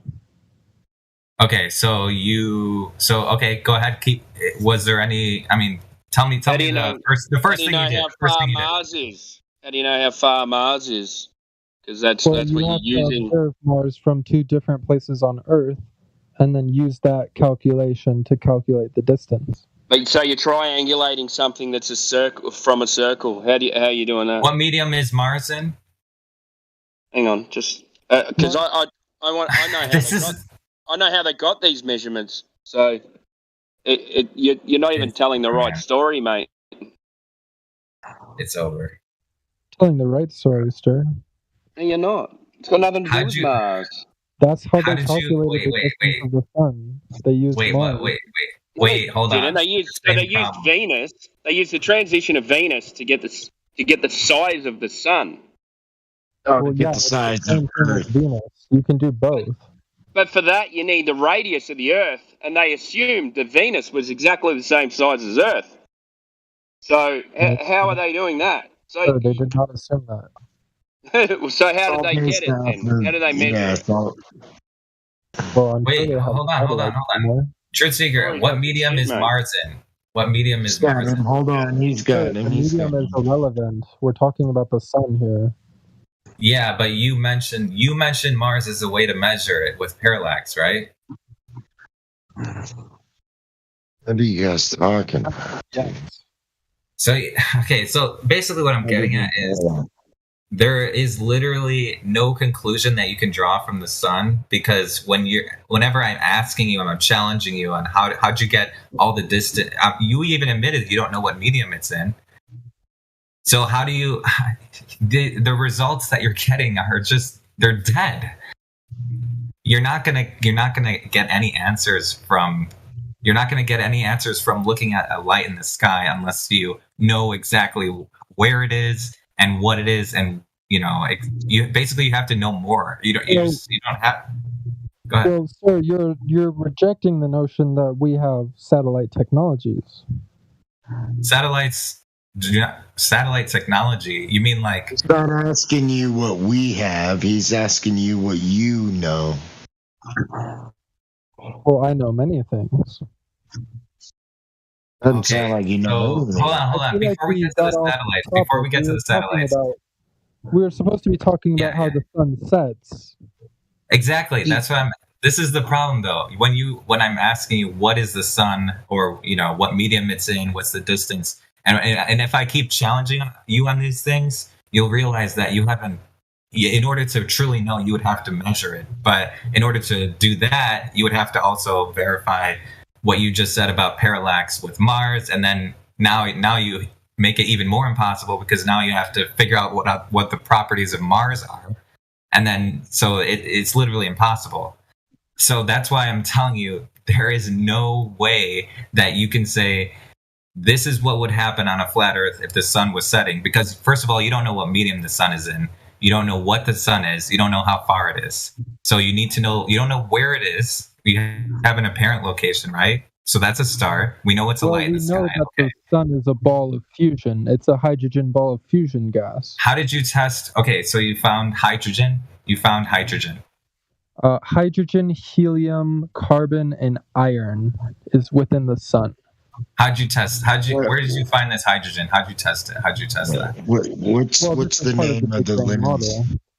So the sun, a bunch of helium gets together and it clumps into a ball of gas, and then eventually this gas gets so hot it starts performing nuclear fusion where it loses ions, and then hydrogen forms into helium, which forms into other elements, eventually turning into iron, which leads into a supernova. Cool story. Go ahead. Wait a minute. Just a second ago, you said you don't know what the sun is, and now you've Googled something, or what? Well, hold on a second, guys, because if you know what something is, you can create it. Know what the So if sun you is. cannot create the sun, don't act like you know what it is. Okay, well, you're a Bible thumper, so leave me alone. No, if you don't know what it's called, reverse engineering. Reverse engineering. If you know what something is, you can reverse engineer it. You can create it. Yes, sir. Yes. So if you cannot recreate the sun, don't act like you know what it is. Sir, do you think we have nuclear fusers? It's not a nuclear reactor. It would need to create nuclear fusion, which is a lot more difficult than nuclear fission. The only way to create nuclear fusion on Earth would be to detonate a nuclear bomb. It still can't create the sun. How did you? Wait, okay, so quit acting like you know how to create the sun. Hold on. You, Truth Seeker, didn't a minute ago you just said you believed. You didn't say you know, right? You said you believed, right? Just to make sure. I just want to make. Yes, it's okay. So you have a belief. Okay. Everyone has a belief. About you have a belief about what the sun is, right? But you don't admit, you don't try to claim that you know, right? I mean, I think I know, but I don't know for sure. Okay, so here's the issue: is if you don't know it, then the observation that you're making about the sun setting, you're not going to get the accurate results from doing a test. It's the best model we have so far, sir. We have to work with the best This is model where we it have fails, available man. to us. Oh my god, this is where it fails. Though. The Earth is not a model, man. It's not a model. That's where the test fails. It's so dynamic, and there's no way you can model it. Okay. Okay, but so the sun setting thing. Did you still want? By the way, did you still want an explanation of how it works? Because I don't want to explain to you something that is a light in the sky that we both agree that it's a light in the sky and within an unknown medium. So we don't even have to go there if you don't want to hear it. But we can still. There was I'm pretty sure he wanted to challenge you on that idea because you said the explanation didn't make sense. So do you want to still hear that, or do you want to go to a different? Yeah, I kind of want to hear it. If you guys. Okay, yeah. I think it was it James? Did you want to clarify your explanation? I think I'm not sure who it was, but I'm pretty sure it was James. Were you explaining how the sun sets on a flat Earth, right? Yeah, like if you was to stand underneath a clothesline that was 20 miles long on a flat surface, and you hung a light bulb and you threw it down the clothesline, it's going to appear as if it's going down, but it's going to stay the same elevation the whole way. What causes it to appear that way? That doesn't make sense. What causes that? Distance, perception, perspective. Yeah, but something has to be changing, right? Is the distance changing? Because the sun is appearing to change, so something has to be changing. No, it's just perspective. So you're saying something happens without a cause, which violates the law of cause and effect. It's how you draw a painting. It's like when you're standing above railroad tracks and you look up and they get closer together. They're the same distance apart. Yeah. Hold on, let me finish. The whole entire way, they're the same distance apart. But it's perspective. It is just the way your eyes see. It has nothing to do with curvature, because the railroad tracks are horizontal. So it's just perspective that makes them look like they're getting closer together. And then they get to a point. I'm going to be honest. Hold on. They get to a point where the aperture of your eye can no longer resolve to your brain what's going on. And that's where it disappears. That's the vanishing point. And you call it Earth curve. Yeah, I'm sorry. That doesn't make sense to me. So. What are you talking about? Like the same thing All right, happened let me do one more. Nothing changes, but the sun. I'll give you one more analogy and then I'll mute. You're standing at one end of a basketball court, right? You're standing at one end underneath the basketball hoop. And you're looking down and you see all the painted lines on the court. You see every single line that's painted. And then you lower your head to where your eyeball is touching the floor and you're looking down it and you can no longer see every line painted on the floor. That is what I'm talking about. It's the angle of sight and perspective. It's not that the basketball court is a ball and the lines went over a curve. It's that you can no longer resolve them due to perspective and the angle of sight. You get my point? Kind of. Okay, so wait. Are you being dishonest? There's no way I'm you trying could to get it. It just doesn't make sense. not understand what I just said. Don't you find it funny that he doesn't understand that, but he thinks he lives inside a ball? Yeah, right. Like I said, Crimbo, I never said I live inside a ball. All I said is there's evidence for all three models, which I think is interesting. That's all I said. Okay, I just strawmanned you. Sorry. Okay, wait, hold on. Did I make sense, guys, so you or was still I don't- blabbing? Go ahead. Sorry, go ahead. Did I make sense there to anybody else? The analogy with the train tracks made the most sense to me. The train tracks one, I think. Yeah, have you I thought even the basketball court with the lines. Perfect sense, mate. It's perspective. Perfect sense. I also they think it disappears over a ball, like the basketball court turns into a ball because you can't see the painted lines anymore due to your angle of sight. Yeah, angular. Have you, Truth Seeker? Have you heard of angular resolution or angle? Like, supposedly we see. I mean, I've heard of it, but I don't know what it is. Okay, it's all right. How about like, okay, so like, let's go back to the train tracks analogy. You've seen train tracks before. Have you stood in the middle of them and noticed how they're parallel? You get what I'm? And when you look at in the distance, they appear to converge. Have you seen that? Have you seen that happen before? Yeah. Okay, right. So they appear to converge, but are they actually converging in reality? No, sir.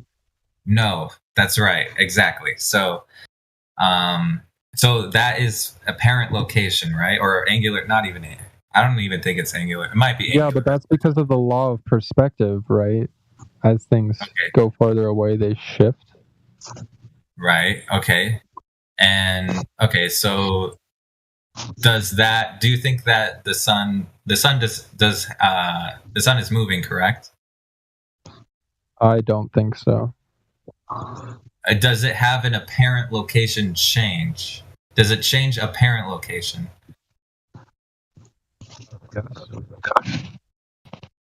I didn't hear that. Say again. Yes. Yes. Okay. We agree that it's at least it appears to change location, right? Yeah. Okay. So, okay. All right. As long as we agree on that, we can agree. I think we're on the same page. Except, well, maybe we should move to the next question I have, which is agreed with. Yeah. Go ahead. So, where's the edge? Who told you there was an edge? Well, by definition, there has to be an edge somewhere, unless you think the earth is infinite. Not by definition. No, the word flat. Where cite the definition of the word flat, and let me know where you see the word edge in there. Just well, let sir, all flat shapes have an edge. Every 2D shape has an edge. That's not what I'm asking you. We're not talking about. I'm trying to help you understand. I'm saying if a shape is flat, it must have an edge. Otherwise, it's an infinite plane. Okay, There's hold on. Either the Earth is an infinite plane, or there's an edge. As a flat earther, I kind of agree with it. You were wrong. No, hold on. What you said initially was objectively wrong. When you said flat requires an edge, that's wrong. 100%. You know why? Because by definition, the word edge does not appear in the definition of the word flat. Do you understand that? Do you agree? Do you understand that? Shape that doesn't have an edge. You're not even answering. No, I'm just saying. Like, is there? Hold on. Before you ask me a question, do you understand that the definition of the word flat does not mention the word edge? Do you understand that? Do you agree with that so far? Before you ask me another question, try to dodge my question. Do you get it? Do you understand that? It kind of does. It because it's false, and I'm telling you, all does. Okay, hold on. Show me in the definition of the word flat. Show me this dictionary, the page number, and show me the. You're not going to come to this conclusion from pure definitions. You have to do a little deduction here. It actually kind of does. I think it says from one end to another. All I'm asking for is Without one flat rising. shape without an edge. It should not be Let's that see. hard. Yeah, I think it kind of does it. I think it says from one end to another without rising, perfectly level. I don't think it even says, I think it just says Flat. level. Okay, maybe you're reading from a different dictionary because the one I see says smooth and even without marked lumps I or don't know why you're indentation. looking at a definition. Oh, you are right. Not Because it we're talking about geometrically. the word flat. He is We're right. thinking about Flat, this geometrically, not thinking about language. Okay, I'm talking No, he's about the right on definition. that. He's right on that. Yeah, Never it mind. doesn't It literally say. does not mention. I always thought it said from one end to another, though, without rising or bumps, or thought it was from one end to another. But dude, you realize that we're not Smooth allowed and even to. without We're marked not allowed to. indentations or lumps. That's what it says. Doesn't never mentions the word edge. Does it say one end to another? No, it doesn't. The one I can cite you. I can give you the citation if you want. It says smooth and even without marked lumps or indentation. Never mentions the word edge once. And do me a favor if you want. You don't have to. Look up the word edge real quick. Okay. Because I'm 100% sure it's not going to say anything about flat. The outside limit of an object, area, a surface, a plane, place farthest away from the center or something. Ooh, bad news. Damn. Say that again. That makes it fun. I like that. Go ahead. Wait, no, AI No was need to say it again. Okay, what just defined there is the outside limit, the perimeter. Like the furthest from the center, So, right? no, it doesn't have to be furthest from the center. Okay. But I mean, technically, look, if you made the mean where you took all the extremities and you averaged them out and then decided this is the center, then yes, all those points would be the furthest they could possibly be on that axis or radial from the center, sure.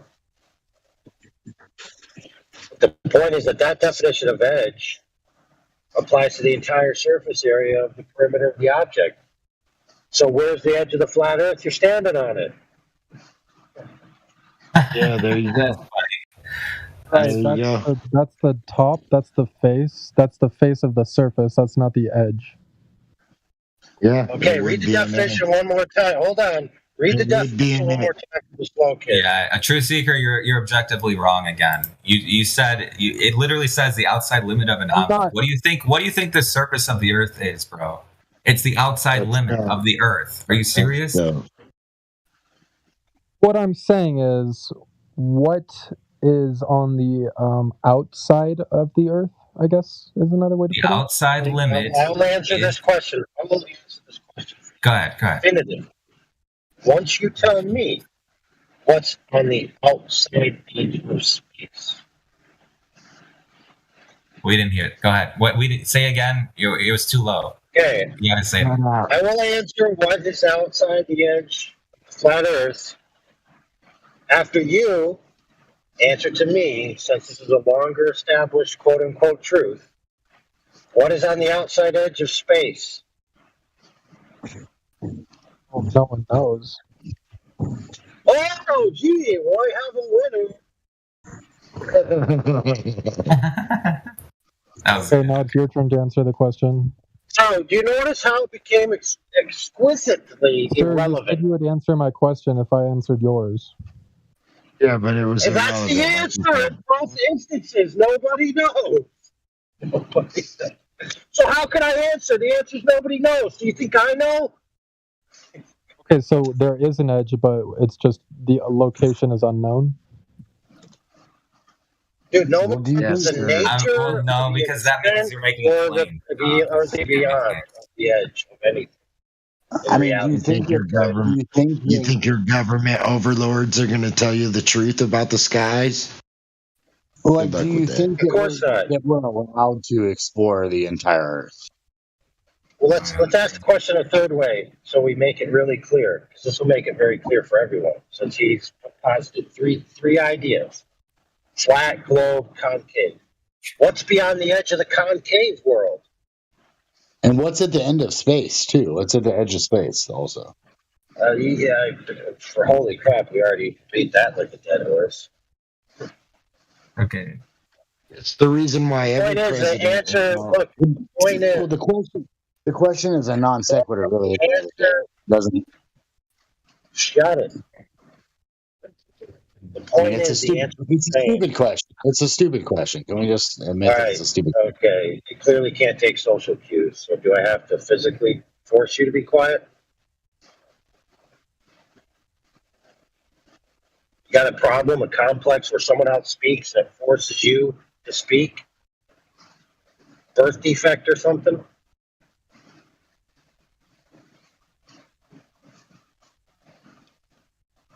Anyway, the answer is the same in all three models. Nobody knows. There you go.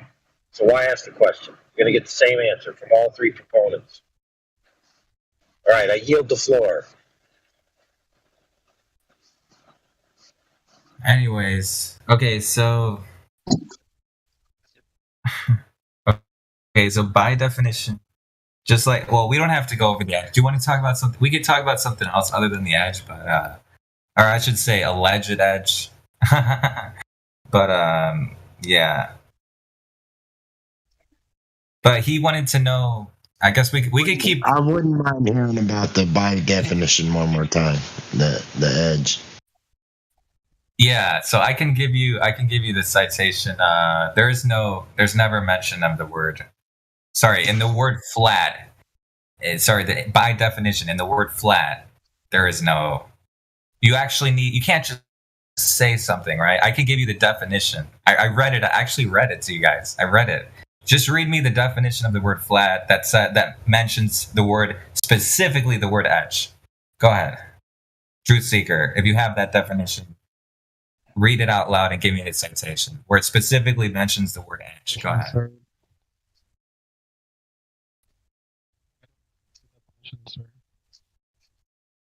I didn't hear that. You got to speak up. I don't have definitions. Okay, so this is but didn't you say? Okay, forget it then. Forget it. I'm saying because the word flat does not. If it's flat, it's got to have an edge. That's what his argument was, and I literally refuted it. Yeah, something flat does not require an edge. What if a line goes on forever? What if a flat straight line goes on forever? It never ends. Does it have an edge? I'm not. Yeah, it wasn't even the fact. It wasn't even the fact that he was like. It wasn't even the fact that he was saying there might be one. He was saying he wasn't saying it like that. He was saying no, there absolutely has to be one no matter what, essentially, because of the word. That's what his argument really was. And it was my fault. I diverted your point. I realized it afterwards. I apologize. He must have seen a cartoon drawing. Yeah, it's fine. Don't worry. It makes sense. The only thing I think he could have worded it a lot better. But it doesn't matter. It makes sense. It's just stupid. Because it doesn't say. It actually doesn't say. I'm actually surprised it doesn't say it. Edge, something flat. Yeah. Anyways, so okay, the sun. Wait, so before should we go back to the sun thing again? Oh man. Yeah, fuck it. Let's just do it. Okay, Truth Seeker, are you still there? So what don't you understand about the explanation that he gave you about perspective of how the sun sets? Go ahead. I don't know if he's still here. I think he just muted himself. I'm here, but I would prefer to listen from now. Okay, you don't want to talk about the sun anymore. You don't want to know about what the explanation is, or you don't want to just tell us what you don't understand about his explanation of how the sun sets on a hypothetical flat Earth. I don't understand any of it.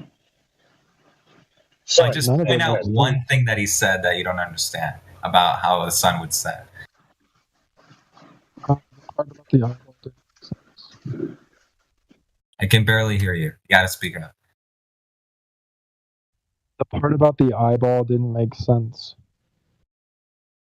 Okay, James, are you still there? Yeah.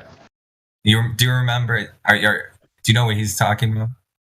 Yeah, it's like the aperture of a camera. Yeah. Once something gets at a certain distance, the camera can no longer resolve it, just like your eyeball.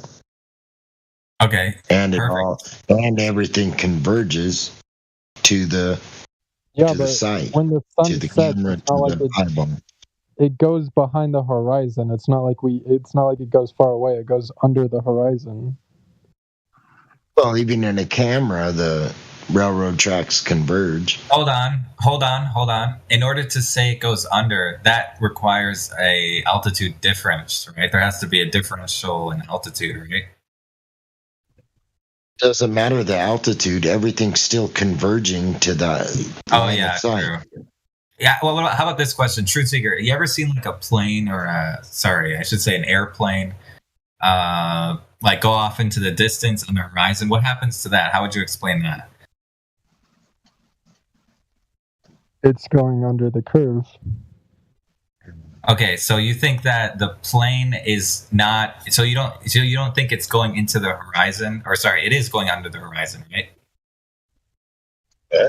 Yes, it's going under. Okay, so the altitude of it is not what's changing, right?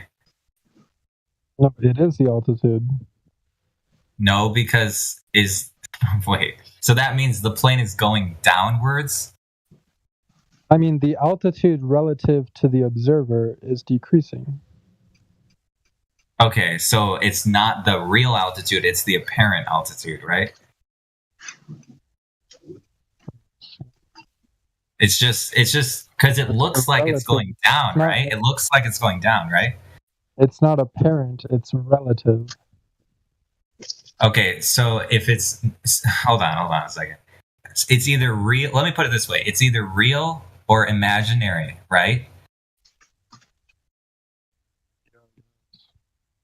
Do you get what I'm saying? It's either actually going down, right, or it's not. It's either one or the other. Do you understand that? The higher you get, I can't even hear him. You got to speak up. You got to speak up, Truth Seeker. We can barely hear you. The higher you get, the more of the train tracks you'll see, but even they'll converge. I'm at work right now. As you go up in height, even they'll converge. Oh, he's working. Okay, whatever. Yeah. Yeah, it doesn't relative altitude. I was trying to get to a point too. Go ahead. No matter what you're looking through, your eyeballs, I mean, even a camera, you're looking through the camera. So it's still your eyeballs. And everything converges no matter where you're at.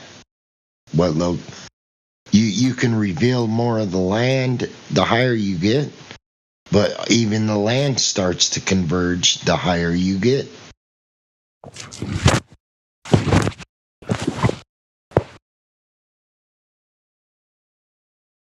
That was so stupid, man. Oh my goodness. The way he said it was so ridiculous. That was so ridiculous. Okay, wait. The altitude relative to the observer. He should have just said it looks like it's going down. But it's not actually going down because the airplane's not actually hitting the ground, right? It's not crashing. Right. So it's you could argue that it's actually staying the same, you know. So the airplane as it goes off, it stays the same. And it just converges. It looks like it's going down, but it's not. It's the same thing. It's the same thing with the hallway, I think. I think the hallway analogy is pretty good. Like if you see a long hallway and you see at the end. I don't know why, but what you just said reminded me of Google Earth. Yeah. Because once you, like, if you go on Google Earth and you zoom out, you get to a certain altitude, and all of a sudden everything looks like a cartoon. But when you're inside high altitude aircrafts, everything looks real. It's crazy. Check that shit out.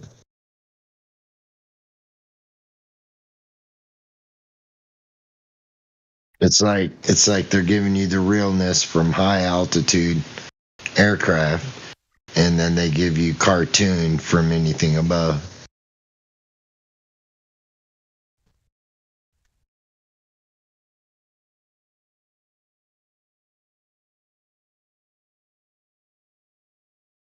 Let's see. Was he the only one? It's your turn. I think I'm going to solve it. All right, go ahead. Okay, the Earth looks pretty flat to me. Yeah, that's it. Why risk it?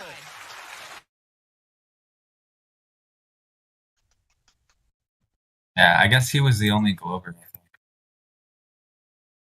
Was there any other? No, there's no other ones. That guy sounded like a soldier. Yeah. It's kind of sad though. I kind of wanted to keep it going, you know, because I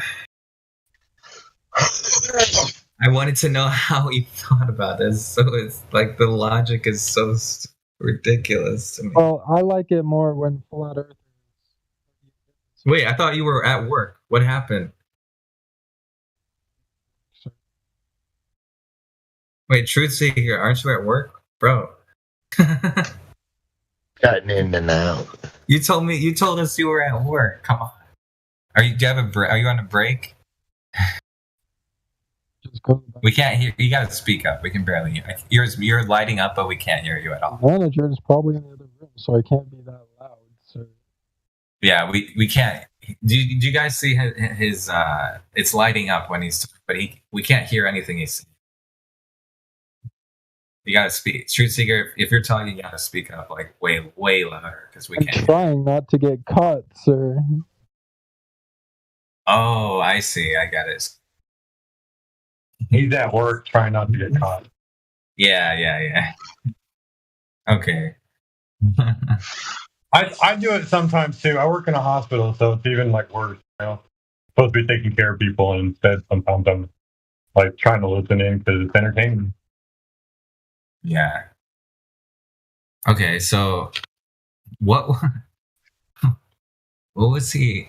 Okay, so what about the eyeball? Okay, when you're in a secure location, Truth Seeker, tell us what specifically about the eyeball analogy you don't understand, because he explained it before, but I just want to make. Can we move past the sun? I don't think we're gonna make any progress. What? Say that again, one more time. Can we go on to the next thing? Okay, so you don't want to. Okay, I thought you wanted to know. Didn't you want to know about the explanation of how the sun sets? Well, I already understand the sun, so I don't really need a flat Earth explanation. That doesn't make sense. But you don't know what the sun is. I do. It's you. No, you don't. That's not what you told us. That's not what you. Okay, so you're changing your position then. What? Okay, what's the sun? Tell us. What's the sun? I've told you already. Hydrogen. Okay, so wait. Okay, so fusion, hydrogen, right? That's what you said, right? Yes. Yeah. Okay, so how did you test? How did you direct? Well, I wouldn't say directly because I'm assuming you haven't landed on the sun, right? So how did you test the idea? How do you know it's made of hydrogen, or that the sun is hydrogen and fusion? Go ahead.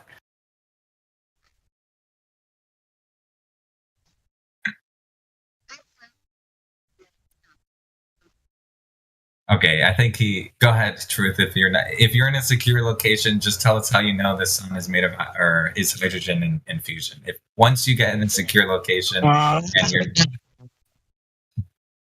but I think he went on mute again. No, he's not muted, but he's. Well, you can look at the wavelength of the sun and determine the atoms from that.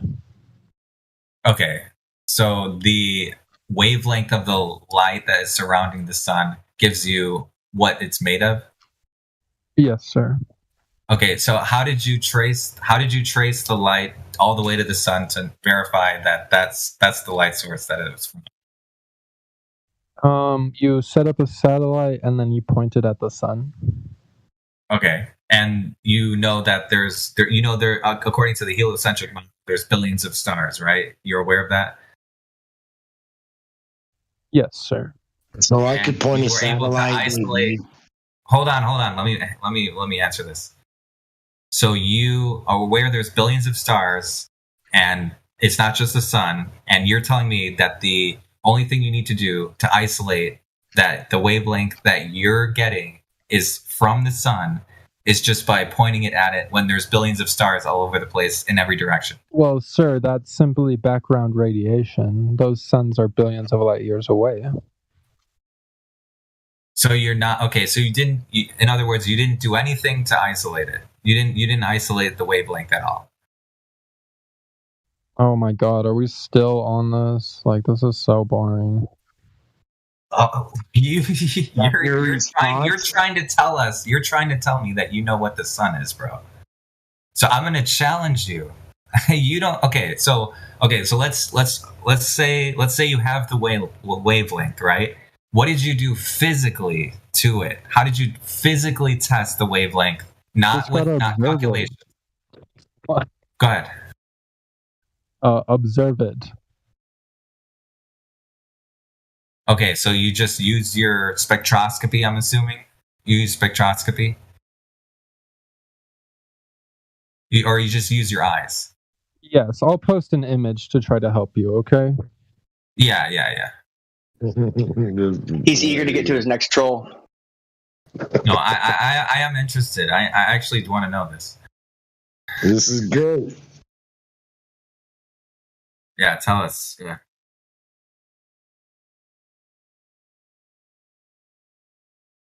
Okay, is this in this image? Are you showing the wavelength that you yourself found? Like, I'm assuming you tested this. Why do I need to test everything? Like, are you guys gonna just reject everything? Okay. So Okay. you're saying trust the scientists. Hold on. Let me ask you this. Wait, hold on. Wait. Before anyone else says anything, okay. If you did not test it, when you learned about it, when you learned that this was true, what about the sun was made of, did you witness a test? Did you witness someone else testing it? At least, were you there for someone else's test?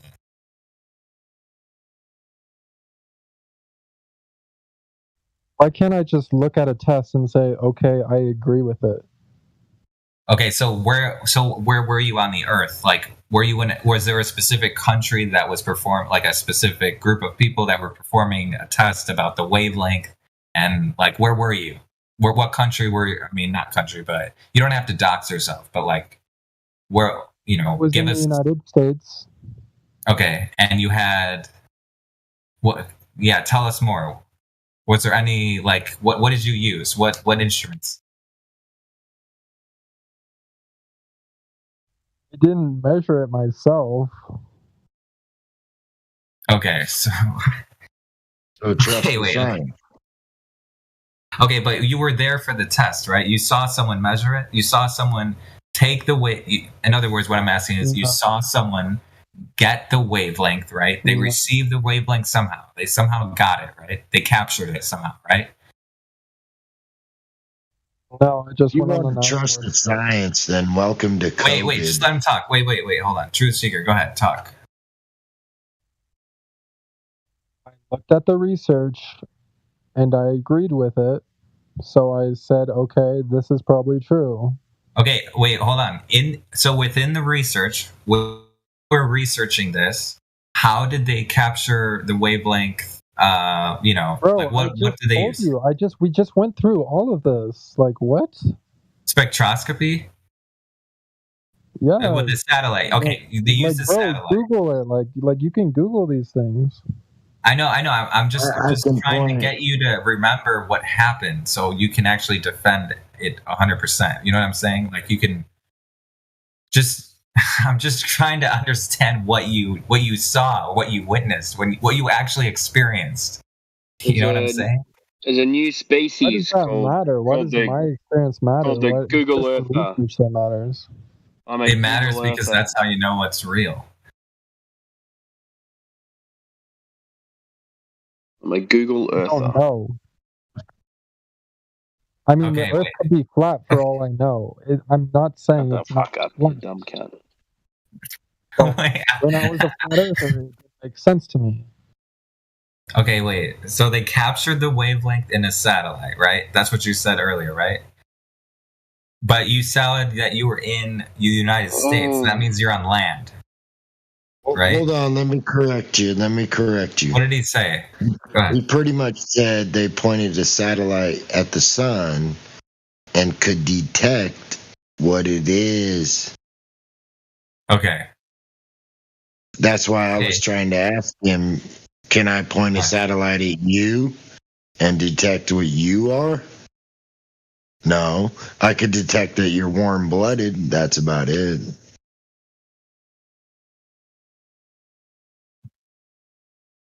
Drew Seeger, you got it. Do you want to respond to that? That's actually an interesting point. Go ahead. I see he muted himself. Yes, Go the ahead, go ahead. government has your location. Yes. Okay, but does the government know what you're made of? Based on the satellite. Does the satellite tell you what you are? He left. All right, sweet. Good. Thank fuck that's over. Oh, he's back. He's back. Thank you. He's back. So, satellite, like, this is irrelevant. It is. No. When the you told he's just saying if he had that same satellite and he pointed it at you, then would he know what you are? Would he know what you are? He's just burying them with their own dirty digs up, and that's what. Yeah, he's just reversing All I know is that we're human beings and that God put us on this earth to love one another and to express ourselves. That's all I know. Wait, hang on a minute. You just went on before about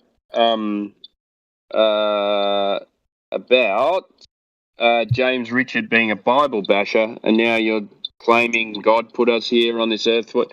You're so contradictory to yourself, you know? Like, no wonder no one believes anything you say, mate. Sir, I'm not a Christian. I'm not saying that, but you by you calling someone a Bible thumper, that would make me assume that you are not a Christian. So, what's Well, you your don't have to answer be to a that? Christian to believe in God. Be honest, I love that title. When somebody calls me a Bible thumper, I love it. Yeah, I thought you did because you didn't respond to it. I love it. Call me a Bible thumper. So you believe in God? Do you believe in the Bible, or do you just believe in you just make your own God up, or what? How does that work? Yes, I believe in I make my God. I think God gives me revelations about the nature of reality. Okay, so you're in 3 realities at the moment, so obviously that's not working for you. You're in a globe, you're in a sphere, and you're on a flat Earth, and you also deny reality. So you're in 4 different realities.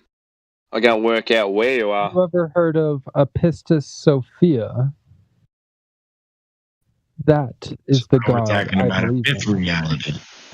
Pistis Sophia. No, I'll have to look that one up. Well, did you know by the definition of God, there can only be one by definition? Well, if you're a monotheist, yes. I believe all all these monotheistic about religions are pointing to the same God. You get these movies about gods, plural, and, you know, what, and all there's no such thing as gods by definition. There's only one. Hold on. on, Well, wait, there's wait. one source creator. You can only have the definition of God is there's only one. Well, that's your definition of God, but sure. No, it's the definition of God. And Okay, whatever. I don't really care. in any language. Okay, like I'm a monotheist, so I agree with you, but that's your definition, so. Yeah, there's only one. You can't have a plural of gods when God is Why the not? Almighty in any. Why can't you? Why can't you? Because it's the definition of God. You have two parents. Why can't you have two gods? They all because the definition is there's only one. Yeah, but it takes two energies to create something, right? Oh. You need a composite. Is this asexual reproduction? I'm talking about Oh, the holy definition crap, of dude. God. So hold on. Wait. You just said it takes two things to create. Then you said, oh, is this asexual reproduction? Defeating what you just said. Yeah, I was asking him, does he believe in asexual reproduction? Like, That's a real thing, homie. Oh. Yeah, frog. yeah, but Everything is not created, it's still creating. Therefore, there's a creator. All right. Well, when it comes to the definition of God, there's only one. I don't know You can't why you're have- like saying these things. Like, I never disagreed with any of these things. Yeah, in a sense, you did. Well, I mean, I You're think the it's one- weird how you have like You're this the one weird that- like, definition of You're God. the one that made me say that there can't be gods, plural. So you brought it up. Because you're the one that No, made me but say I'm it. just saying, like, you're super confident in your definition of God, as if you know what God is. God is simply a I didn't say personification of that. the unknown. I said the definition of God is there's only one. No matter, it doesn't have to be Well, Christian. there's different You don't have to religions, be- so it seems like there's the more than one. definition of God is there's only one. Okay, So there's only one James, God. Okay. Supreme. Can you have multiple personalities, James? No, but my only point was you could. There's only one God. By definition, you can't have gods. There's only one. No matter if it's Christian or What about the demiurge? whatever it is, the definition of God, God, is there's one. Supreme, Well, I believe omnipotent. there's one God, and then there's 360 aeons, which are lesser gods. I would And call what it. if I said there was not one can't God say- or two gods, but an You infinite can't say God? lesser gods. There's only one God. By definition of what God Okay, means. yes, it's God lowercase g, I'm not saying the source. Like the God of war. Hey, Whatever. hey, Okay, God. it's kind of pointless talking to you because, like, yo. you're kind of being obtuse. Move on. Oh, my bad. So, can I get back to the? I wanted to ask True Seeker. So, when you saw the satellite point at the sun, did you have a real experience of actually seeing that satellite pointing at the sun? Like in real life, you Kind of saw like that the satellite? philosophy discussion, like debating flat Earth. That's kind of fucking annoying. Like, let's talk about God. Let's talk about real truth. Let's talk about philosophy. Okay. I mean, I don't care, but it's up to you guys. I was just wondering. I just wanted to know when you saw that, when you claim that you know what the sun is, because earlier you said it was a belief, so now you're literally doing a 180, but that's fine. So Okay, now yes, that I'm you're claiming, 99.999% sure I know what the sun is. Okay, why are you not 100%? you know why? Like what? You know why? What's preventing you from being 100%? Why are you asking these questions when you know the answers? No, because I don't know who you are. I don't know you. Because I wasn't there. Exactly. Okay, so then we actually agree that you don't know, that neither of us know what the sun is. Okay, sure. Neither of us know anything. Wait, so you lied? Then why did you lie? And I mean, say if you want to do go know by what it that is? line of reasoning, the only thing you know is your own existence. I think, therefore I am. Everything else is up in question. we rely on our senses. That's what we use to determine what's real, right? We use our senses, right? Well, what if we're living in the Matrix and they're just feeding us sensory information? How did you prove it? How did you prove that we're living in a matrix? If you're not listening. I am. He said, wait, can I ask a question? Wait. So you said, what if we're living in the Matrix? Well, okay. Is there any reason that you can think of that would lead you to the conclusion that you're in a Matrix? No. Orion, we're not. Non-local reality. You guys are not understanding this at all. We are understanding. Quantum entanglement. Uncertainty to everything, right? So to say, oh, you don't know this for sure, it's kind of meaningless because, okay, we know nothing for sure, right? So it's kind of just pointless to even point that out. No, it isn't, because that's how you know that's how you can tell if someone's lying to you sometimes. Not every time, obviously not everyone lies, but eventually, in order to know something for sure, usually what happens is you have to rely on your senses. I don't think there's not a lot of instances where I wouldn't trust my senses. Usually it's you have to be there, experience it for real in the first hand, right? That is that's how you know they're not lying to you. That's how you know you're not being lied to, right? Yes. Okay, so if someone tells you, I know what the sun is, and then they say, okay, so there's this satellite, but then I ask you, okay, when did you see the satellite point to the sun? Did you actually see that? Like, when did you see it? Because you can actually allegedly see it through a telescope, right? So did you actually see this? So you were in the United States, right? And you were looking at a satellite, right? That's what you said. You said you were in the United States, right? I just want to make sure this is what happened, because you said there was a satellite pointing at the sun, and that's how you know what it is. Do you agree with me so far? You can't hear you. You gotta speak up. Do you believe in evolution, sir? It's you can't hear you. You gotta talk louder. Do you believe in evolution? So you're not going to answer my question? No. Okay, so you're just okay. All right. Let's just forget it. Let's just talk about something else. If you can't prove what the sun is, all I'm saying is that you need to really give me a real good example of how you know what the sun is. You're not going to accept it, regardless of what I say. I can give you all the proof I want. You're not going to accept it, so it's kind of dumb. Like, I don't want to argue with you. If no matter what I say, you're not giving me. Okay, so tell me where you were when you. You're not going to accept it. So what's the point? It's hard to deny. Don't assume that I'm not going to accept what you're going to say. Why do you just give it a shot? So you already told me that told me that you saw a satellite, right? You told me that a satellite was pointing at the sun, right?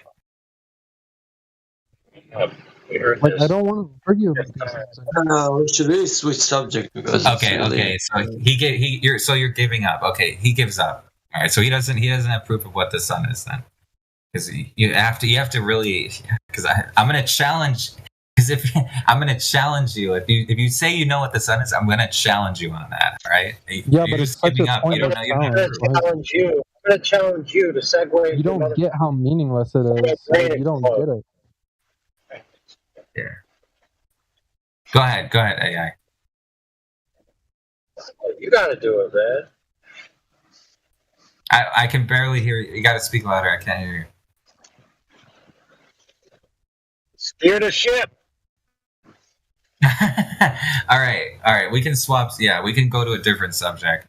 Okay, so the next, James, was there something you wanted to say? Because I know he also mentioned he tried to completely divert the conversation by talking about evolution, but we don't even have to go there because I think it's a complete distraction anyway. So, was there anything else that you wanted to say? I'm pretty sure that was it, right? There was nothing else. I don't think we. No. Yeah, there was nothing else. Okay. Yeah, because I don't think there's any other about perspective in the sun and how it sets. If you can't figure that out. Yeah, there was nothing else because he was the only he was the only globe person who believes in the globe anyway, or in here allegedly. I should say.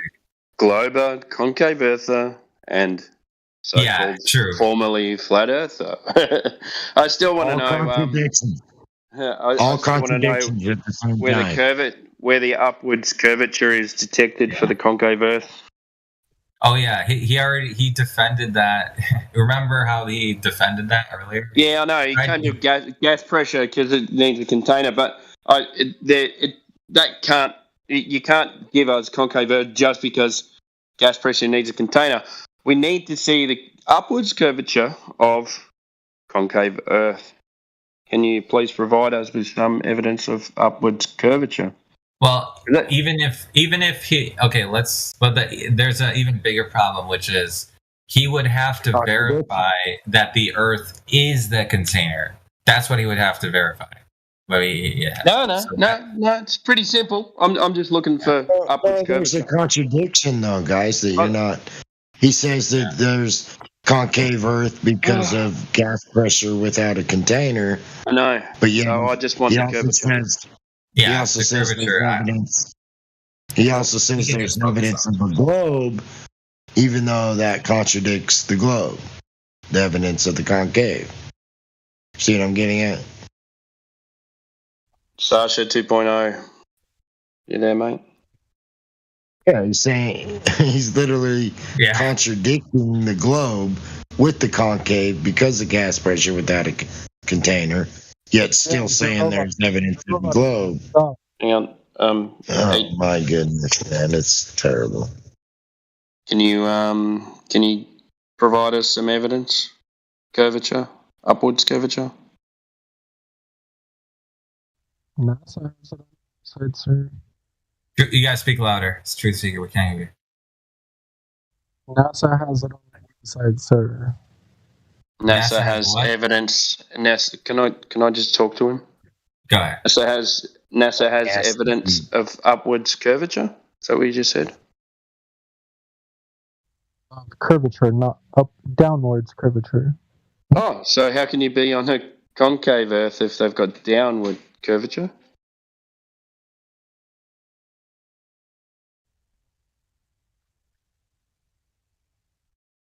We can't hear you. You gotta speak louder, Truth Seeker. That's what I'm trying to figure out. Oh, okay. See, I understand. I get what you're saying. Yeah. So you've got a little bit of. You're saying there's a little bit of evidence for each of the three. So you're kind of putting them all together to see what works for you. Is that right? Yes. Okay. So let's look at which one makes sense. So we walk outside. It seems flat, stationary. It measures flat. We've got lasers that measure it flat.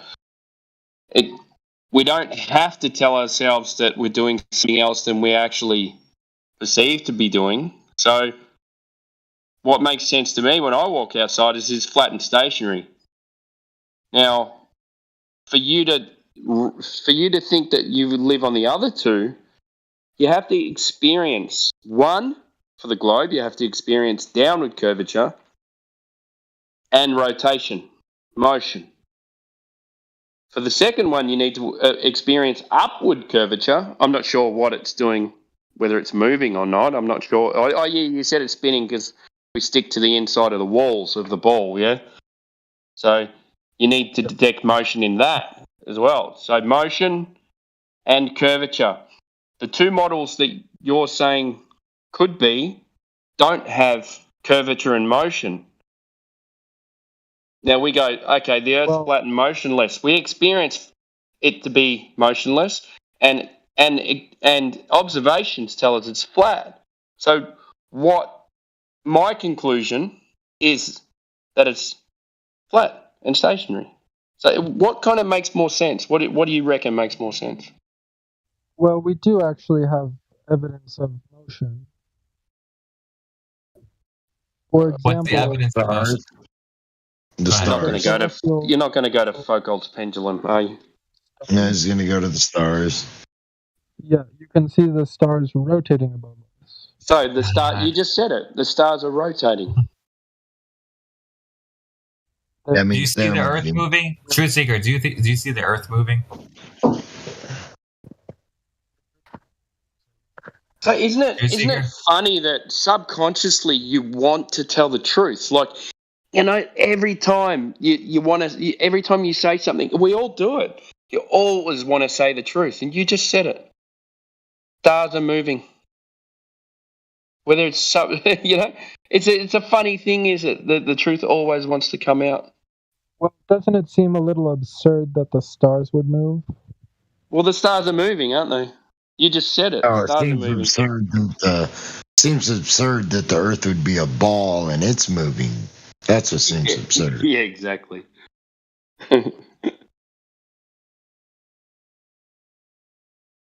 you think there's the wheel in the sky keeps on turning? Okay, so wait. Truth Seeker, do you see the Earth moving?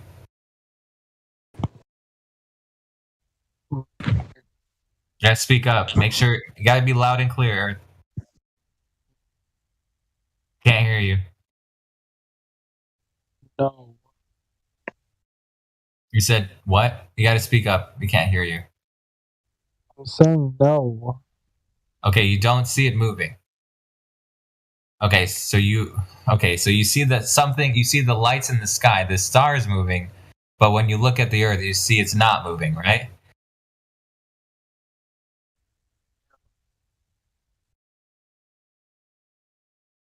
We can't hear you, man. You're lighting up, but we can't hear you. Yes. Okay, so we agree. Okay, so we see something else moving in the sky, and then when we look at the Earth, it's not moving. Okay, all right. So we're clear on that. Okay, so then the question becomes how you test, or not test, but why would you come to the conclusion that the thing that you see not moving, why would you come to the conclusion that that's moving when you see it's not moving? Even like, I guess you're basically you're using something else instead of looking at the actual thing. You're using something else. Is that what I think that's pretty much what. Yeah. Okay. Isn't doing indirect stuff is not as I don't think it's going to be as accurate. I don't think do you think that's more accurate to measure something else? I don't think it is. Because if you have a direct, if you're doing indirect things at work, you're going to be a clown. Yeah, because you have to use inference, right? So you're suspending. It's almost like. No.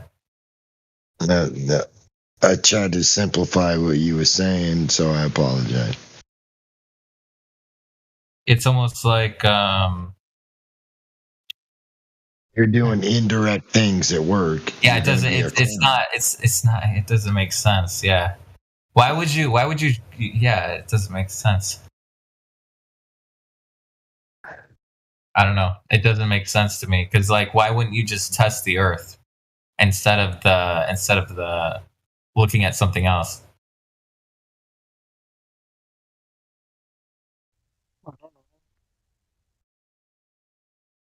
You're lighting up, but we can't hear you. You gotta speak up. I said I don't know. Okay. All right, that's fair. Okay. So what are there any how about let me ask you this. Are there any direct tests of the Earth that you know that don't rely on looking at lights in the sky because no one knows what they are, right? So what it doesn't even, they're not even useful, even if they were true. Even if they align perfectly, there's no way we can verify that. So let's just stick with what we can, right? So the Earth, have you seen any direct tests on the Earth to determine whether it's moving or not?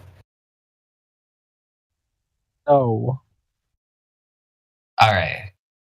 It's all right. Yeah, it's fine. That's how we're able to build. But you believe it's moving.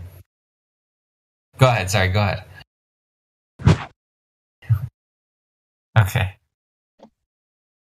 Do you know how about this question? Now you want money in the account. How about this question? You've never seen the Earth move. Do you know anyone else that has ever said that they saw it move? Do you know anyone do you know anyone else who's seen it move? Because you agree that you haven't seen it. Do you know anyone else who has seen it move? Dr. Bob. Okay, Dr. Bob said he saw the Earth move? Like, did he actually say that he saw the Earth moving? Did he actually say those words? I'm asking. He's a scientist at NASA. That's not what I asked. I'm asking, did he say the words? Did he say those words? Did he say, I saw the Earth moving? Did he actually say that? How can you see it moving if you're on Earth? You got to speak up, man. You got to speak up. You got to repeat what you said. I can't hear you. You got to speak up. How can you see Earth moving if you're standing on Earth? Okay, so that's that you're not answering my question. My question was, did Dr. Bob listen? My question was, and hold on before I get sidetracked, because I know your question is important, but let me answer this first, okay? Did Dr. Bob say, with his own words, that he himself saw the Earth move? Did he say that? No. Okay. So when I asked you, do you know anyone who has seen the Earth move? You said Dr. Bob. Right? Well, he's probably. Is there anyone you know that said? How about is there anyone you know that saw the Earth move, or at least that claimed to have said that they have seen the Earth move? Do you know anyone who said that?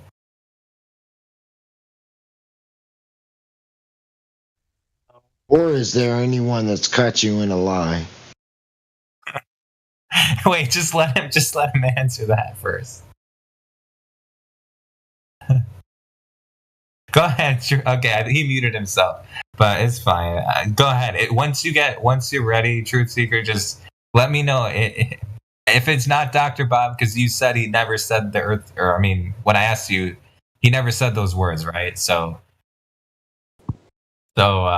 did you see him see the Earth move? Because otherwise that would never happen. But you yourself said you never saw the Earth move, right? So it doesn't make sense. Okay, so is there anyone besides Dr. Bob? Because Dr. Bob never saw the Earth moving, right? Because you admitted, or at least that's what he never said that. He never claimed that. So is there anyone? Do you know anyone who's claimed it besides? Not even besides him, but like, I guess including Dr. Bob. Do you know anyone who's claimed it? Because I don't think he's claimed it.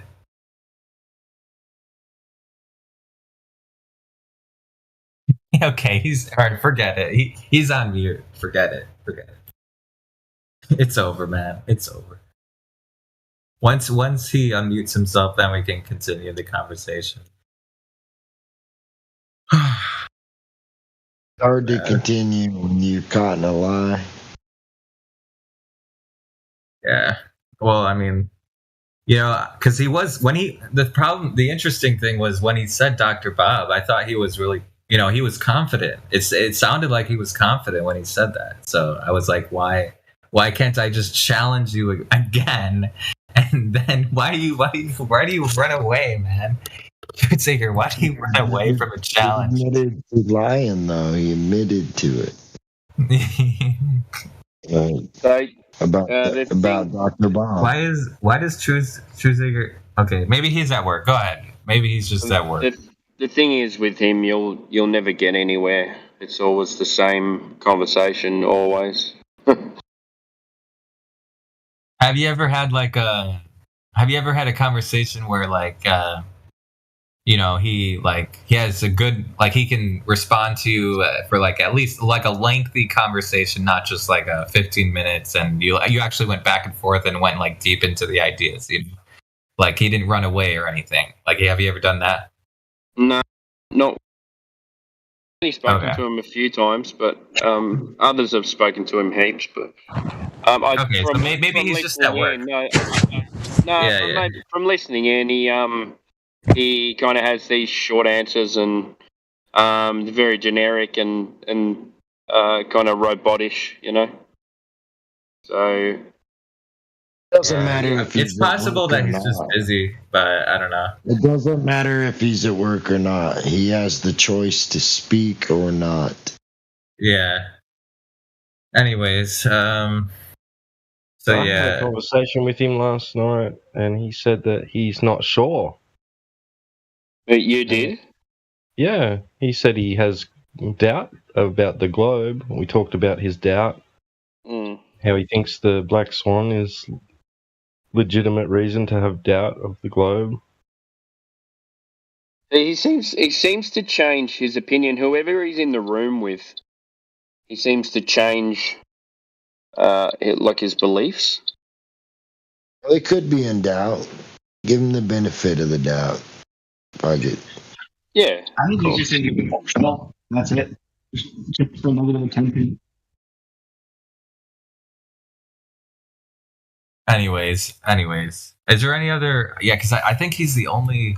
Let me have a scan through. He's the last standing globe. Yeah, he's the last one. He's the last glober standing, basically. So No, that's good. They come in a lot. There's a lot that come in. Sometimes it gets quiet, and then sometimes there's heaps. And then...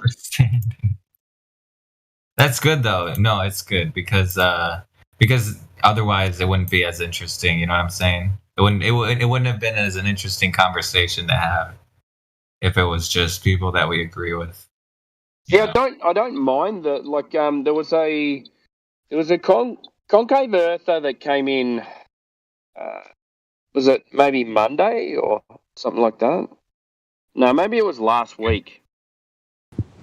Maybe last Thursday or Friday. But he actually knew what he was talking about, and he could actually hold a conversation about what he believed.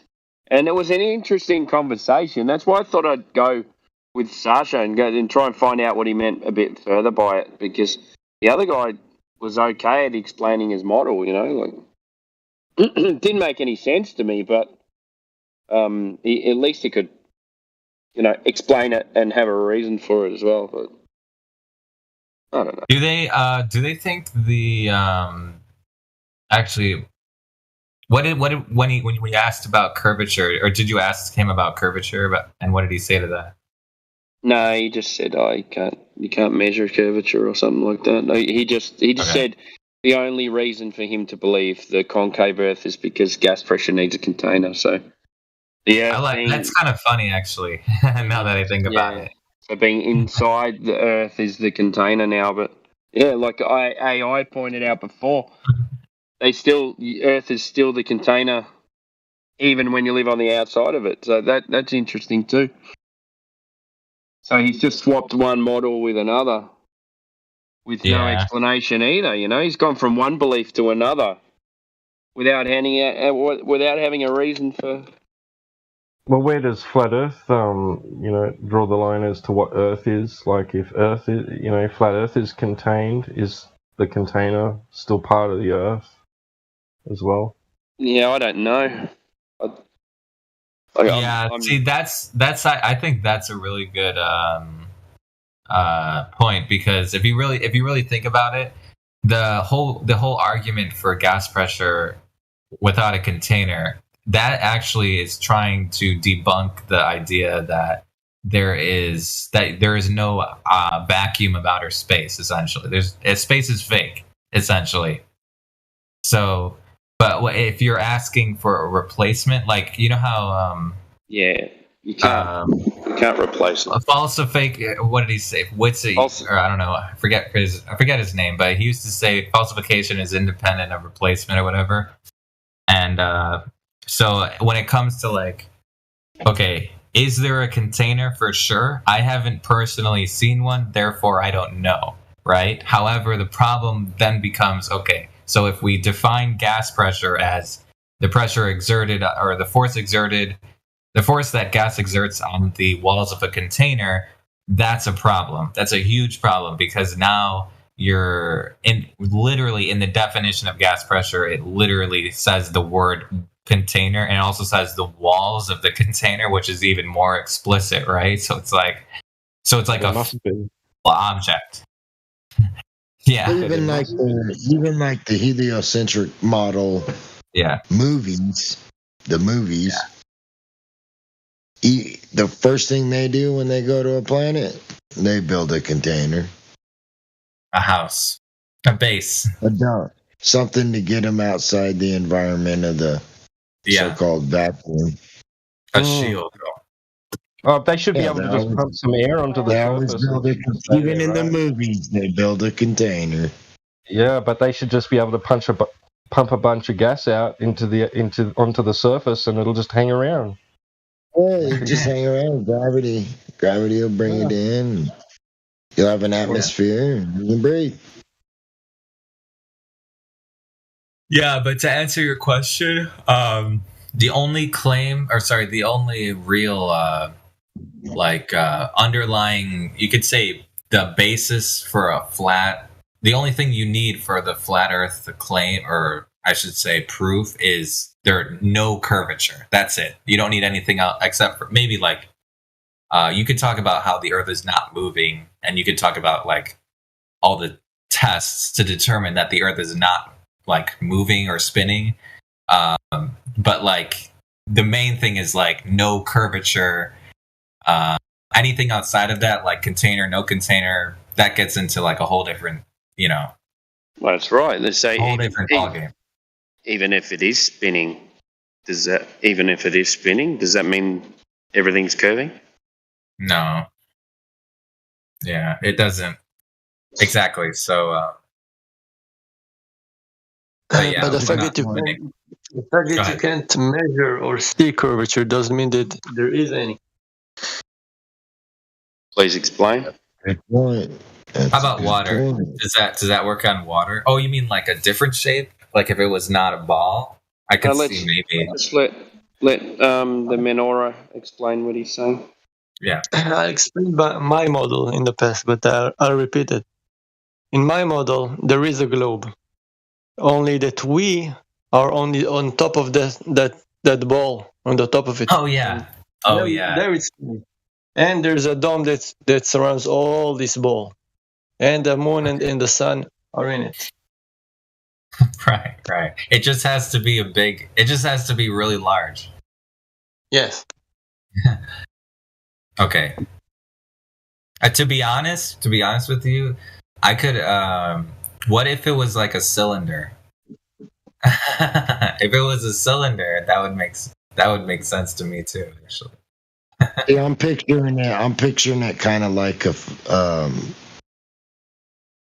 what do they call those that you hold in your hand, the glass ball with the snowflakes? Snow globe. Snow globe. Thank you. Yeah. I'm picturing it like a snow globe, but the glass part has the sun, moon, and stars in it, and it's turning around the circle part of the flat earth. So it's turning around it. See what I'm getting at? And it's bringing light and darkness. Well, actually, before we get into another subject, I wanted to ask, okay, so in that model with the flat earth on the really large globe, in that model, do you think outer space, like the vacuum, do you think that's real? Do you think outer space exists? No. No, I think the outer there's, space, how they present it now. I mean, I told you that there's a dome surrounds all the globe, Oh, and okay, all the right. stars and the moon inside that dome. And here's another question: is it moving or not? Is it moving or not? That's a good question. I don't know. Okay. But I mean, well, let me ask you this: have you ever seen the Earth move? No. Okay, I see the stars move around us. Right. Okay. So we see something else moving, right? Yeah. But not the Earth, right? Okay. I might get 200 grams of pastrami and 200 of the mild Hungarian salami. That'll do it. Oh, oops. Not Mike and Timbo. Sorry, mate. Wait. So, okay. Is there a specific evidence that points to like a really large? When you say model, are you thinking of something like completely theoretic? Like, are you attached to this idea because of like a real life experience, or was it just like a theoretical like idea that you had? Was there any real thing that reason that you picked this one over every other model? I think that when there's two sides, the truth is always in the middle. And when I try to think about it and I come up with my model, I said, well, I don't see how anyone can counter it. Maybe I can't prove it, but no one can counter it. Wouldn't to be in the middle, wouldn't it be more like a cylinder though, if you think about it? Because cylinders are flat and curved. Well, I guess it's not 100% globe though, but they're round and flat. Like, you know what I'm saying? Yeah. Like a cylinder, you know that how a cylinder is flat on top, it's also round. I could argue that's kind of like in the middle too, right? Maybe. Or how about this? How about this? Half a sphere and half flat.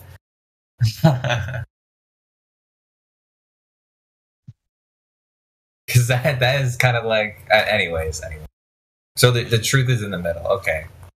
Maybe, okay, so that actually brings up a different point too, because some people think instead of the Earth diverging in terms of its shape, like instead of the Earth being both round and flat, you could just they just applied that concept to the alleged container, I should say. You know what I'm saying? So instead of the Earth being, or sorry, you still have the flat Earth, but basically the people who want to compromise with the people who believe in the globe will tell you that the alleged container is taking on the roundness, right? So instead of the Earth being round, it's just the alleged container. You know, that's what that's another model, I guess. But you know, don't see a container. There's no compromise. That's another. There's no compromise. Models are reification fallacies. The menorah said no one can counter it. No one's obligated to counter it. It's on him to prove it. Yeah, that's all the rest. So saying no one can counter it is basically saying it's unfalsifiable. Yeah, but saying that there is no curvature, you can't say that also. I can't measure it, I can't see it. Doesn't mean it doesn't exist. Well, it's on the person claiming that there is curvature to prove it. Anything that's counter to your direct experience, you know, of reality, anything that's contrary to that bears the burden of proof. How about this question? Do you think water behaves differently? Like water behaves the same no matter where you're on the Earth. Well, I should say the properties of water are the same, right? No matter where you're on the earth. That stuff is flat. I think that argument, I agree with what he's saying too. The burden of proof would be on, I agree with anything that's contrary to your firsthand experience, right? So you could argue it that way. Do you have any, before I get into the whole like water argument, do you have anything in response? Menora, did you want to say to that? No, I mean, a claim is a claim. I mean, if you say there is no curvature, then okay, I can't do anything about it because I can't measure or see the curvature that I'm talking about. I cannot do anything about it. But you can't dismiss it completely. Oh! I see what you're saying. So you're saying that the idea or the claim, there's a claim that there is no curvature, but what he's saying is actually, I do not experience, there is no, in other words, his real life experience is showing him no evidence of curvature that he's ever experienced, basically. So anything that's contrary to that would be almost not insane, but it would have to be like proven. You know what I'm saying? Yeah, I understand. Yeah. So the reason why saying there is no curvature is a positive claim, right? The reason why that's like no, it's like a reverse of a burden. It's a reversal of the burden of proof, essentially. Their claim is curvature. We say it doesn't exist. The base axiom is it's like saying go ahead. Flat and stationary. You can't dismiss it. You can't dismiss it. You say there is no curvature. You can say I can't measure and I can't see it. Okay, you can't say there is none because maybe there is. That's what I'm saying. But that's like saying Santa and God. Like you could say the same thing about God or Santa Claus. Well, the thing is, it's not just that I'm throwing this model into the air because if you say only flat Earth, you need to, let's talk about the eclipses. Let's talk about tides. Let's talk about a lot of things that there are problematic in flat Earth. If you say only flat Earth, tides are problematic on the globe. Yeah. Well, no, Okay. these were analogy. Go ahead, sir. Go ahead. But in my model, there is no problem because I have both flat Earth and the globe. So you just what you've done is you say that there is no, that you can't measure curvature and you don't know if it's moving. So what you've done is you've just taken a globe model and inflated it so large that everything seems flat. So where are you getting this kind of evidence from? Like where's it coming from? Again, I have no evidence. This is my assumption according to what I see. I see there is both sides, and they both have problems with their model. And yours doesn't? Does yours have no problems at all? No, try to challenge my model. Well, I can't understand it. So, where do I start? Okay, how do the tides work on your model? You live on a huge ball on top of the ball. So, what's going on there? Please explain. Elaborate a bit more. Like you're giving us a blank kind of statement saying, "Oh, it's a really large ball, and I live on the top of it." Let's go a bit more into it. Okay, let's. What's the contour for tides that you know at the moment? No. Can you explain what the premise of, where we are? Is there anything else? Like what's on the other side of your huge, massive ball? No, Don't say NASA, please. I didn't talk about NASA. Okay? No, let me ask it a different way, Timbo. Who said NASA? No one said NASA. Maybe I heard. Okay. No, I said massive. Sorry. Yeah. Let me explain it a different way. This belief that you have, Menorah, like, are you going to go around and tell everybody that this is what you believe and they should believe it too, and then it becomes some kind of like religious experience? It's all about belief, or because we're trying to experience like the real and natural right in front of us. That's all we're trying to do. I understand, but all I'm saying is that you can't say there is no curvature. You can say I can't feel, I can't measure, I can't see. There You can measure water though. Yeah. That's Occam's razor, though. Measurements support what we observe and experience. It's the fact of water. It's the fact that water is that there's that water has the same properties no matter where you are on the earth. And if you measure that, basically what I'm saying is, if someone measures sea level as flat, allegedly measures, I wasn't there, personally, right? So allegedly, if someone measures the sea level as flat, then the properties of that water is not going to change.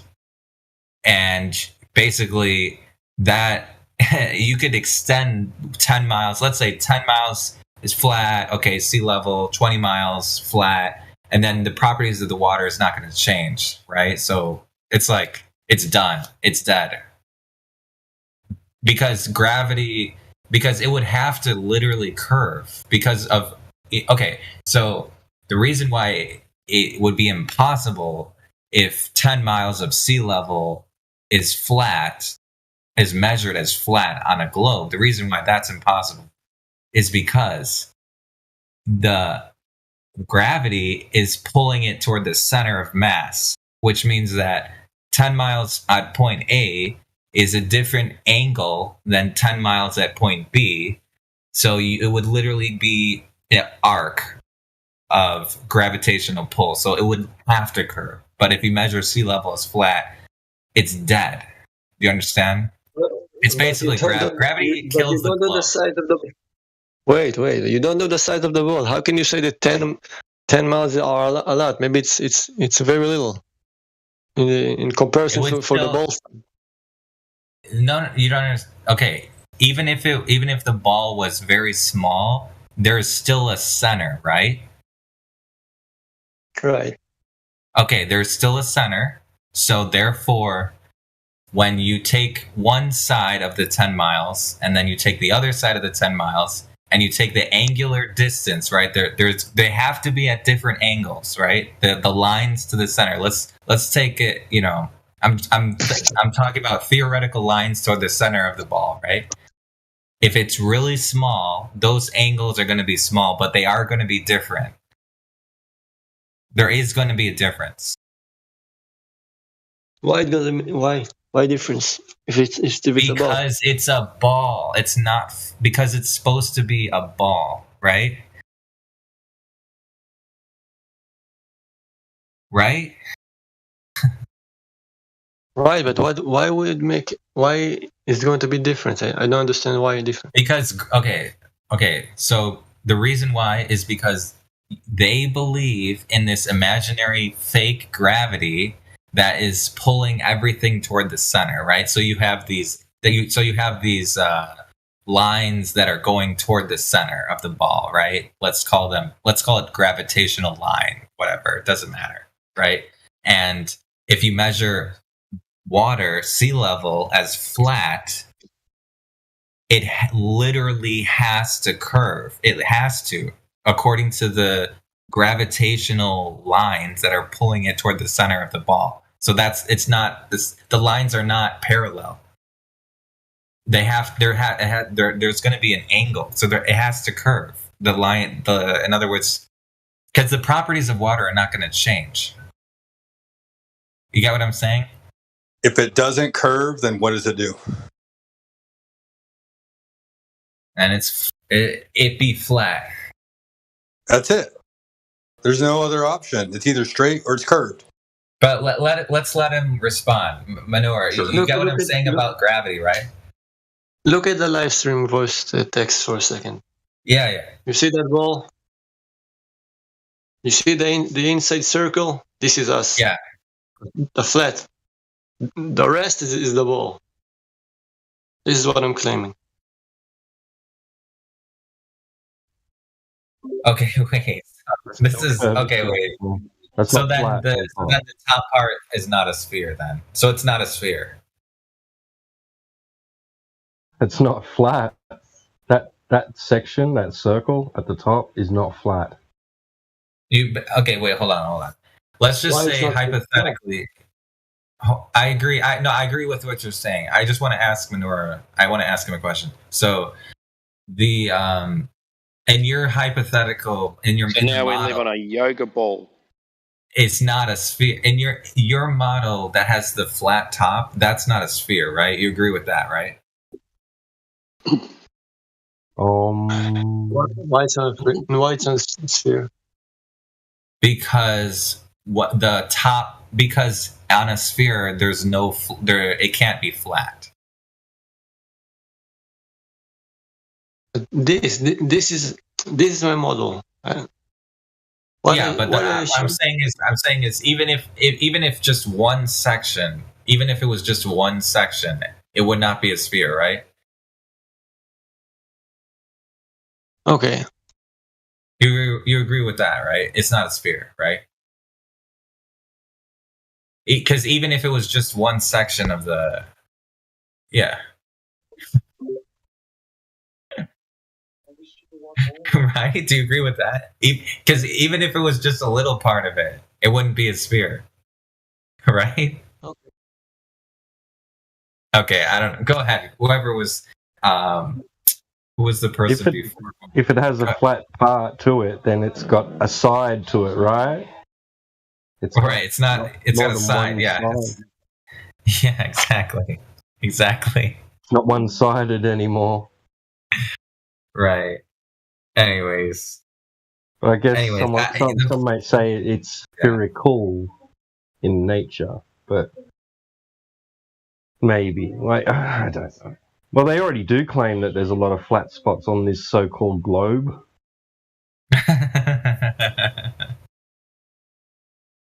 Okay, wait. I like that. No, I like this. I like that idea.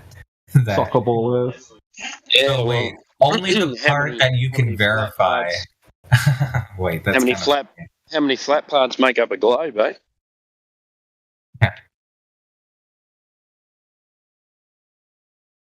Wait, that's so ridiculous, though. Wait, okay, so wait, that's actually kind of funny. The only part, so what you're saying is all of the measurements are only on the flat part. That's funny. Yes, that's what I'm saying. The problem is water is the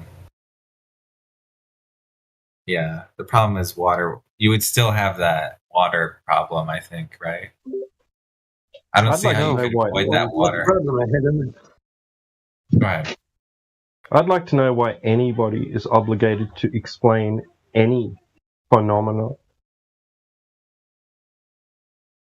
I don't think anyone's obligated to do anything, really. That's why you got free will, right? Well, there's nothing problematic then. Like he said, well, there's things that are problematic for Flat Earth. Why? Why are they problematic? Yeah, exactly. I think they go into because it doesn't work on the map that they're shown. But what if that's not our map? Well, what if that's not how these things work? Like, tides and stuff like that. We have tides, but why do we have to explain them by the moon pulling away the water, and then on the other side, it's pulling the Earth away from the water? That's the fucking dumbest shit I've ever heard in my life. But they've got it.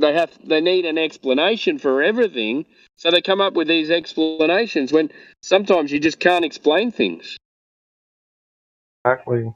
Yeah, they just want it to be a pissing contest. No, I agree about that, but sometimes you have to have an explanation. Let's take, for example, the eclipse. For example, let's say that the moon is hiding the sun. Okay. How do you explain the Selenelian eclipse then? No, wait, just a second. So the moon is hiding the sun, but I saw a video. I didn't do it myself yet. That someone took a Nikon camera and did a zoom on the moon, and he could see a star through the moon. Yeah. Claiming it's a plasma, like some doctor claimed it in 1958, I think. Yeah, I remember him. Yeah. Wait, I just realized something. No, hang on. I was listening. Go ahead. So, I didn't test it myself yet, but if that's the case, then all this thing that the moon is hiding the sun can't be. So if it can't be, how does eclipses really work? I don't know. It's knows? So there's a thing. Go T. What you got something? I just wanted to say, but yeah, okay, but why does it have to have? You said some things have to have an explanation. Why? Like the eclipse. Why does it have to have an explanation? No, because if you claim something to be in a certain way, and it doesn't go hand to hand in something that you know and you can see every time, that you have to have an explanation. Go ahead. Sorry, go ahead. How does the Selenelian eclipse work then? You got the moon and the sun in the sky at the same time, but the thing that's supposed to be eclipsing the moon, we're standing on. But we can see both of the things that have to work for this eclipse. So how do you explain that? Hey, can I ask a question after this? And the shadow comes from the wrong direction as well. Like, that doesn't explain anything on the heliocentric model, and we haven't even started to try and explain it on a flat Earth model because we actually don't know what's going on, and we're the first to admit that we don't know what's going on. We don't come up with fantasy stories to explain something just because we don't know it's on, just so we can sound smart. I think that's silly. You can't replace one lie with another lie. You just can't do it. And I know a lot of people aren't biblical, but John 3:12 says, "If I have told you earthly things and ye believe not, how shall ye believe if I tell you of heavenly things?" So only thing you can do with eclipses is talk about the Sicilian eclipse from November 9th. And if they want to live in their little fantasy world and can't accept it, then you just move on. But to look up to the sky to prove the shape of the ground you walk on is nonsensical. And it's actually a non sequitur. And let me add this. Like what you said about like you can't replace one lie with another lie. Like if I told you a lie, you're going to go out there and you're going to try to debunk it. So when we say we don't know what's going on, you're like, well, then you're stupid. And it's like, no, we've just proven the globe is wrong. That's all. If somebody tells you something, don't believe it. Just because they have an answer doesn't mean it's the right answer. I'm sorry I interrupted you. You better. Yeah, all right. So the question I was going to ask him is, so it seemed to me like the way you were talking about explanations involving the moon and the eclipse and whatever stuff like that, it seemed to me like you just wanted an explanation. It didn't seem like it needed to be one that's demonstrated to be true. But I'm just asking, is that what you actually like? Is that what you want, or do you want something to be demonstrated with definity to be true, and also be an explanation as opposed to just an explanation that might be false? Like, I mean, does it bother you that you might be asking for an explanation or believing an explanation? It just might be complete rubbish. No, I mean what they told you that the moon is covering the sun. Okay, but according to what I said before, that the guy that could zoom on the moon and see another star that can't be. If this is really the case, then they will lie about this also. So if that's the case, and they're lying, they're lying. But eclipses still, we can see eclipses. Yes. So how the eclipse work? I don't know, but at least we need to start thinking about it. It said lights in the sky that no one can actually. Oh my gosh! All right, go ahead. I won't interrupt. Go ahead. There are lights in the sky that we observe crossing the sky at about 180 degrees. It's beautiful. Amazing, beautiful lights. They seem to line up. They seem to do all kinds of things, right? There's nothing that they don't do. We can all observe the lights in the sky, right? Everybody's got down with that one. That's easy. Okay, but let's go ahead, sir. Go ahead. You know, they certainly repeat themselves every year.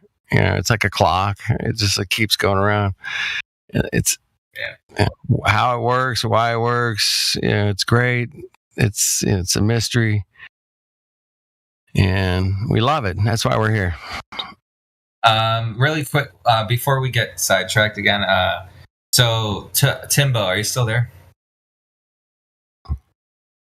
Hey, yep. Upside down. Yeah. Okay. So you had a really concise explanation for an example of the Selenilian eclipse. What's his name? Menorah. Are you still there? Can you hear us? Yeah, I'm here. Okay, perfect. So Menorah, are you familiar with that? Before we get, I know we got sidetracked with a whole bunch of like what you said about how no one, you know, it's just a lie. Like we're talking about eclipses, right? So he had a really clear, concise explanation of the problems with the Selenilian eclipse. Have you heard of that? No, I haven't. Okay. Timbo, explain it to him so that he can understand, because I think this is far more interesting. Or you know, it's a really good example of the light. I mean, even though I hate talking about lights in the sky because it's just a bunch of unverifiable nonsense, let's just go with it for now. So go ahead, Timbo, explain to him the problems with it. I don't know if he's still here. I think. May I take a shot at it? Waterworld. Yeah, go ahead. Yeah, go ahead. Yeah, what happened on November 9th is you had the moon on one side of our flat plane that was eclipsed, and then on the other side you had the sun still up on the horizon.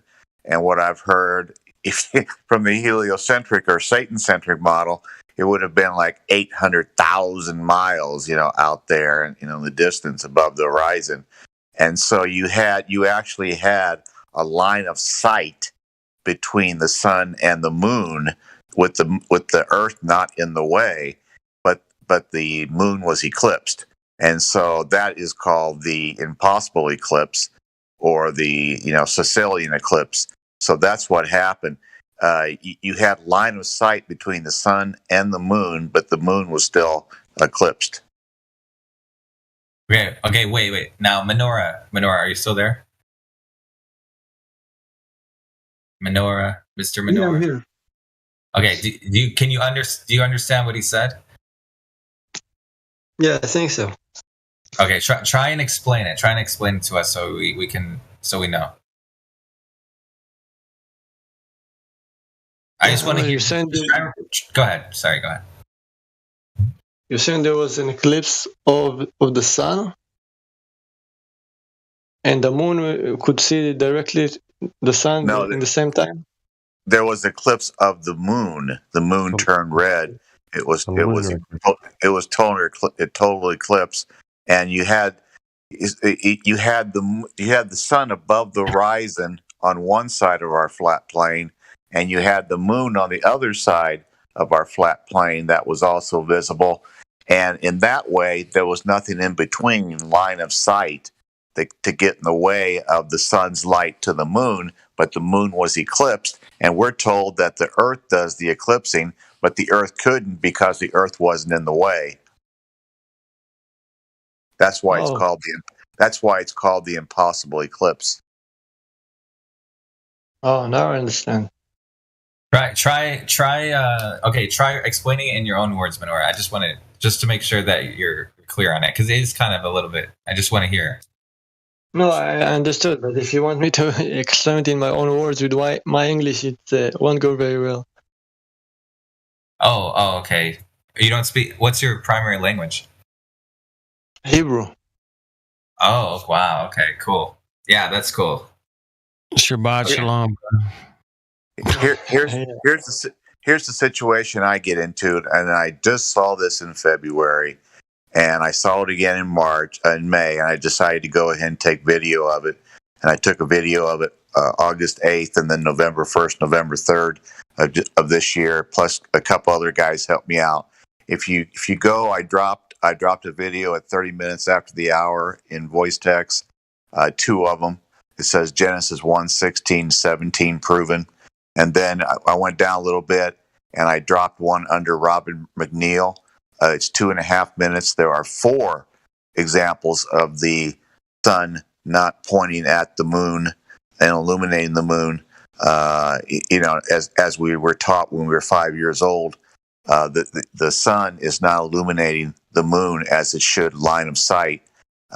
And so the moon is self-illuminating, as it says in Genesis 1:16-17, where God placed 2 great lights in the sky, not one light to light the other, as we've been told, but 2 great lights in the sky, and he placed the stars also. Now I know the secular globe people will not go with Genesis, because Genesis was kicked out. Nietzsche said, we have killed God. And when we got above the firmament with Apollo and Mercury, we killed God again. Artemis is trying to kill God again. We keep trying to kill God, but God shows us in the sky that he is alive and well. Thanks. You're welcome, man. Way to put it out there, man. It's beautiful. Okay. Okay. Wait. I have one more question on that model. Okay. So okay. Let's get back to that. So you said that on the top of the theoretical globe there is a flat part, right? Now let me ask you the question. In that model, do you need gravity to exist? Gravity doesn't exist. With gravity. No. Hold on. Wait. I'm asking him. Hold on. Wait. I'm asking him. Oh, I'm sorry. I'll be quiet. Thank you. Sorry. Jimmy. Manor, are you still there? He's there. He's there. Okay. Yeah. In your model, is there gravity or not? Again, the thing about gravity is, again, it's the thing that they told us is there's a gravity. No, I'm asking, in your model, is there gravity? Gravity. I don't think he's claiming globe. You're saying is he claiming a specific model? Yes. There's a different, not globe. Not globe specifically, but it's a slightly different. I just want him to answer. I'm just asking because he has a specific. Go ahead, Menorah. You can. He's not making a positive claim. Yeah, he's not making a positive claim. We're just talking about hypothetical model. Yeah. I don't know if I don't know. Let's go if there is. Let's go if there is. Okay, so but I'm asking, do you need it? Do you need it to exist? You can't just make it up on the spot. Like you're telling us about your model that there's a globe with a flat part on the top, and that's where we live on the flat part. So for the globe, you're gonna need some type of gravity or something, don't you, for it to form a sphere? So you can't just go, oh, okay, yeah, let's go with gravity, maybe let's go, yeah. No, why you need gravity to form a sphere? Yeah. Why do you need a gravity to form a sphere? Well, I just don't understand. Like there's a sphere, and then we've got this flat part on the top. Yeah. Yeah, I said anyway. Okay. So let's go with Okay. Let's just take his word for it. And the sphere's so big that you can't detect any curvature. I'm just confused that you replaced. I know. Hold on. Okay, wait. He answered my question. So he said yes. I'm going to shut up. It's fine. No, it's fine.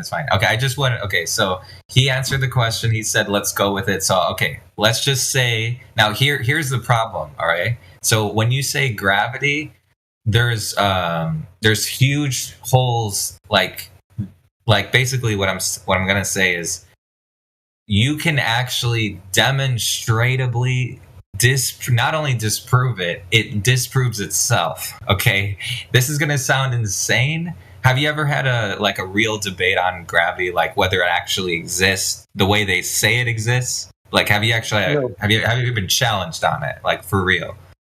No. Okay. We don't have to go there. But I guess we could if you really want. Do you? I can challenge you on gravity. Do you want to? Do you know the definition? Yeah, I remember what they told us when we were kids. With the 9.8 force that's going downwards. Okay. Does it? And so is that's a force? That's what they told us. Okay. Are you familiar with the experiment? Are you familiar with any experiment to prove it? No. Good answer. Okay. Yeah. There's there is none. You're right. So I agree. I actually agree with you. See, we agree already. We already agree. That's good. So, but here's the 1% on my phone. Here, okay. Now, let me ask you this: if I were to challenge you and if I were to claim there is no science that proves that so-called force that you're observing is the result of gravity. If I were to make that claim, would you be able to come up with an experiment that shows the science of the cause and effect relationship that proves that 9.8 whatever is the result of gravity? Can you come up with, if I were to challenge you on that? No, because okay, I told you I'm going to go with it. So if there is a proof that it is not existed, then it not existed. It doesn't hurt my model. Okay. Yeah. Okay, that's fine. Okay. Yeah. So, because I was gonna go. Yeah, that's fine. So there's no gravity, or there's no need for it. Yeah, it doesn't. There doesn't need to be gravity for a sphere. I agree. So just get rid of it. No gravity. We agree. We agree right there. Do you agree with that? No gravity. Yeah. All right. Cool. Sweet. All right, we're chilling. That's good. That's all I wanted to hear. Yeah, we're good. We can move on to something else. Gravity chilling, man. Flat pity now, bro. I got 1% in my phone. I'll see you later. Right. Oh shit! He bounced. That was quick. Okay. Yeah, he's out of battery. Yeah, battery. I hate when that happens. That would have been. Yeah. It kind of sucks because the conversation was about to get really fun, because his models might have a couple holes in it. I don't know. We'll see. He dropped gravity. He dropped gravity like a dead body. He's like, I'm done with that shit. He's gone. As soon as I started challenging it, bam, it's on. Maybe it's got a black hole in it, dude.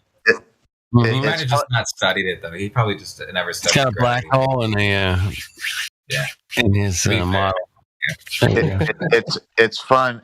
It's fun to start turning people away from little g gravity over to acceleration, and in buoyancy, all you have to do is replace g with a, and then it's real simple because with gravity, you have to know the radius of the Earth, the weight of the Earth, and the density of the Earth, and none of those have ever been measured. So gravity is just a made up, whatever you want to call it.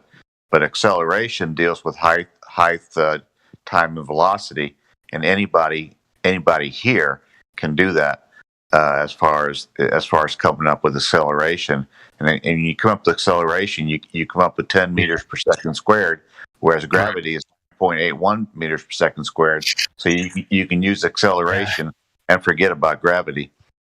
Oh, but honestly, to be fair to that guy that just left, I don't think because he admitted that he hasn't seen an experiment, or he doesn't remember, offhand an experiment. So it's kind of like, it's not really like a win for me. You know what I'm saying? Because he wasn't able to give me the science. You know what I'm saying? He wasn't able to even, you know.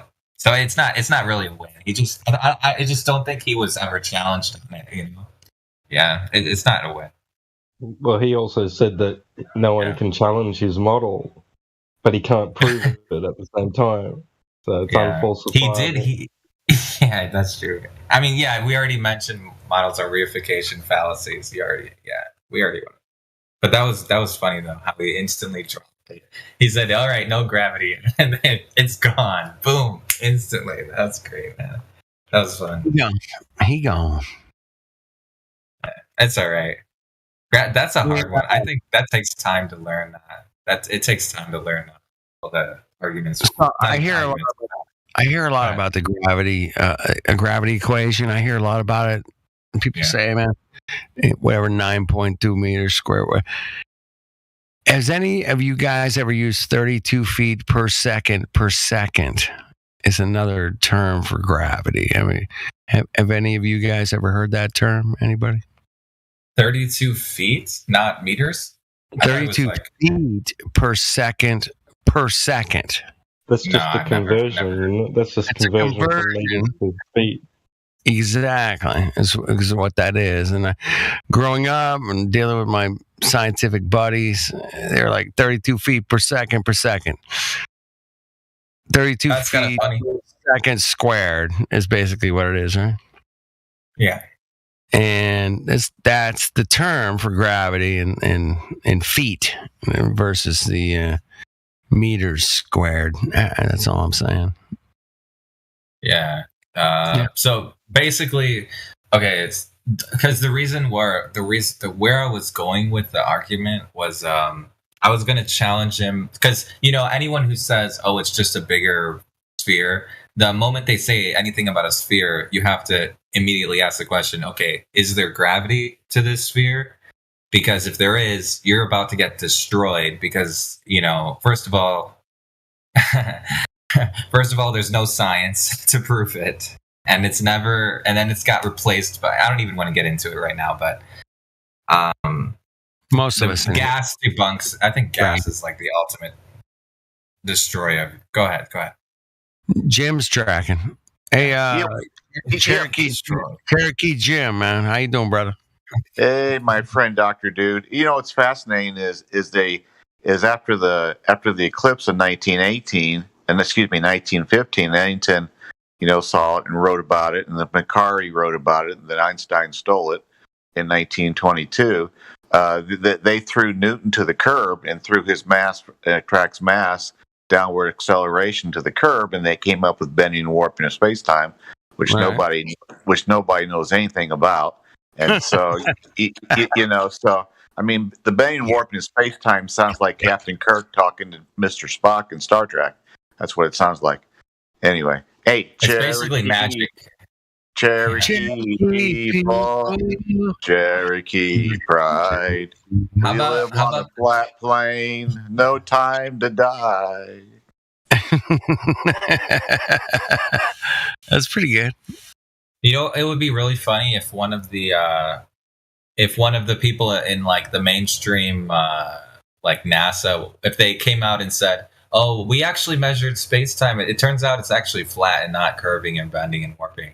That would have been so funny, man. It's like, oh wait, it's actually. They wouldn't believe it, man. I'm telling you, man. I come out here tomorrow. Mainstream media, he's just like, "Hey, man, Earth's flat.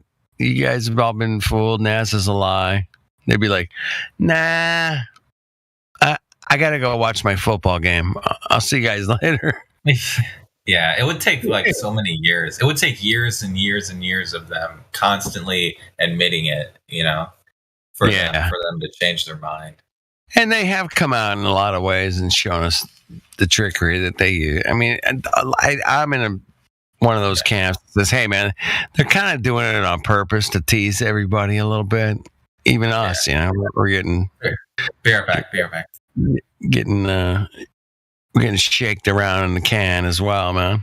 But yeah, they have to put it out there, man. I believe that karma thing, man. I don't know, whatever you want to call it, but they have to say, "Hey, man, we'll show them, you know, we're tricking them, And if they're dumb enough to not figure it out, then that's on them, man. Ain't on me, bro. I'm fooling you. You're not smart enough to figure it out. And that's on you. And that clears their conscience. See, clears their head, clears their karma, as some people would like to use the term. It clears their. Yeah. You know what's fascinating is nobody on our side says that things don't fall to the ground and go boom boom. Nobody on our side, and we all agree that it's basically agreed upon number of 9.81 meters per second squared. And so yeah, boom boom, and then but you know, and so that's the effect. What we say is the cause is not gravity. The cause is downward acceleration or acceleration. So the effect is the same, but the cause is not gravity, it's acceleration. Throw out gravity. Gravity explains why people in water don't fall off the sides and bottom of a spinning ball. That's the only reason. That's the only reason gravity exists, to explain why people in Australia and the water around it don't fall off the side of a ball, because gravity pulls everything towards the center of a ball. T-Wad and Timbo are upside down. You guys are upside down. I'm telling you. And Adam too. And Adam up top, man. There you are. You guys are so upside down. It's amazing. Hold on for your dear lives, my friends. Hold on tight. So yeah, that pretty much nailed it there, Waterworld. God, dear. Downward acceleration on a ball. Yeah. You got any examples of that in the laboratory? Anybody? Hey, I can, without a doubt, demonstrate a downward acceleration, man. 100%. And everyone in this server right now can demonstrate downward acceleration, right? I can. I know. I have no doubt that all of us can. Ball. What? Oh, yeah, I can drop my baseball. Boom. Hits the ground. Can demonstrate upward acceleration too. To the center of what? Of the ball. So Okay. here's how you do it. You get a strong magnet, all right, spherical shaped, and then you just throw a bunch of iron shavings. Yeah. There you go. It'll just attract it straight to the center of the ball. No doubt.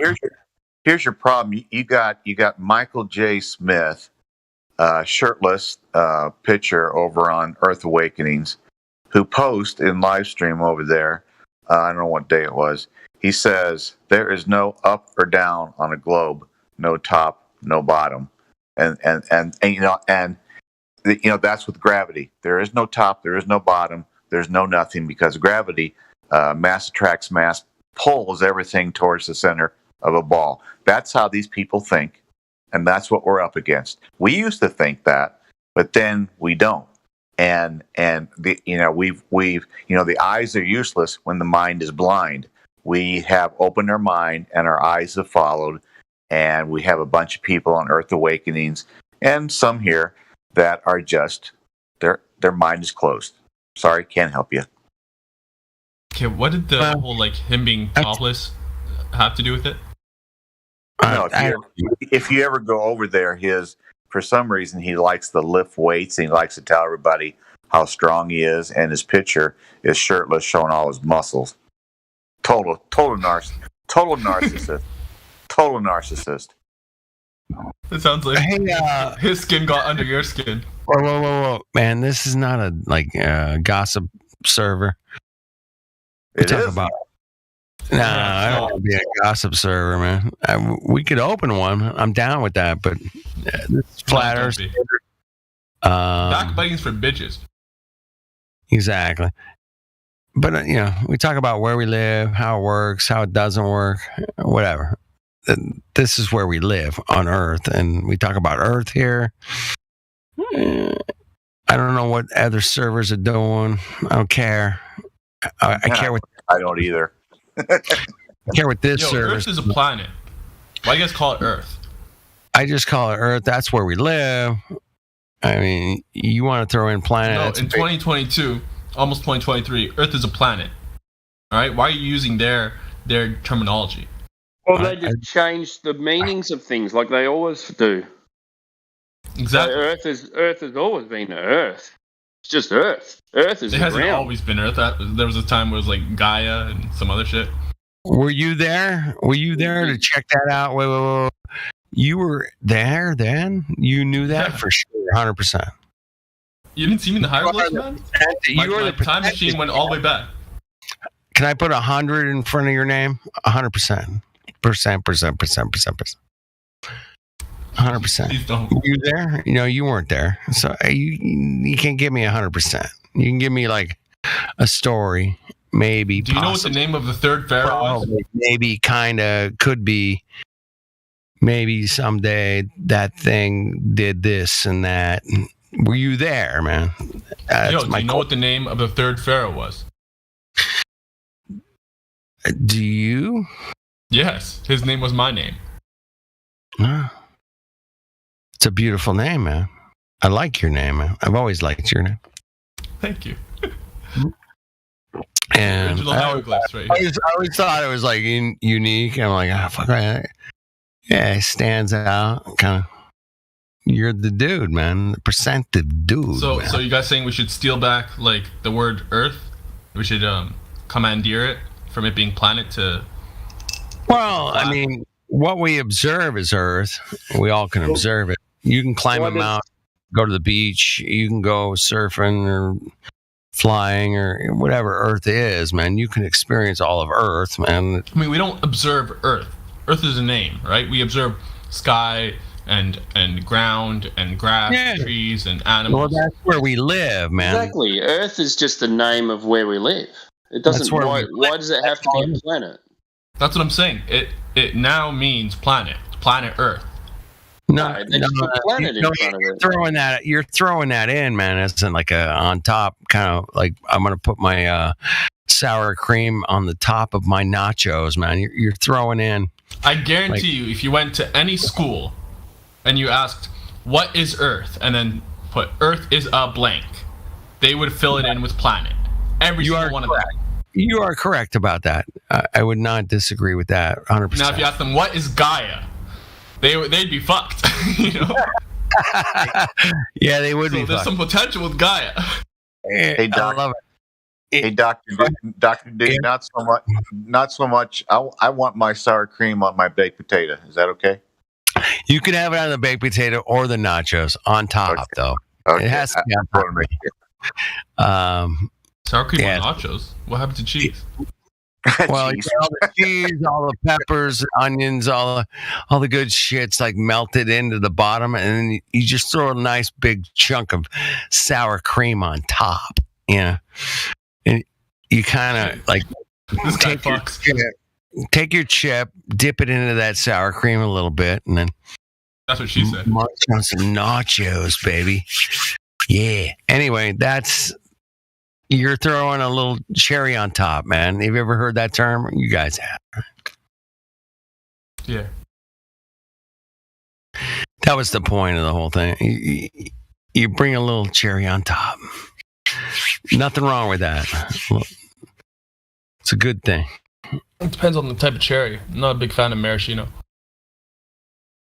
Yeah, a little sweet for me, man. I don't like them that sweet. I like them a little bit more tart myself. What do you think? Love tarts. Yeah, it's got to be a real cherry. Yeah, real cherries are tart, man. They're not sweet. Those maraschino cherries, man, are like they fuck my stomach up. There's like too much sugar. It's like pure They're the ones that come out of the jar, aren't they? Yeah. Yeah, fuck that. Is it maraschino or maraschino or maraschino? How's it spelled? It's spelled all of those ways. Fucked up, man. Who came up with this language thing? Damn bastards. The Phoenicians. No, Phoenician. The phonies, yeah. Bastards. Okay, Doc. Okay, Dr. Dude, 1691. Chief Those are expensive nachos. Chief Cherimoto of the Apollo Apache tribe. I love it. Decided the moon was a piece of cheese and we lived on a flat plane. So he declared in Proclamation 121, paragraph 2, "Thou shalt worship the flat ground below you and enjoy all the cherries you can." Amen. Shout out to Chief Cherimoto, baby. Are you fucking kidding me? Oh, that was brilliant, man. That you had me at Chief Cherimoto, bro. Even Percentage was laughing. I could hear him. Another flat earther Indian. I could hear him laughing. That was hilarious, dude. Well, what was the Apollo? What was the? You think NASA came? You think NASA came up with Apollo? No. NASA stole it from the Apaches.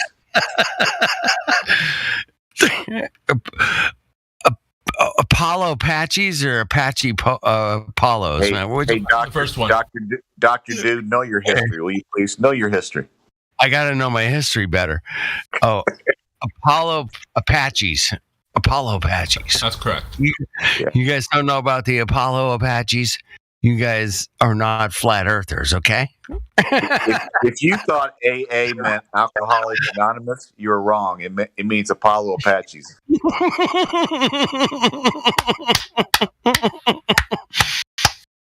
Oh, shit, man. I do come on here for shits and giggles sometimes. What do you get when you have a bunch of Apollo Apaches all in the same place? A pile of Apollo Apaches.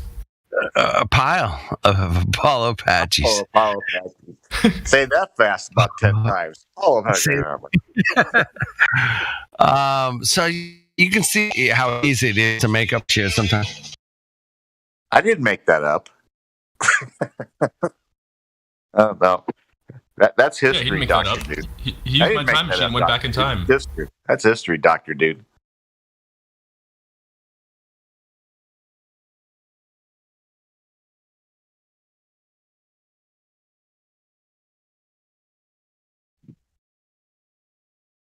Apollo Apaches, I'll check in. All Apollo Apaches, please check into the white telephone.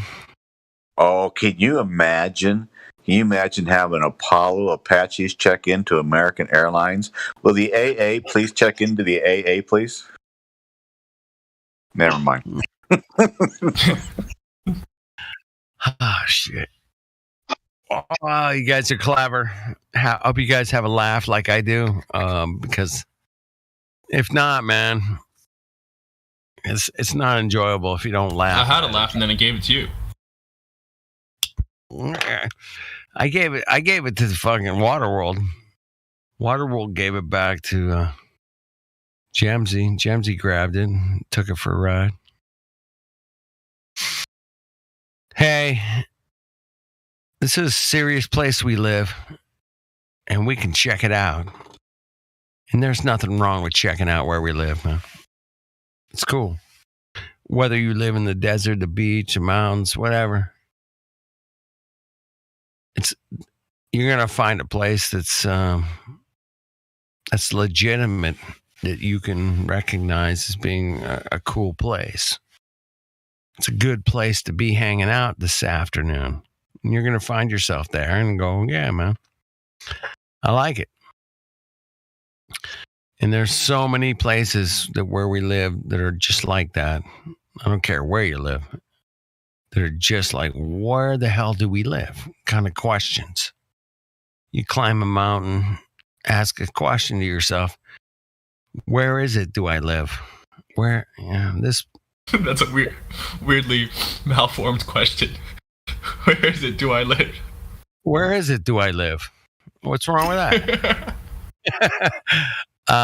And that's the reality we have to ask ourselves and say, what is this cool place we live in? It is a cool place, oceans, beaches, mountains, rivers, whatever it is, trees, plants, food. My goodness, what a cool place. And love it, own it, figure out what the fuck it is, and let me know, please, man. I'm curious. Because he has no clue. Because I mean, I can experience stuff just like you guys, sunsets, sunrises, eclipses, whatever it is, man. We all see it, and nobody will deny it here. And that's a cool place to be, man. I've heard Dr. Dude on a globe that a sunrise means that we're falling backwards, like at 800 miles per hour. I don't feel us falling backwards.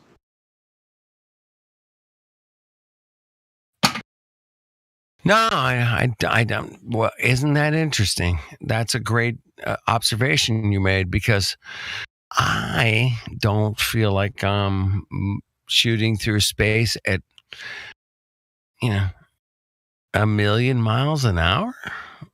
What is that the claim? Damn, that's might be more. I found it fascinating that a European satellite in the 1990s told us that Polaris was 434 light years away, which is like 2.5 quadrillion miles. And then recently they told us that it wasn't 434 light years away; it was just 323 light years away. So they were off by 26%.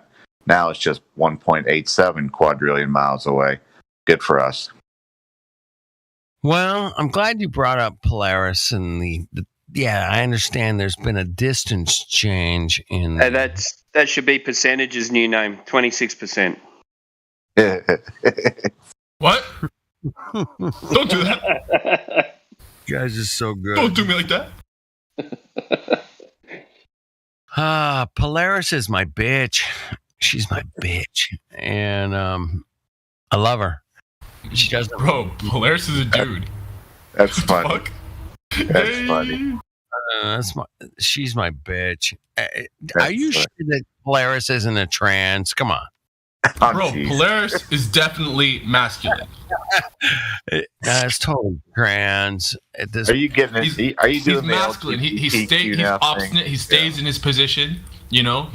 The other stars are like the feminine ones that revolve around him. Nah, it's a trans. He's bright. I'm telling you. The ever-fixed star. Oh my goodness.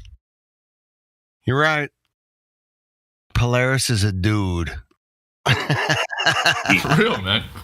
He's a dude. Polaris is so cool, man, because it doesn't move, and Timbo can never see it. He can't see it, man. He's too far away. Sorry, Timbo, man. No Polaris for you. Like, can you imagine a bunch of manly sailors asking a chick for directions? They navigate by Polaris. There's no way it's a female. It's an interesting consideration. That's pretty funny, though. Yeah, that's why I'm here, man. Have a piss on the expense. You stop at Polaris, ask for directions. You go, sorry, I'll ask someone else. Seriously, you're fucked, man. Yeah, you're fucked. All right. All I'm saying is if Polaris is your bitch, then nigga, you can't. Okay. That easy, huh? I'll fucking own it, man. Why not? Come on. I'm not a dude. I'll own it, man. If I'm fucked up, you guys let me know. I'll own it. But the reality is, we've all observed this motionless plane that we live on, and if anybody wants to like go into cuckoo land and defend it, they were no, we're definitely shooting through space at millions of miles an hour. I swear to God. Good luck with that, man. That's not going to work out well. Got it. So you guys believe in sunrises and sunsets, right? You think that we're not actually tilting away and tilting forward, right? I can observe the sun. Right now, it's getting close to winter. What do you mean by that? Okay, so the sun is getting close to you when it's rising, and then it's moving farther away when it's setting, right? Yes. Okay, so how come you guys don't call them sun near and sun far? You can call it sun. You can call it sun moving away and sun coming closer. No, mine's better. Sun near, sun far. Okay. He's right. Sorry, Waterworld, you lose out, man. How come you don't call it that, huh? Nearer and you guys far. don't even believe in your own model. Model. No, we believe in a model now. Come on, you know better than that. I love models. Hey, you guys have a model. It's incomplete, but you have one. I got a model of Santa Claus upstairs. You want me to bring it down and show it to you?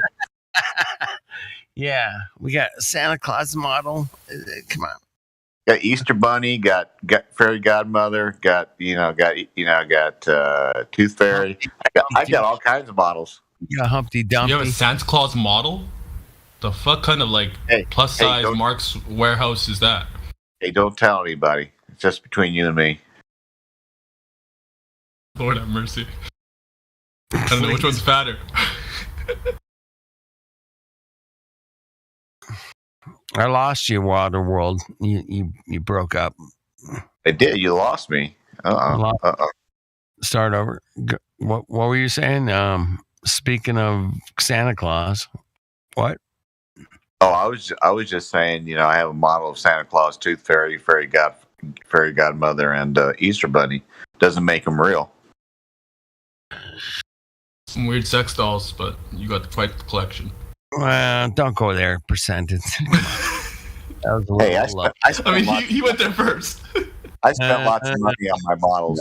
He didn't go there. He didn't go there, man. Come on. Don't go there. He said, don't tell no one. That was below the belt. Now, if I would have said Pamela Anderson, that would have been a different deal. Percentage doesn't even know who Pamela Anderson is. I do. I know she's old and fucking wrinkly, so have fun with that. Old and wrinkly. She's old and wrinkly, baby.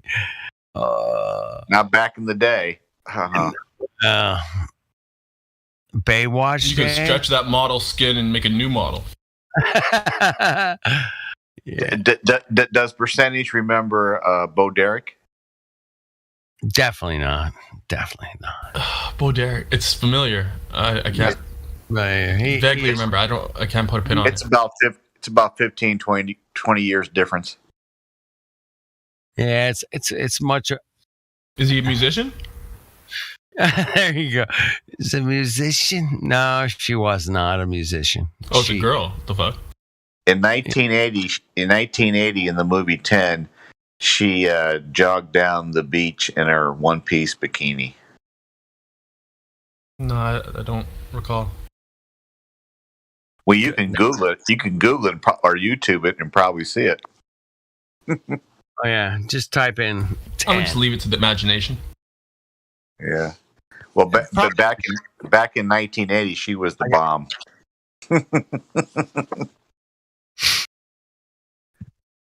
I gotta go. You guys carry on. Keep up the. All right, we're gonna flesh out this sun near, sun far thing. Hey, Dr. Dude, we'll take care of the Flat Earth Indians for you. Let me leave you guys with this one, man.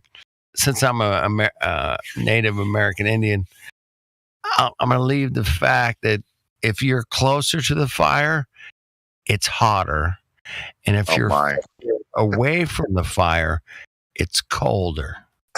Oh, jeez. You guys can check this out for yourself, man. Do not believe Chief Flat Earth Dr. Dude. I don't know what tribe you're from, but you're definitely not on the level of the Apollo Apaches.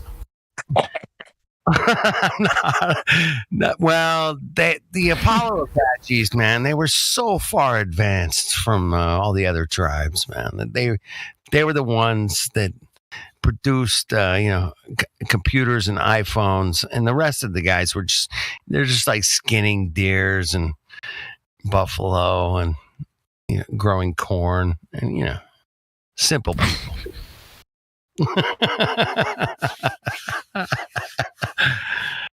All right, Apollo Apaches. I'm gonna shout out to you guys one last time. You guys are the best. Thank you for that. All right. Yeah, peace out, Flat Earth guy. Cheers, everybody. See you, Dr. Dude. All right, I'll see you later.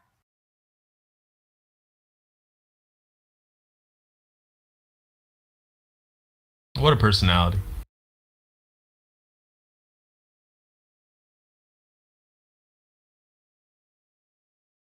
What a character.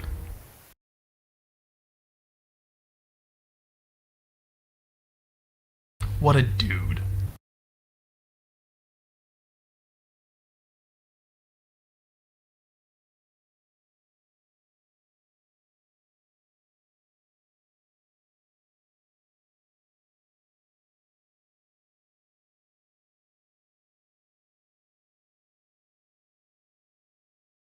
Okay, so bye.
sorcery, the use of power gained from the assistance or control of evil spirits. Whether employed for theatrical or more sinister purposes, the key principle of magic is the same. You know, there's a word, misdirection, that's used by lay people a lot. It's a magical term. It's a term of art. And the way lay people use it is wrong, because lay people often use it as a synonym for distraction. Like, hey, look over there, do something sneaky here, and then you look back and the trick's done. That doesn't fool anyone. The way we use the word misdirection is kind of a curating of attention, giving the audience a story they can tell themselves that lets them not really know they were distracted. We're going to do a trick right now using misdirection. In the words of magician T.A. Waters, misdirection is the cornerstone of nearly all successful magic. Yet to talk of magic, sorcery, and witchcraft as separate entities is nothing more than a play on words. The Bible plainly condemns all sorcerers and magicians. And prior to the 18th century Enlightenment, sorcery and witchcraft were perceived by all Christendom to be demonic agencies. In our enlightened age, however, magicians are thought to exist purely as entertainers, while the spells of witches are considered superstitious nonsense. Although logical explanations can be found for the supposedly supernatural happenings of magic shows, the tricks are played upon the minds of the audience and not the objects themselves. If the evidence of one's senses are believed, then in the mind, the magic is made real. So what if, in an age where witchcraft is dismissed as superstition from a bygone age, the spells of sorcerers have taken hold over the minds of men like never before? What if our more refined society has fallen for more refined sorcery under the guise of scientific evidence presented to our senses? What if our entire conception of the world and its origins are a false and crafty misdirection?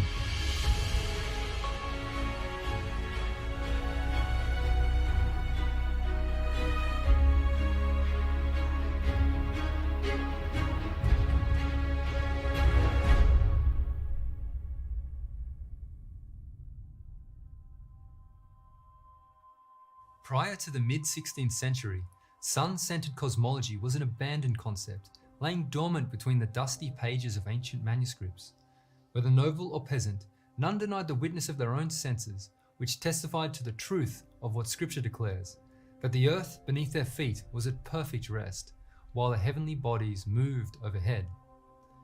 That this geocentric view of cosmology was widely held is confirmed by historian Andrew Dickson White, who was both an evolutionist and supporter of the heliocentric model. In his book, A History of the Warfare of Science with Theology, White points to a time in history when faith in the biblical record began to unravel. In the latter half of the 16th century, these evolutionary theories seemed to take more definite form, for there came, one after the other, 5 of the greatest men our race has produced: Copernicus, Kepler, Galileo, Descartes, and Newton. And when their work was done, the old theological conception of the universe was gone. The spacious firmament on high, the Almighty enthroned upon the circle of the heavens, and with his own hands, or with angels as his agents, keeping sun, moon, and planets in motion for the benefit of the earth, opening and closing the windows of heaven, letting down upon the earth the waters above the firmament, setting his bow in the cloud, hanging out signs and wonders, hurling comets, casting forth lightnings to scare the wicked, and shaking the earth in his wrath. All this had disappeared.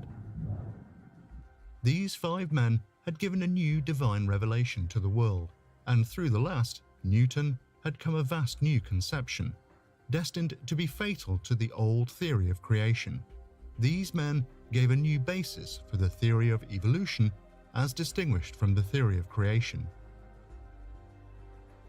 As the adept magician draws attention away from that which would expose his deception, the captivating theories of these 5 men directed the eyes of the people away from the one reliable detector of error. We will soon see that these 5 men of science were in fact devout pupils of the earliest of magicians, their ideas springing not from observation and experiment, but from the ancient writings in which they were engrossed. To understand why such an attack was expedient for the sorcerers of this world, we must go back to the time when the heated dispute over cosmology began, the dawn of the Protestant Reformation.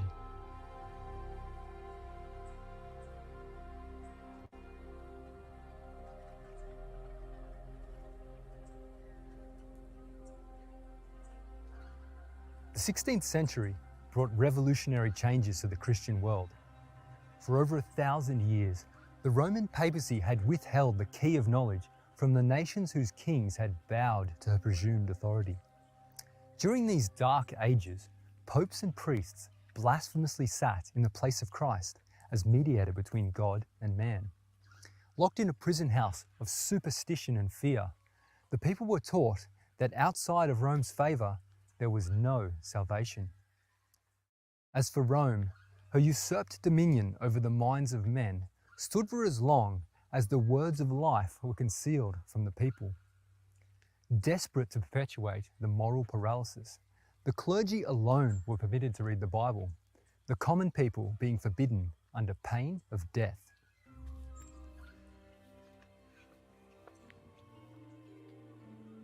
Well aware of the power of knowledge, papal policy withstood the flow of Greek culture from the East, and the West became exclusively Latin. The corrupt Latin Vulgate, read only by the priests, was the only Bible known during those dark ages. All Greek records of history, archaeology, science, and literature were held back in the Eastern Roman Empire, the capital of which was Constantinople. This led to the backward progress which characterized the Dark Ages, where technology, living standards, and morality all fell into decay under the oppressive priestdom.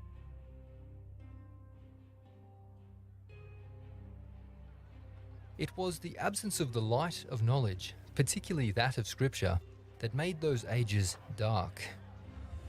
Yet through the dreary centuries, brave souls at times stood up among the Roman clergy, daring to oppose the darkness. One such soul was John Wycliffe, who, in defiance of the spiritual tyranny, translated the Latin Bible into the English language. So great was Rome's fear that this Bible alone would expose her fraud, that over the following 2 centuries she publicly burned all who were caught with this English translation. Such was the fate of John Huss, who took up the cause of Wycliffe in his native land of Bohemia. Meanwhile, the precious Bibles, bought at such great price, were tied around the necks of their possessors and burnt with them. The Augustinian monk Martin Luther was one of many who groaned under the popish gloom. Frequently retiring to a Latin Bible chained to the wall of his convent, the superstitious fog began to lift from his mind. With enlightened vision and a heart stirred by the Spirit of God, Luther grew indignant with the corruptions of the Church. Casting off his monkish works, Luther bent his energies towards reform. Many shared his frustrations. All Europe needed was one to take a bold stand. All the while, the papacy reposed blissfully unaware of the gathering storm ready to sweep away her captives.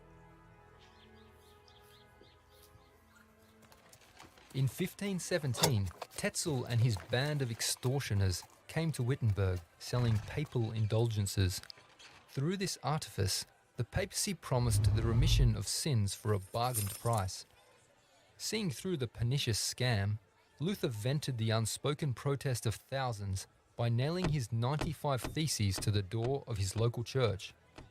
This move of a devout monk was no petty act of rebellion, but the expression of a love for the truth which he had found between the pages of an old Bible.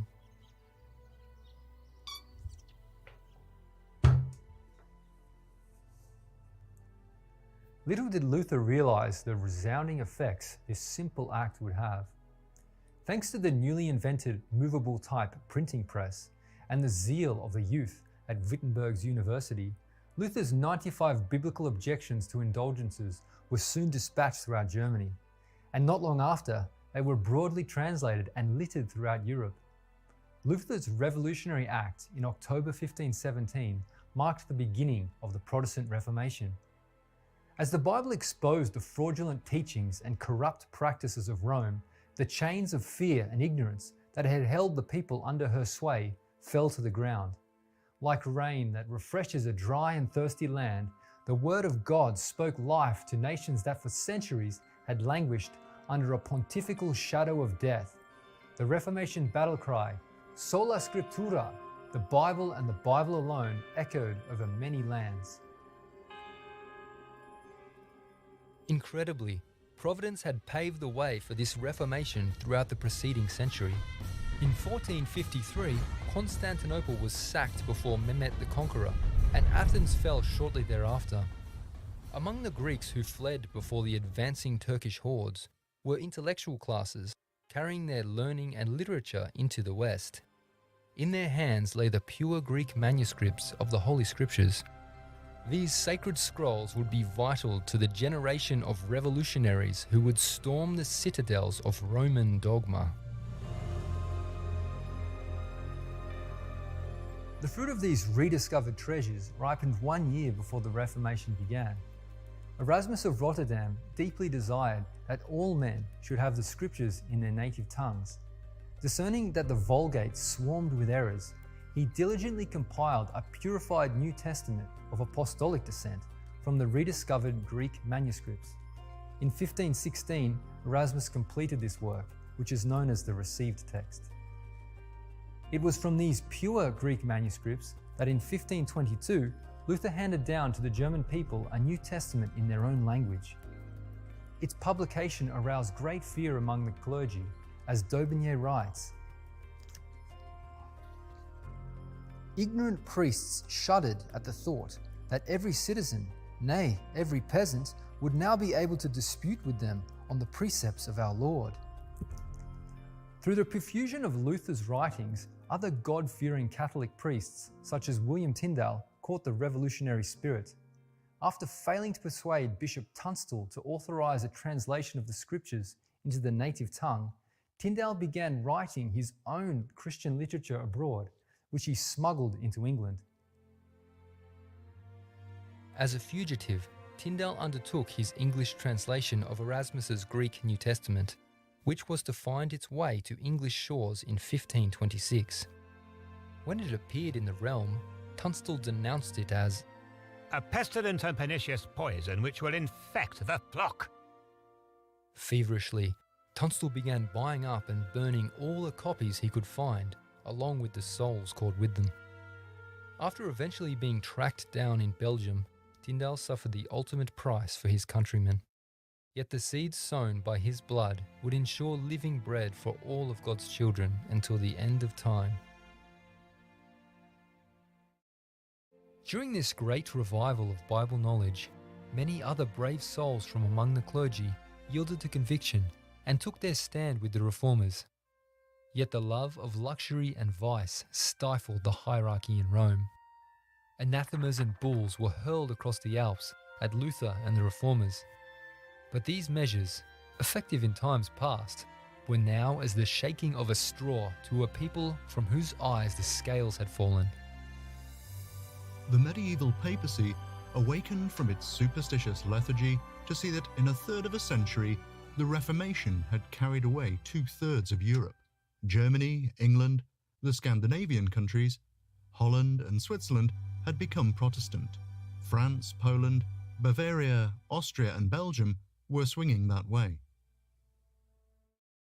Reeling from the punch and tottering on her very foundations, Rome realized that it was now an impossibility to keep the Bible from the people by force. New tactics had to be drawn up to neutralize its decimating power. Gathering together her craftiest cardinals and learned men, the papacy under Pope Clement VII took counsel amidst the crisis. Chief among the Pope's advisors was the wily English statesman Cardinal Thomas Wolsey. With expert subtlety, Wolsey conceived of the stratagem Rome was to pursue over the preceding centuries in her warfare against the Word of God. Since printing cannot be put down, it is best to set up learning against learning, and by introducing all persons to dispute, to suspend the laity between fear and controversy. This, at most, will make them attentive to their superiors and teachers. Rome's agents would introduce a learning to contradict the learning of the scriptures. If the Bible could be shown to be untrustworthy, then the eyes of men could be redirected back to the learned doctors whose feigned words had for centuries made merchandise over their souls. With the battle plan drafted, Rome sought out learning to be used for her ends. During the 1st century AD, certain men crept in unawares to the thriving apostolic church, denying core truths of the gospel. These false teachers rewrote both the gospels and letters of the apostles, infusing them with a mystical pagan philosophy. Known as Gnostics, they upheld a secret knowledge as the way of salvation. Most notable among them was Origen of Alexandria. He taught that the soul existed from eternity, before it inhabited the body, and that after death it migrated to a higher or a lower form of life, according to the deeds done in the body, and finally all would return to the state of pure intelligence, only to begin again the same cycle as before. He believed that the devils would be saved, and that the stars and planets had souls, and were, like men, on trial to learn perfection. In fact, he turned the whole law and gospel into an allegory. According to Gnostics, acquiring hidden gnosis or spiritual knowledge was the key to obtaining apotheosis, the spiritual evolution of a man to the level of a god. This sentiment is the basis of all pagan religions, that through the acquisition of secret knowledge and the performance of initiation rites, the soul journeys on towards godhood. Yet according to Scripture, this is precisely the temptation which befell Eve when she stood before the forbidden tree. Satan said, For God doth know that in the day ye eat thereof, then your eyes shall be opened, and ye shall be as gods, knowing good and evil. Wise to the plotting of the ancient foe, the Apostle Paul warned young Timothy of these Gnostic deceivers, whom, after the manner of the serpent, held up knowledge that opposed the word of God. O Timothy, keep that which is committed to thy trust, avoiding profane and vain babblings, and oppositions of science falsely so called. As the centuries progressed, it was the triumph of these heresies over the churches that led to the falling away prophesied by Paul, the setting up of the man of sin, and the dark ages of papal oppression. As the apostate Church of Rome waxed in power, the Western Roman Empire weakened and fell prey to the Germanic tribes which they had failed to conquer in the preceding centuries. Yet these powerful tribes north of the Danube were not altogether heathen brutes. Before their migration, the Goths had been converted to the gospel, not by Rome, but by the missionary efforts of Ulfilas. The Gothic tribes were driven into the Roman Empire by the advancing Huns, and as their powerful battle axes hewed a path towards the city which had long terrified the world, they abstained from many of the barbarities which accompanied the invasion of Britain by the heathen Saxons. Known as Arians, the unshakable faith of the Ostrogoths, the Vandals, and the Heruli made them heretics to the apostate Church of Rome. But among the larger part of the barbarian tribes, Rome found useful material for her ends, as D'Aubigné explains. The barbarians who had invaded and settled in the West after being satiated with blood and plunder, lowered their reeking swords before the intellectual power that met them face to face. Recently converted to Christianity, ignorant of the spiritual character of the church, and feeling the want of a certain external pomp in religion, they prostrated themselves, half savage and half heathen as they were, at the feet of the high priest of Rome. In an attempt to validate her apostasy before these new converts, the papacy commissioned Jerome to produce a Latin Bible that supported their Gnostic teachings. Jerome's work, known today as the Vulgate, was based upon the corrupted manuscripts of Origen of Alexandria. This corrupt translation was to be the only Bible Europe knew until the fall of Constantinople. During the 16th century, the Reformers' circulation of pure Bibles in common languages pushed aside much of the rubbish that had for centuries covered the truth. Yet in response, the heirs of Gnosticism reached deeper into that heathen toolbox of specious learning for more rubbish to smother the rekindled faith of ages. A fresh supply of beguiling mysticism had recently arrived in the West. Along with those pure Greek manuscripts that had made their way into the hands of Erasmus, Gnostic learning was also born by the hands of Byzantine scholars who had fled the advancing Turks. An enormous trove of Gnostic learning had been brought from the eastern Mediterranean by agents of Clement VII's great-grandfather, Cosimo de' Medici. These celebrated mystical, scientific, and philosophical scrolls and manuscripts flattered humanity. Cosimo had stored huge quantities of this pagan material in his library in Florence. The Medici Library, whose final architect was Michelangelo, welcomed scholars favoured by the papacy. These scholars, not surprisingly, soon began emulating the papacy in focusing more upon humanity than upon the Old and New Testaments. So extensive was the Medici Library's philosophical influence that even scholars today consider it the cradle of Western civilization. From the spring of these mystical texts came the revered artworks, literature, and theatre of the Renaissance. It was through this material, at the bloom of the Reformation, that Rome sought to recapture the share of man's mind that might otherwise be directed towards the Bible. Perceiving the injurious effect this deluge of paganism was having on faith and morals, Martin Luther, in the year 1520, issued an appeal to the ruling classes of Germany, pleading with them that Scripture be the mainstay of all education.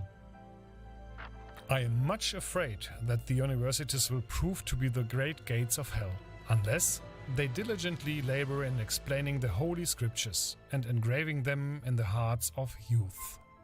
I advise no one to place his child where the Scriptures do not reign paramount. Every institution in which men are not unceasingly occupied with the Word of God must become corrupt. As the Counter-Reformation progressed over the centuries, the papacy's militia, the Jesuit order, would from these heathen oracles build a curriculum known as Ratio Studiorum, or Method of Study, as Tapasosi explains in his exposé on the Jesuits. During its 4 centuries of existence, the Jesuit educational theatrical enterprise has produced a proud, poised, and imaginative graduate. He or she is enlightened by the Medici Library's humanities, facile in worldly matters, moved by theatricality, and indifferent toward Holy Scripture. Producing Jesuitic graduates has become the aim of modern public education. The Bible is the cornerstone of accurate history, true science, and noble literature. As the psalmist declares, "The entrance of thy words giveth light, it giveth understanding unto the simple." The mind unfettered through the Holy Scriptures cannot be overcome by spiritual wickedness in high places. Therefore, the objective of Ratio Studiorum was the Bible's obscurity. Thus, in the early years of the Reformation, artists and writers, such as Jesuitic playwright William Shakespeare, vividly depicted the fleshly scenes of the base passions of humanity. Protestants flocked to gawk upon the refined scenes of envy, jealousy, murder, debauchery, and witchcraft. With minds engrossed and consciences made dull, the perverted moral tastes of these audiences lost their relish for the wholesome words of Jesus. The amazing success of the Jesuit curriculum, Ratio Studiorum, is once again detailed in Saucy's book, aptly titled Rulers of Evil. America's understanding has been systematically bent to the will of the church militant, while the intellectual means for sensing the capture have been disconnected. Most of the content of modern media, whether television, radio, print, film, stage or web, is state-of-the-art Jesuit Ratio Studiorum. The Jesuit College is no longer just a chartered institution. It has become our entire social environment. The movies, the mall, the school, the home, the mind. Human experience has become a spiritual exercise managed by charismatic spiritual directors who know how to manipulate a democracy's emotions. Logic, perspective, national memory, and self-discipline are purged to the point that unbridled emotional responses, as economist Thomas Sowell put it, are all we have left.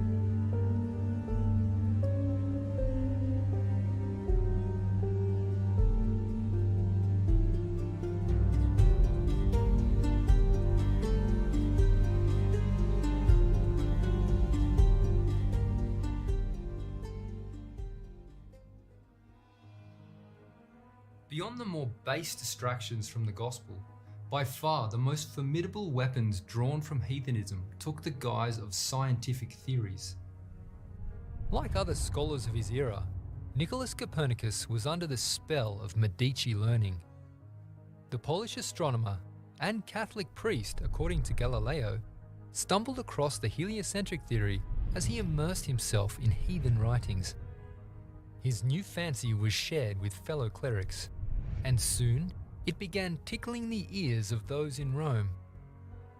In 1533, the Pope's personal secretary, Johann Albrecht Widmanstätter, outlined Copernicus's findings before Pope Clement VII and his cardinals. The Pope was impressed and gave his personal approval of the heliocentric theory. The idea of a spherical Earth was not new to the scholastics of the 16th century, owing to their love of Greek philosophers such as Plato, who held to a geocentric globe. However, the scholars had not yet dared to assert that the Earth rotated around the Sun, for they well knew the biblical position that the Sun moved over a stationary Earth. Yet the crisis called for bolder steps.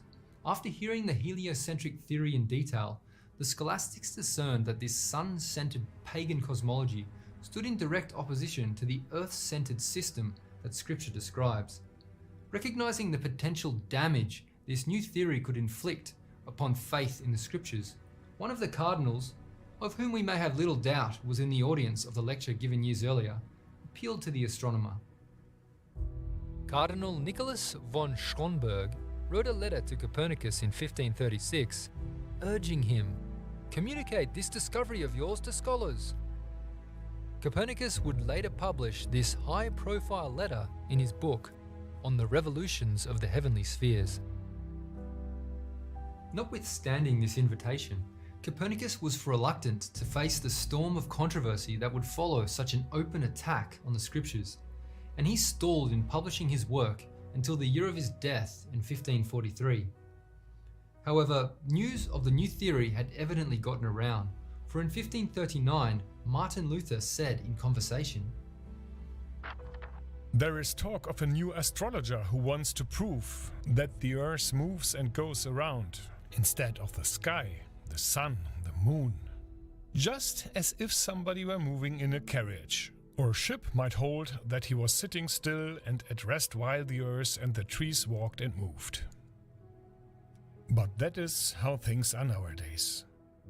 When a man wishes to be clever, he must invent something special, and the way he does it must needs be the best. The fool wants to turn the whole art of astronomy upside down.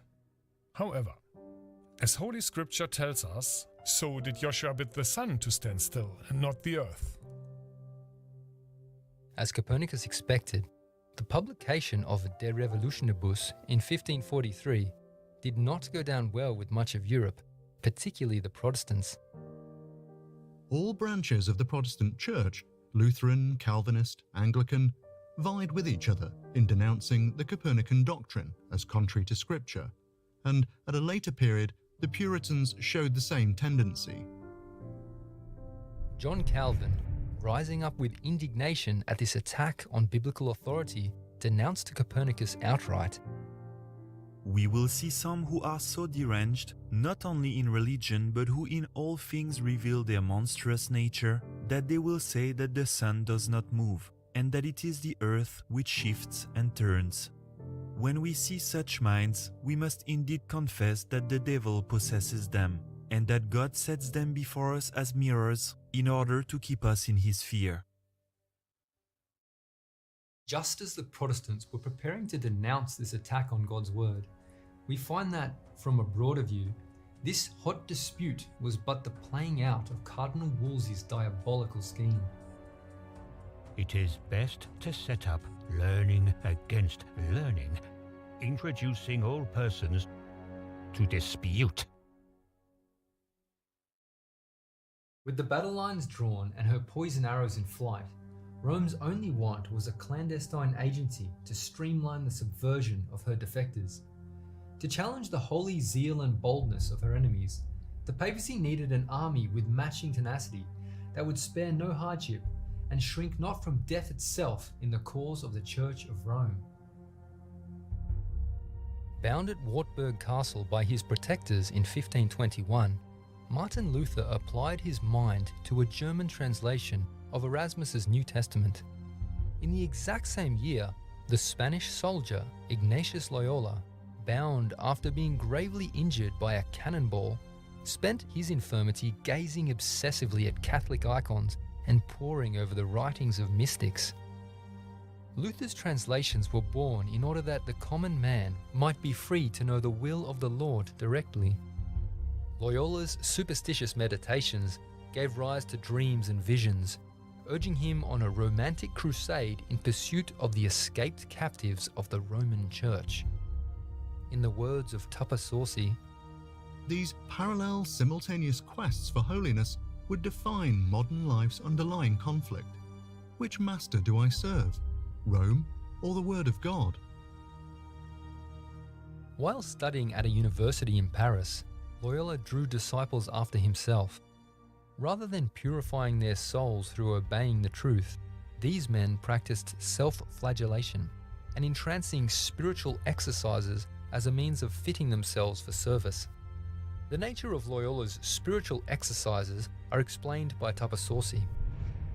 The superior general's small army would be trained by the spiritual exercises to practice a brand of obedience Loyola termed contemplativus in actione, active contemplation, instantaneous obedience, with all critical thought suppressed.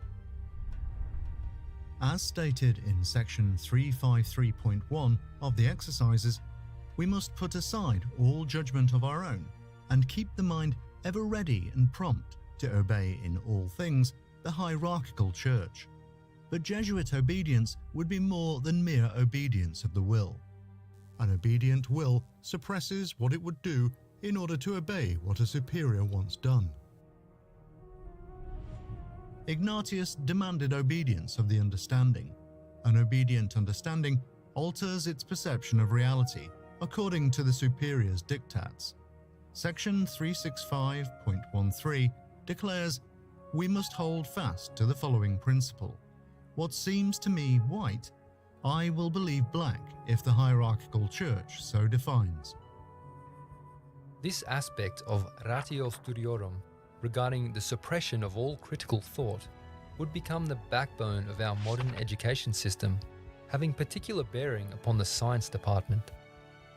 Unpersuaded by the Bible's supreme authority, Loyola's band of fanatics sought to please God by conquering the enemies of the Roman Church after the chivalrous manner of the Knights Templar. They called themselves the Company of Jesus.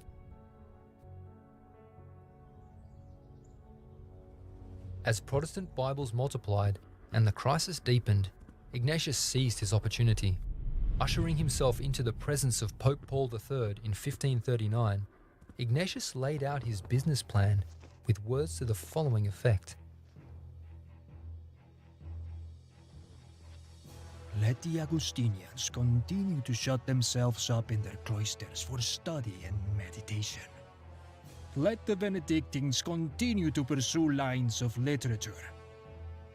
Let the Dominicans continue to hunt down and drag heretics before the Inquisition. But we, the Jesuits, will raid Protestant universities and colleges. We will take control of the institutions of law, literature, science, and every branch of education. And we shall weed out from their minds anything injurious to Roman Catholicism. Through our instruction, we will recast the minds of youth after our image.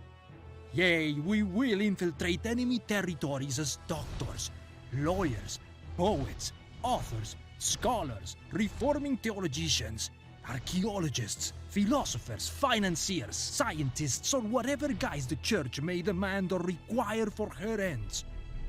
Secretly climbing into the courts of heretical kings, we will direct the course of nations.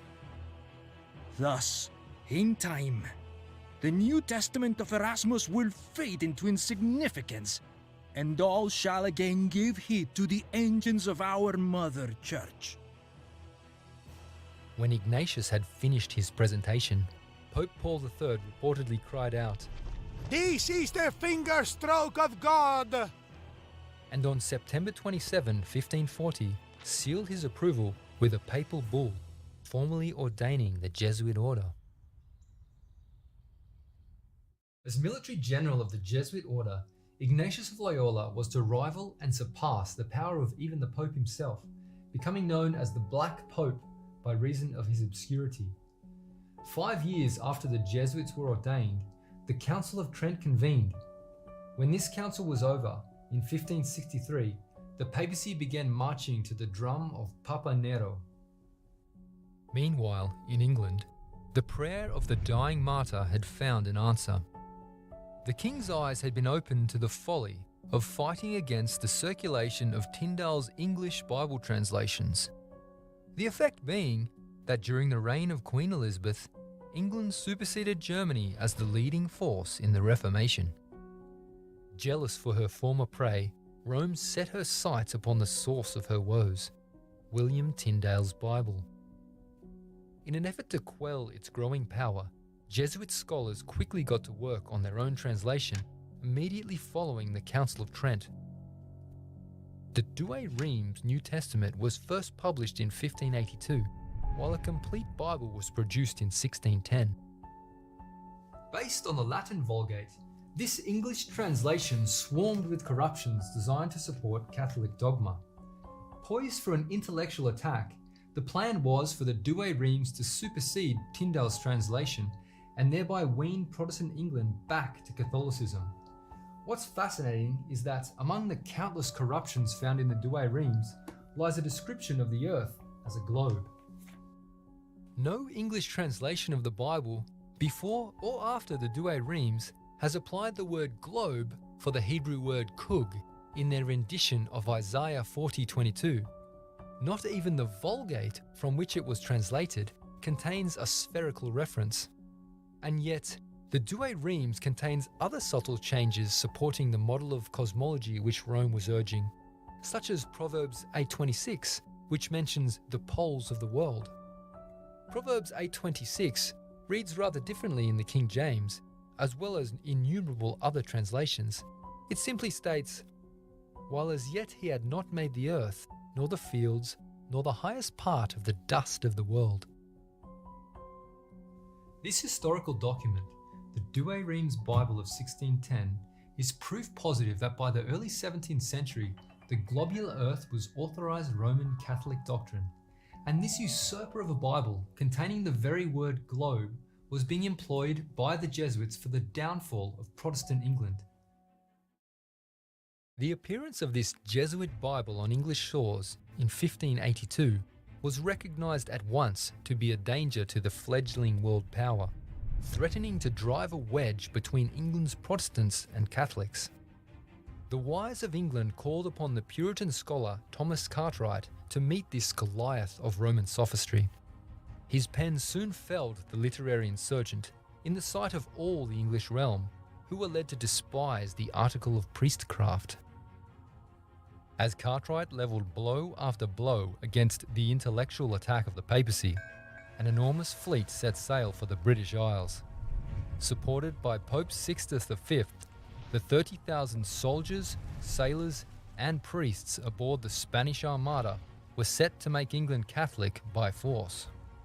But this amphibious assault was to be repelled as swiftly as the intellectual attack. After entering the Channel, the Invincible Armada was chased by English warships. In an engagement near Calais, the Spanish galleons were outgunned by the more manoeuvrable English vessels.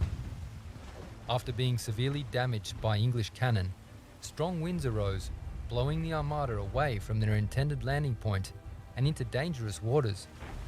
In dismay, the Armada retreated back to Spain via Scotland. The English returned without the loss of a single vessel, but the Armada arrived back in Spain with only half of their fleet.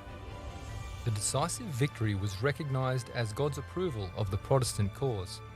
Church services were held to give thanks, and the divine intervention was commemorated with a medallion bearing the inscription, "God blew, and they were scattered."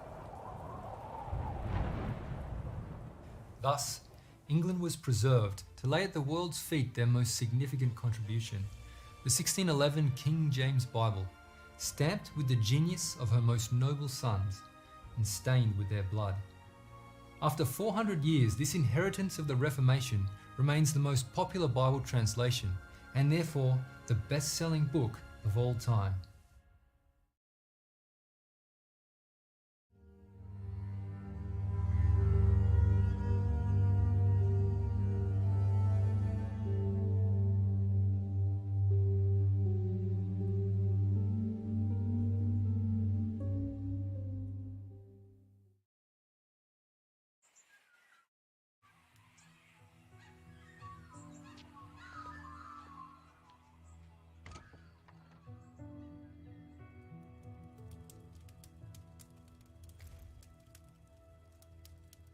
In spite of Rome's best efforts, the Polish astronomer's theory had gained little ground against the Bible.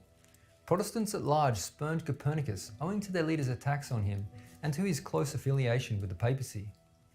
Taking the bad press of anything Catholic into account, the Jesuits began to enlist advocates for their faith-destroying science whom Protestants could warm to. One such person was Galileo Galilei. The Galileo affair was not a question of round versus flat, but of heliocentric versus geocentric. It appears that, at this time, the sphericity or flatness of the Earth was not the hottest point of contention. What Protestants like Martin Luther had decidedly opposed was that the Earth moved around the Sun, due to the multitude of scriptures against such a claim. Deliberated by Jesuit Cardinal Robert Bellarmine, the stage was set to re-agitate the Copernican proposition. Applying the wisdom of the ancient proverb, "The enemy of my enemy is my friend," news of the heliocentrist being persecuted for his beliefs spread throughout Europe. As Jesuit astronomer Guy Consolmagno admits regarding the trial of Galileo, it's not what you think it is. One thing that I do want to say about Galileo, 3 points. Galileo was a devout Catholic. Even after his trial, Galileo was actually never convicted of being a heretic. The conviction that when they said, we found you guilty of heresy, you can read the transcript of the trial. It's not what you think it is. It's Galileo saying, "What did I do wrong? I'll change it, please." And they're saying, "Nope, sorry, we can't let you do that." Very odd. At the end, they said, "So we found you guilty of heresy." It looks like they had written the verdict before the trial even began. And Galileo said, "Well, actually, you never did find me guilty of any heresy." So he was found guilty of vehement suspicion of heresy. And the famous scene where he has to abjure his teachings, what he actually says is, and in rites and signs, is, "I reject anything and everything in my writings which is contrary to the teachings of the church," without ever specifying any of those things. I mean, he could have been a Jesuit, right? It cannot be said that Galileo was teaching anything contrary to the teachings of the Church. For the heliocentric theory had been summoned up from obscurity by one of her own clerics, and then published at the request of Rome's highest-ranking cardinals 70 years earlier. Guy Consolmagno drops a few clues as to what the Galileo affair was really about. Nobody knows really why Galileo was gone after. For most of Galileo's life, he was lionized. He was treated like a hero, including by people in the church. When Galileo got into trouble at the end of his life, it was a real shock. It was a complete reversal of everything that had been set up to that point. And so the historical question is, why did it happen? And the answer is, we don't know. You can go to Amazon.com and find 300 books on Galileo, every one of them with a different answer, which is to say there was something going on, and it wasn't simply a science versus religion thing. If you relied on JFK the movie to figure out what happened in the assassination of Kennedy, you'd be in as good shape. You've got to remember, the Galileo affair occurred at the height of the Reformation and the 30 Years' War. By comparing the Galileo affair to a conspiratorial account of the JFK assassination, Consolmagno reiterates the point, it's not what you think it is. Reading between the lines, this Jesuit priest is telling us that the whole event was a conspiracy, orchestrated by Rome, that took place at the height of the Reformation. The way we use the word misdirection is kind of a curating of attention, giving the audience a story they can tell themselves that lets them not really know they were distracted. Taking all this into account, it can be concluded that the Galileo affair was simply a publicity stunt, bringing back Rome's counter-Reformation cosmology to the fore, according to Cardinal Wolsey's blueprint. Learning against learning. Rather than dying a slow and painful death after his trial for heresy, as was usually the case for victims of the Dominican inquisitors, Galileo was kept under house arrest until his death. This good Catholic had acted his part and was to enjoy a peaceful retirement. Even in the 21st century, the trial of Galileo has proven to be a great success for the Jesuit order. The affair is frequently cited as an argument against religious fundamentalists, who for ignorance and stupidity believe the Bible rather than science. I mean, he could have been a Jesuit, right?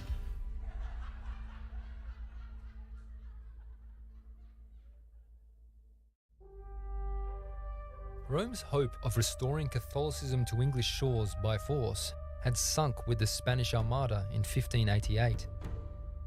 Jesuit assassination attempts, such as the Gunpowder Plot, left Protestant England wide awake to the identity of her enemy. Jesuit priests, such as Edmund Campion, were hanged, drawn and quartered if found practicing their treasonous craft in the English realm. What Rome now needed was a secret bridge across which her learning against learning could be trafficked.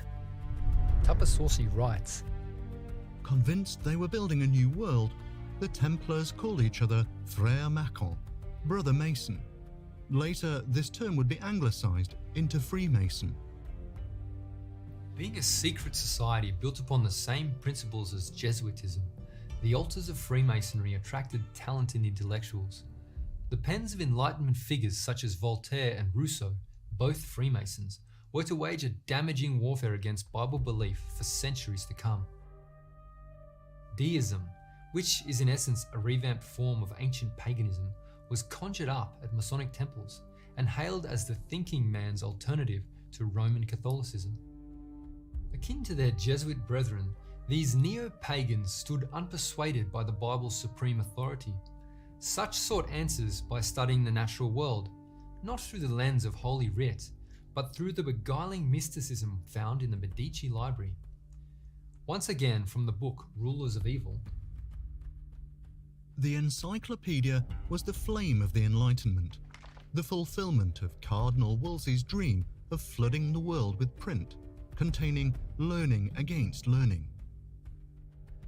The first in-depth encyclopedia's aim was created to change the way people think, according to its Masonic chief editor and contributor, Dennis Diderot.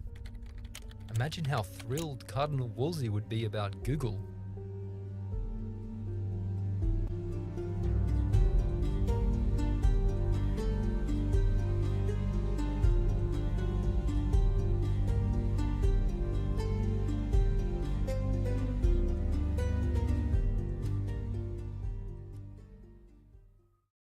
Officially condemned by the Pope in 1728, Jesuit-bashing Freemasons served Rome well by vanquishing the threat of the order that controlled them incognito.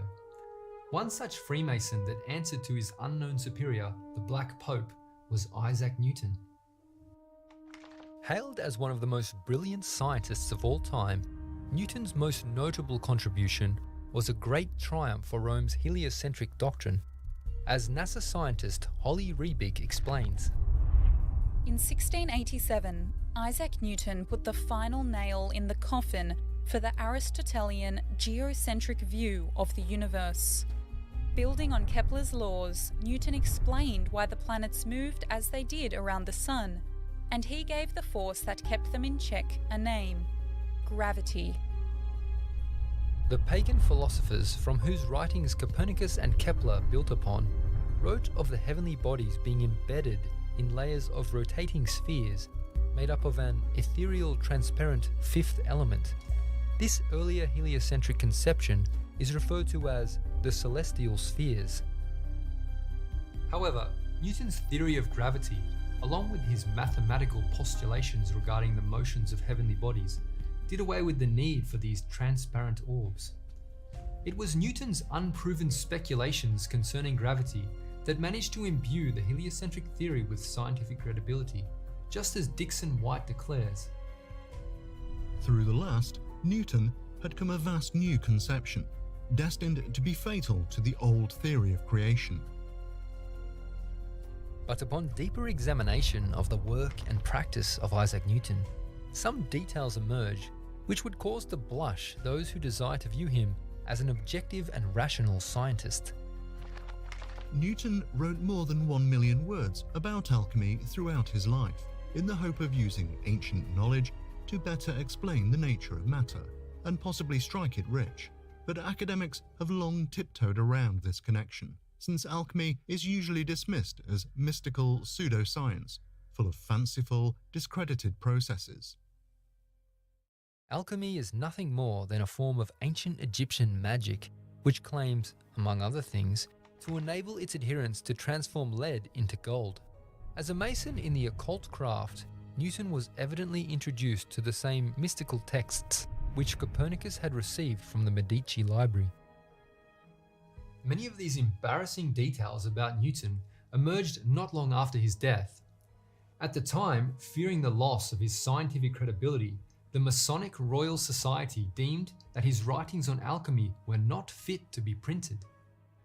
It was not until centuries later, in 1936, that a collection of Newton's papers were purchased by the strange economist John Maynard Keynes.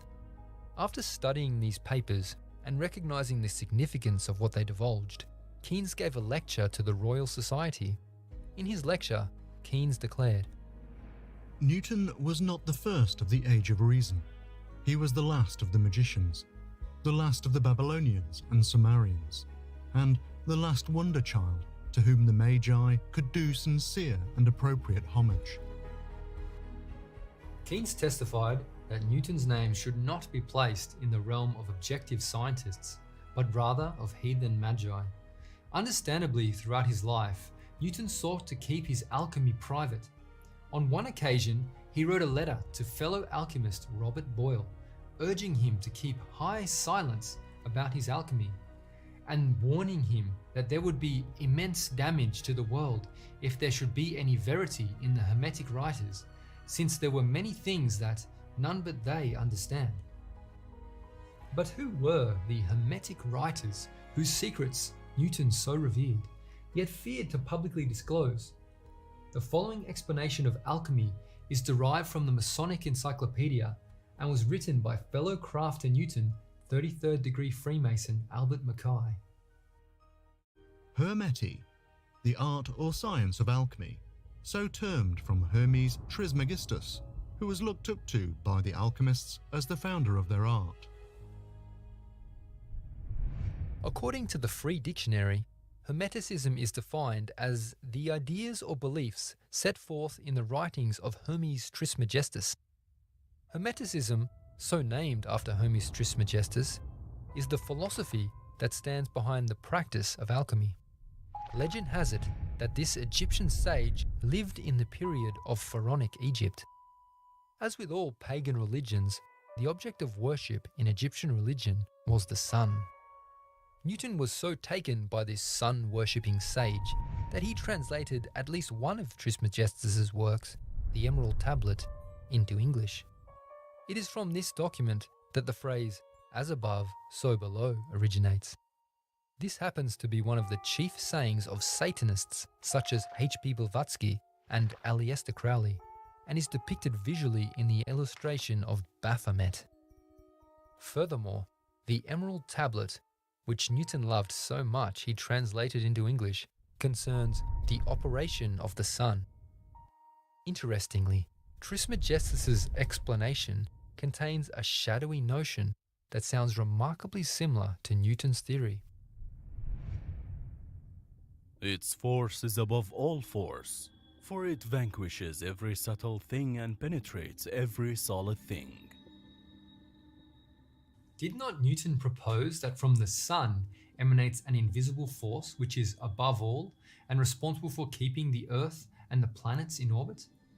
Rather than gaining this epiphany from an apple falling on his head, it is far more credible that Newton gained insight for his theory from Trismegistus's writings. Like Eve, who ventured upon Satan's ground by wandering near the forbidden tree, Newton's obsession with the occult enabled the arch-deceiver to communicate through him. While the professed faiths and associations of Copernicus, Kepler, Galileo, Descartes and Newton may vary, respect for the wizardry of Hermes Trismegistus is common among all. Over a century before Newton translated his Emerald Tablet, Hermes was mentioned by name in Copernicus's book on the revolutions of the heavenly spheres. In the middle of all, however, resides the sun. For in this most beautiful temple, who would place this lamp in any other or better place than this, from where it can illuminate the whole universe all at once?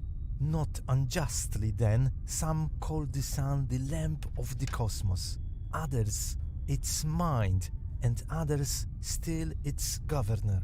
Trismegistus calls it a visible god. Such ramblings betray what is perhaps an unwelcome reality to many, that the heliocentric science promoted by Copernicus and others is nothing more than a religion, and more specifically, a pagan religion, which places the sun as its god at the center of worship, around which all the planets, bearing the names of pagan deities, orbit in reverent obeisance. Lynn Picknett, writer for the Gnostic New Dawn magazine, doesn't shrink from what is to others an unwelcome truth, and embraces the Hermetic roots of Copernican heliocentrism. Essentially, Copernicus was claiming to have found mathematical and physical proof for principles that are set out without proof in the Hermetic books. Contemporary Hermeticists certainly regarded him as a hero for vindicating their sacred texts. Even prior to Copernicus, Renaissance frescoes commissioned by Pope Borgia celebrated Hermes and his cosmology. These 15th century paintings depicted the sage with his sun-centered spherical cosmology.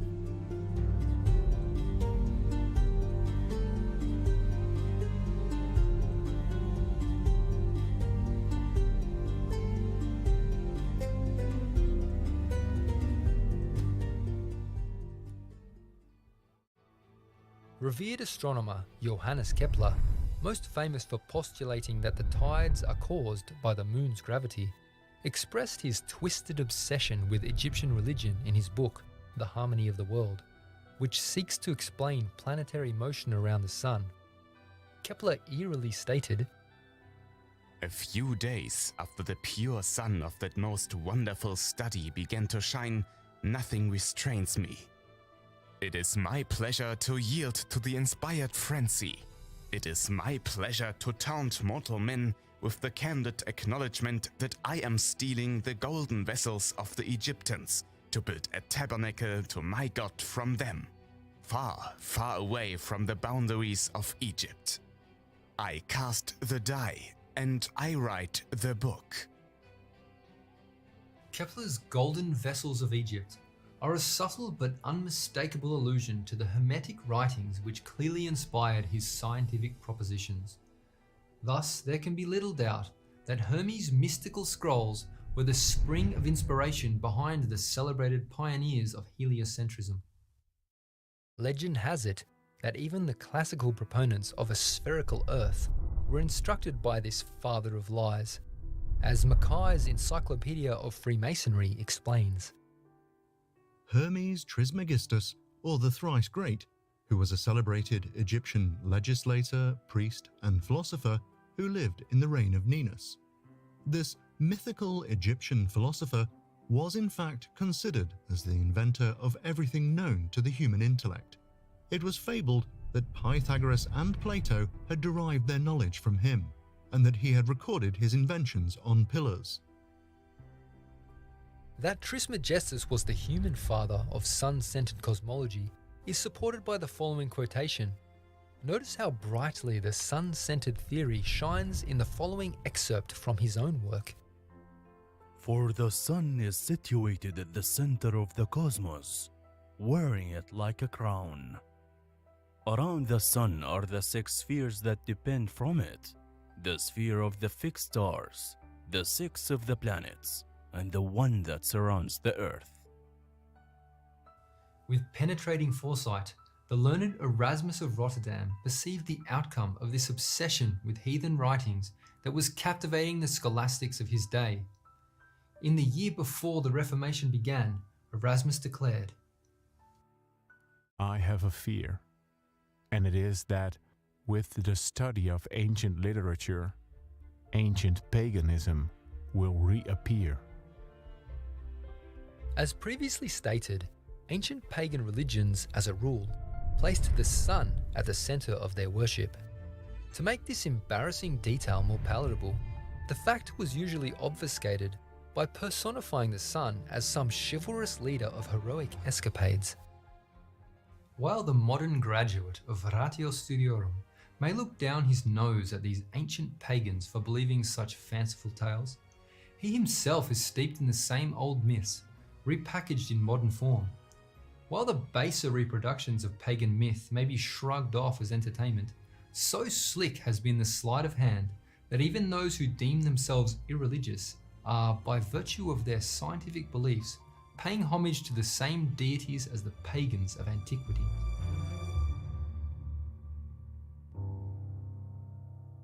The catalyst for society's shift from identifying as exclusively religious to increasingly agnostic can be traced back to Isaac Newton and his scientific discovery. Through the last, Newton had come a vast new conception, destined to be fatal to the old theory of creation. Newton postulated that an invisible force emanating from the sun held worlds in order, giving way to the paradigm that a mechanical explanation can be found for all the mysteries of life. Deism, a supposed knowledge of God based exclusively upon human reason, sprung up in the wake of Newton's discoveries. Newtonian laws rendered God's miraculous power redundant to the minds that received them, the effect being that men began to conceive of their infinitely loving Creator as an absent parent who took a backseat role in the affairs of men and the workings of their habitation. As a result, the restraining fear of God vanished from their hearts. Emboldened in their wicked designs, the pernicious effect of this false science was quickly realized. Viva la revolution! On the 28th of July 1794, the beheading of French politician Maximilien Robespierre brought an end to the Reign of Terror, that bloody segment of the French Revolution in which more than 16,000 people were executed. The world stood aghast at the bloody scenes of chaos which unfolded in that prestigious nation of Europe. However, the cause of this tumult is easily ascertained. The bloody turmoil of the French Revolution was observed by the world to be a direct result of the ideology put forth by Voltaire and others. An ideology which attacked the Bible and its author. Voltaire expressed his antagonism towards the Bible in his Philosophical Dictionary. The Bible. That is what fools have written, what imbeciles command, what rogues teach and young children are made to learn by heart. Voltaire's deistic disposition was fortified during a 2-year visit to England, where he acquired a taste for Newtonian philosophy. As Professor John Lienhard at the University of Houston explains, the science of Newton played no small role in the carnage which Voltaire's words would germinate. So Voltaire took the new English science, rationalism tempered with observation, back to France. Those ideas soon ran away from him and started a revolution beyond anything he'd ever intended. And so it was at length Isaac Newton who put the terribly disruptive engines of the French Revolution into motion.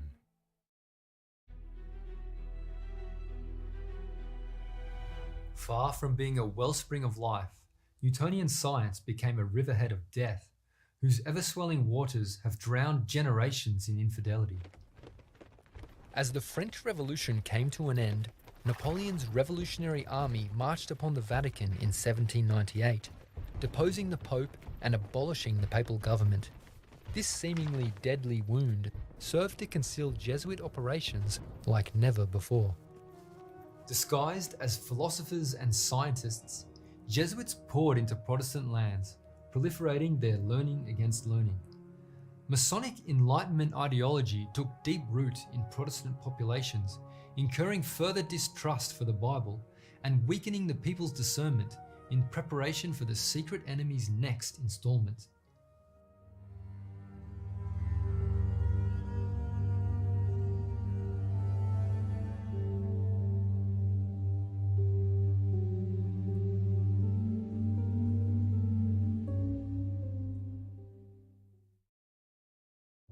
In 1859, Charles Darwin's theory of evolution was published in his book On the Origin of the Species. However, these ideas did not originate with Charles himself. According to the staff at Harvard University, Erasmus Darwin, Charles Darwin's grandfather, was the first Briton to explicitly write about evolution. His main prose on the topic appears in the first volume of Zoonomia. as master of the famous Masonic Canongate Lodge in Edinburgh, Erasmus Darwin had close ties with both the Jacobin Masons, the organisers of the bloody revolution in France, and the infamous Illuminati.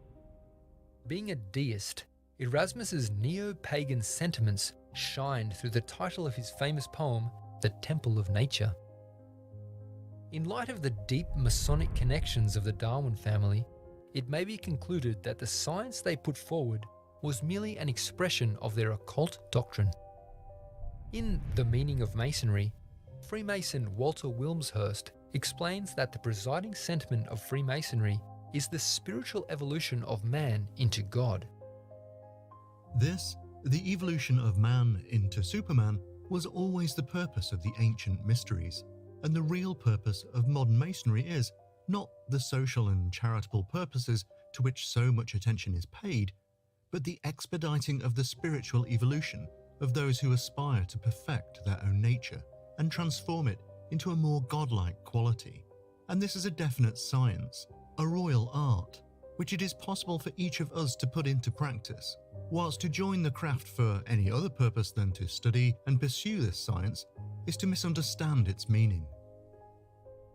Later on in his book, Wilmshurst expands on this evolutionary concept. Man, who has sprung from the earth and developed through the lower kingdoms of nature to his present rational state, has yet to complete his evolution by becoming a godlike being and unifying his consciousness with the omniscient, to promote which is and always has been the sole aim and purpose of all initiation.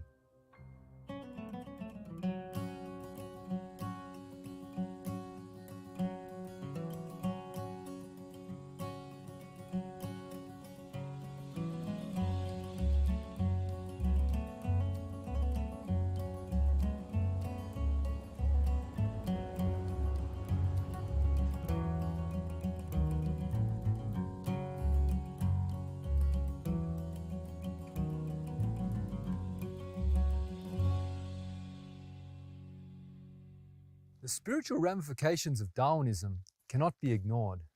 The Bible states that man, created perfect from the hand of his Maker, has degenerated over successive ages after turning his back upon God. Yet according to the occult doctrine of Darwinism, man originated on his own from some primordial soup and is constantly evolving on towards perfection, towards godhood. Thus the same lie, ye shall be as gods, is re-echoed in a scientific guise through the Masonic philosophy of Darwinism.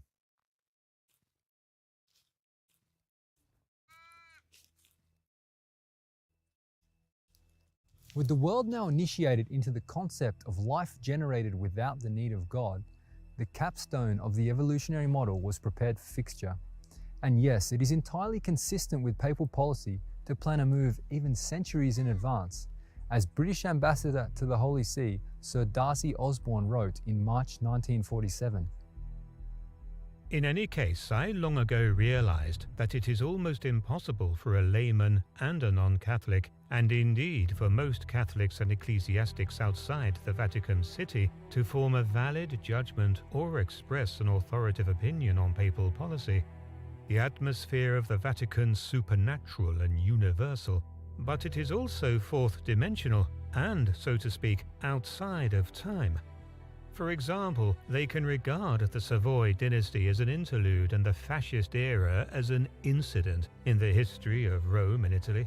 They reckon in centuries and plan for eternity, and this inevitably renders their policy inscrutable, confusing, and, on occasion, reprehensible to practical and time-conditioned minds.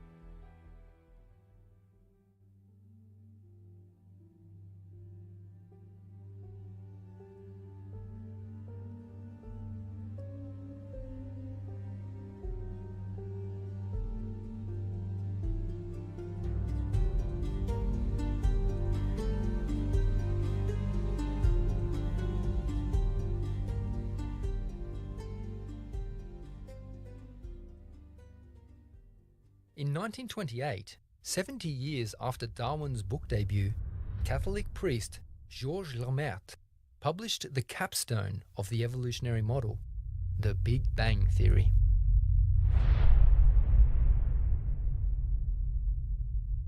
Working on the evolutionary principle of Darwinism, the Big Bang is the only explanation that can be given for the mechanics of the heliocentric model. This is because without the energy of the Big Bang, there is no scientific explanation for the origin of planetary motion. In an article published by the New York Times, Robert Jastrow, former director of NASA's Goddard Institute for Space Studies, states, "The general scientific picture that leads to the Big Bang Theory is well known. We have been aware for 50 years that we live in an expanding universe, in which all the galaxies around us are moving apart from us and one another at enormous speeds. The universe is blowing up before our eyes as if we are witnessing the aftermath of a gigantic explosion. If we retrace the motions of the outward-moving galaxies backward in time, we find that they all come together, so to speak." It was the force of the Big Bang that placed the Earth in its orbit around the Sun, hurled the Moon into Earth's gravitational field, and set the Sun in its motion through the galaxy. Thus, one cannot, with intellectual honesty, accept the heliocentric model without also accepting the Big Bang, for no other explanation can be found for the supposed vectors of stars and planets in science or revelation. Yet despite the widespread acceptance of the now complete evolutionary model, there remained neither empirical nor scientific proof for any of it. Scientists had failed to record the motion of the Earth. Pestering voices sprung up from time to time, challenging the paradigm through practical observation and citing scripture to the contrary. Even from science itself came observations threatening to collapse the pseudo-scientific house of cards. Well, now, one thing, you have a theory about the moon, and we expect to be able to get observable facts about the moon fairly soon. What is your theory? Well, it is by now rather more than a theory. 10 or 11 years ago, I stated to various scientists that the moon is not a piece of rock, but it is a plasma phenomenon, a cosmic plasma, and I'm not taking any risks anymore. On the contrary, there is scientific views expressed all over the world now that the moon seems to be of a quite different nature of what was assumed. But the Americans and Russians are thinking of landing men on it. Well, that will never happen.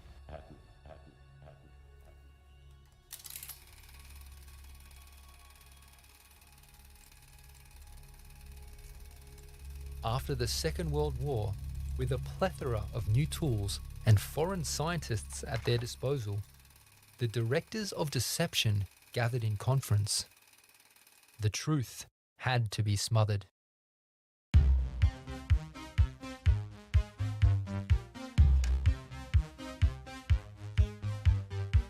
Sweet dreams are made of these. Who am I to disagree?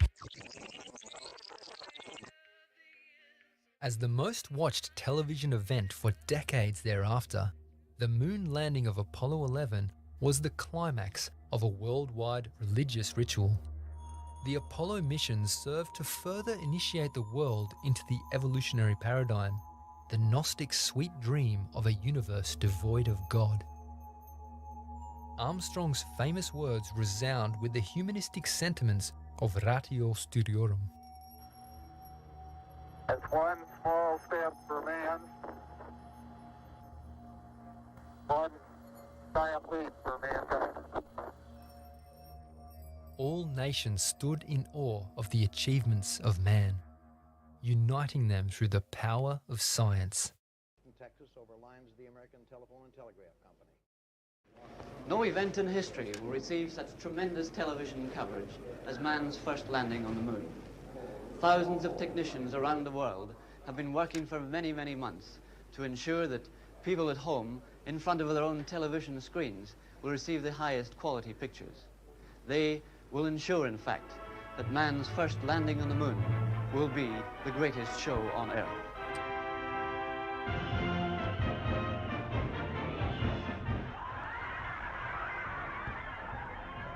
What, Mr. DeMille? That's a wonderful sound, Ernie. Yeah. Laughter from children. Children of all ages. Everything forgotten. Except the magic world they're in. The circus world. Of tinsel and spun candy and thrill.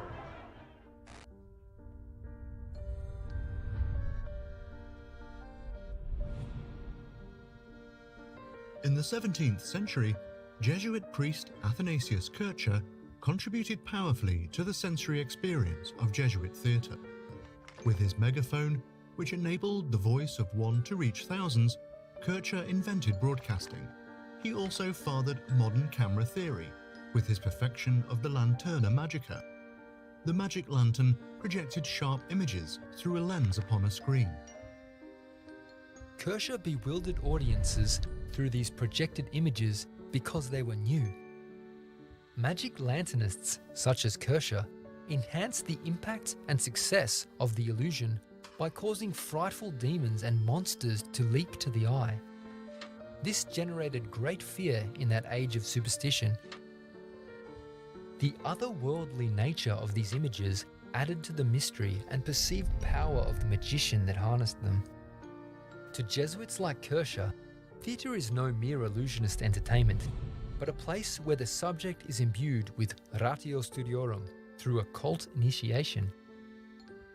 In an article titled The Magic of the Magic Lantern, Cohen Vermeer details the deeply occult nature of Kircher's work. Kircher identified himself with Hermes, the sage who handed down the arcane knowledge in symbolic form. It is clear that Kircher, a new Hermes for a new Egypt, as Paula Findlen characterizes him, imbued his own message with his own symbolism. Abbé de Vallemont, a sort of occult scientist from France, explains the perceived magic of the lantern. The magic lantern is an optical machine, and which one calls magical without doubt because of its prodigious effects, and the ghosts and the frightening monsters that it shows, and which is attributed to magic by people who do not know the secret.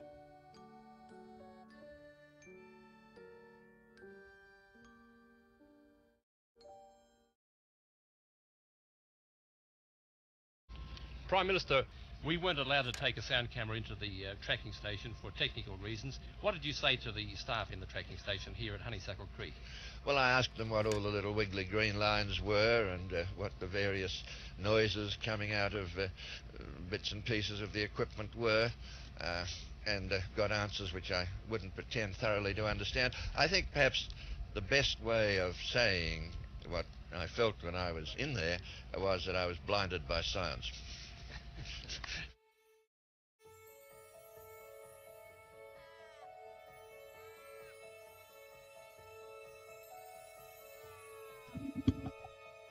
Hello guys, can you hear me? I'm standing at NASA's former tracking station site at Honeysuckle Creek near Canberra, Australia. From the moment of blast-off at Cape Kennedy until the splashdown in the Pacific Ocean, Australian tracking stations near Canberra will send and receive a constant stream of information on the performance of the Apollo 11 moonshot spacecraft and the condition of its crew. In Florida, a towering rocket blasted off with a great puff of smoke and then vanished out of sight. In Canberra, technicians twisted the dials of state-of-the-art equipment while an imposing dish sat before a rising moon. In homes the world over, fuzzy images leapt to the eyes of millions. To those who did not know the secret, the science was blinding.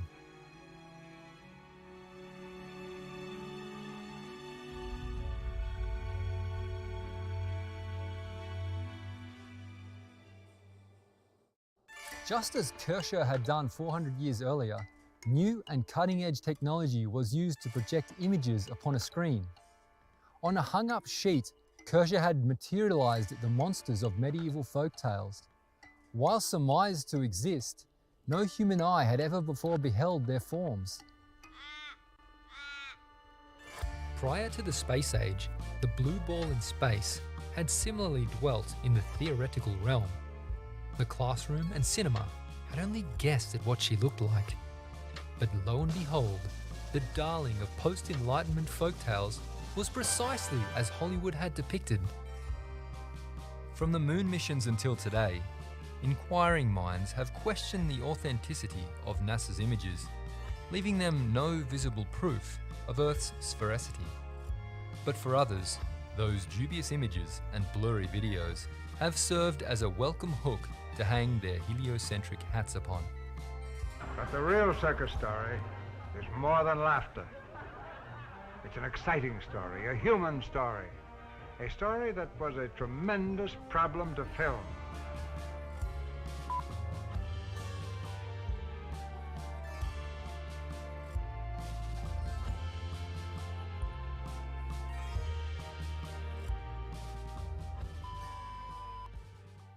To those not so deep under the spell, the magician often gives it all away, either intentionally or by mistake, and he is revealed in his true light as jester of the court. You know, one of the reasons we made the greatest show on Earth is because the world needs laughter today. That kind of laughter.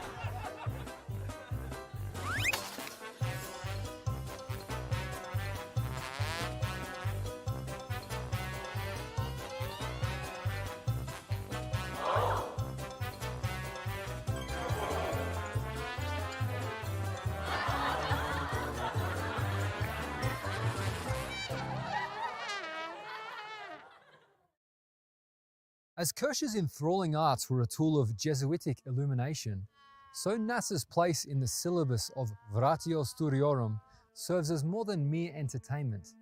Like Kircher, NASA hides their heritage of ancient sorcery in plain sight.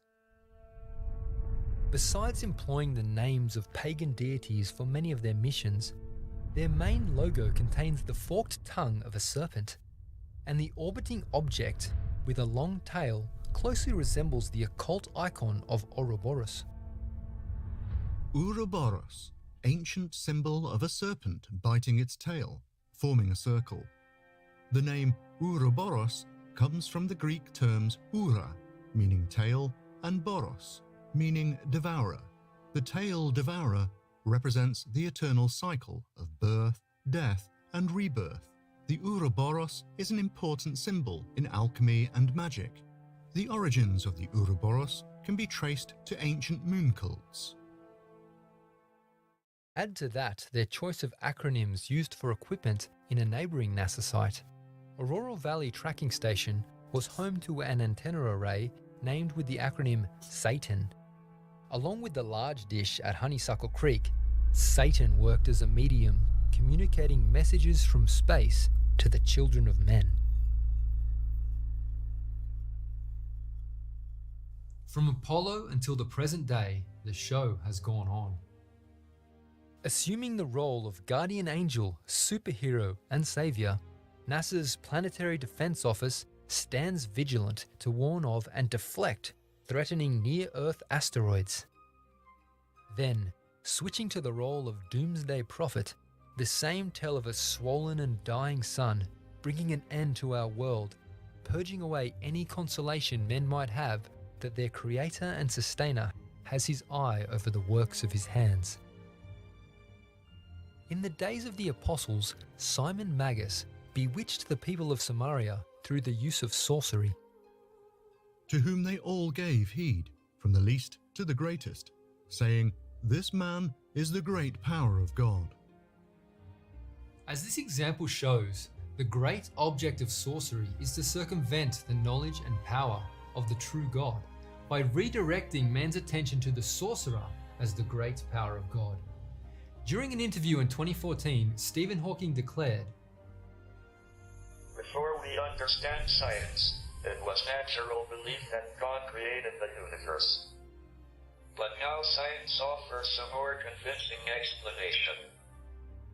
What I meant by we would know the mind of God is we would know everything that God would know if there were a God, which there isn't. I'm an atheist."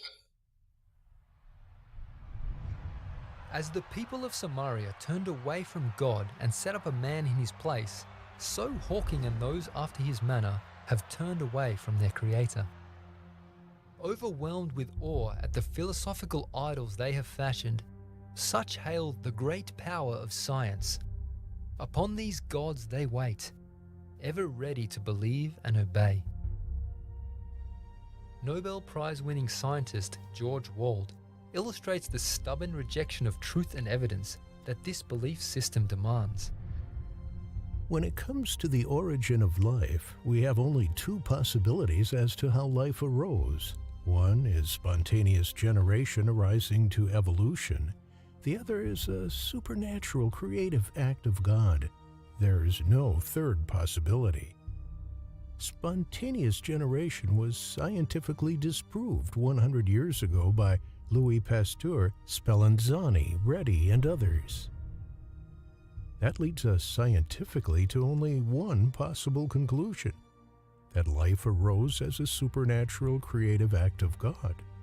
I will not accept that philosophically because I do not want to believe in God. Therefore, I choose to believe in that which I know is scientifically impossible: spontaneous generation arising to evolution. Even after the scientific method failed to prove evolution true, George Wald desperately clung to his belief, giving new meaning to the expression blind faith. The appeal of scientism is clearly not evidence, but as George Wald confessed, because a man does not want to believe in God, because he prefers to continue living as he chooses rather than to obey heavenly authority. The success of all secret mystery religions is not due to the fact that they demand repentance from sin, as does the gospel of Christ, but because such religion not only allows for, but requires sin in its practice. Aleister Crowley was the satanic muse of many rock stars and can be called a father of modern mystery religion. Crowley summed up the alluring sentiment of all mystery religion with these words: "Do what thou wilt shall be the whole of the law." Working on this foundation, the priests of scientism have constructed elegant missionary adaptations to bedazzle, attract, and stifle the conscience. By a similar method, the medieval papacy bewitched the people of Western Europe. Solemn rites fascinated the senses. Magnificent churches, imposing processions, golden altars, jeweled shrines, and exquisite sculptures silenced the voice of conscience and reason. As the attendees of the Dark Age Latin Mass stood mystified before the priests, not understanding a word, while imagining great mysteries had been uttered, so the congregations of scientism failed to understand the tinsel-adorned nonsense issuing from the priests of their religion. We believe, though we cannot yet prove, that our multiverse of universes is 11-dimensional. So think of this 11-dimensional arena. And in this arena, there are bubbles that float. And the skin of the bubble represents an entire universe. So we're like flies trapped on flypaper. We're on the skin of a bubble. It's a 3-dimensional bubble. The 3-dimensional bubble is expanding, and that's called the Big Bang Theory. And sometimes these bubbles can bump into each other. Sometimes they can split apart, and that, we think, is the Big Bang. In string theory, we can have bubbles of different dimensions. The highest dimension is 11. You cannot go beyond 11 because universes become unstable beyond 11. If I write down the theory of a 13, 15-dimensional universe, it's unstable, and it collapses down to an 11-dimensional universe. Scientism's congregation are to imagine that they understand what is set before them, to convince themselves that it makes logical sense. 33rd degree Freemason Albert Pike explains this occult method of initiation. The blue degrees are but the outer or portico of the temple. Part of the symbols are displayed there to the initiate, but he is intentionally misled by false interpretations. It is not intended that he shall understand them, but it is intended that he shall imagine he understands them. When we come to recognize the deception regarding our world, we must not remain deceived as to what this is all about. When Rome's magicians pulled the heliocentric doctrine out from obscurity, it was for the purpose of marginalizing the Bible and crushing the Reformation. Scripture had to be defeated, and after her theology proved no match for that of the Reformers, the doctors of divinity simply became doctors of science and got to work fabricating an entirely new reality. If this Bible-contradicting paracosm was accepted, it would result in her victims rejecting not only the testimony of the scriptures, but also the testimony of their own senses. Such a complete state of disconnection would render her victims only one place in which to put their trust: the architects of the new reality. Such attentive trust was the aim of Wolsey's crafty scheme. Since printing cannot be put down, it is best to set up learning against learning, and by introducing all persons to dispute, to suspend the laity between fear and controversy. This, at most, will make them attentive to their superiors and teachers. When examined closely, the differences between Catholicism and Scientism are a superficial disguise. Both imply diverse means to draw men of varied persuasions into the common net of unfaithfulness to God's word and slavery to sin.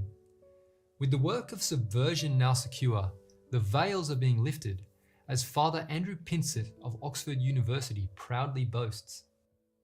Quite often, young people ask me the following question: how can you be a priest and believe in the Big Bang? To which I am delighted to respond, we invented it. Or more precisely, Father Georges Lemaitre invented the theory that is today called the Big Bang, and everyone should know about him. Pope Francis openly denied the Genesis creation account in favor of evolution. When we read about creation in Genesis, we run the risk of imagining God was a magician with a magic wand able to do everything, but that is not so.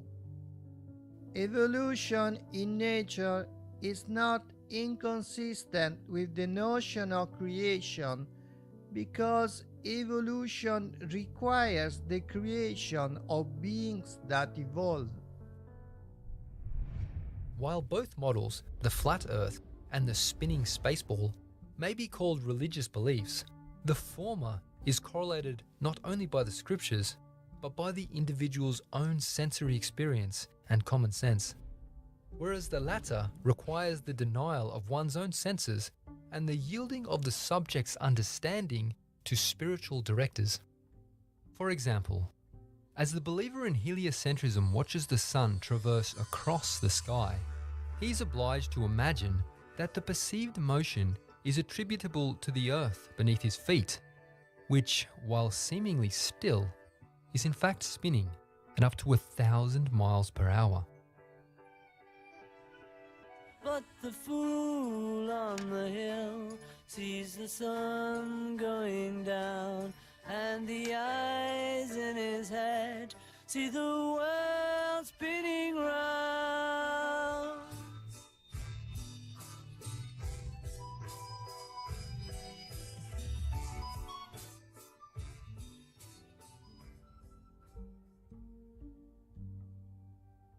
Such ready obedience of the understanding, when all evidence points to the contrary, is precisely what Ignatius of Loyola set forth to produce in his spiritual exercises. If we wish to proceed securely in all things, we must hold fast to the following principle.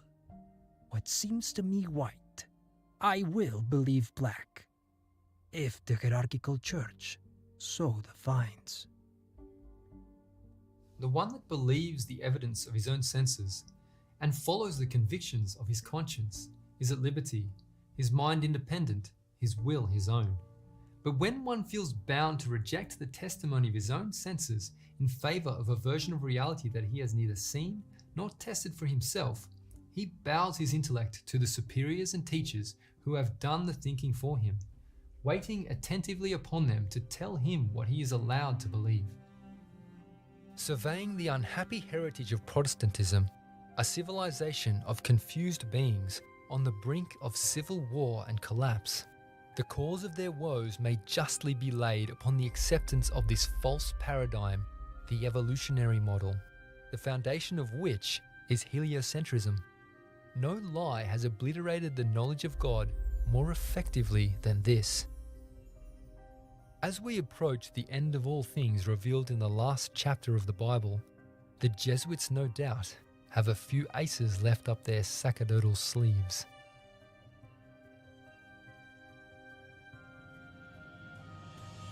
Clearly, all this imposing infrastructure exists for more than a monument to space exploration that didn't happen, or to communicate with satellites that produce phony CGI. NASA openly displays their connection with magic and the occult, and since all they have ever done is deceive the human race, we may conclude that this equipment is being used for nothing less.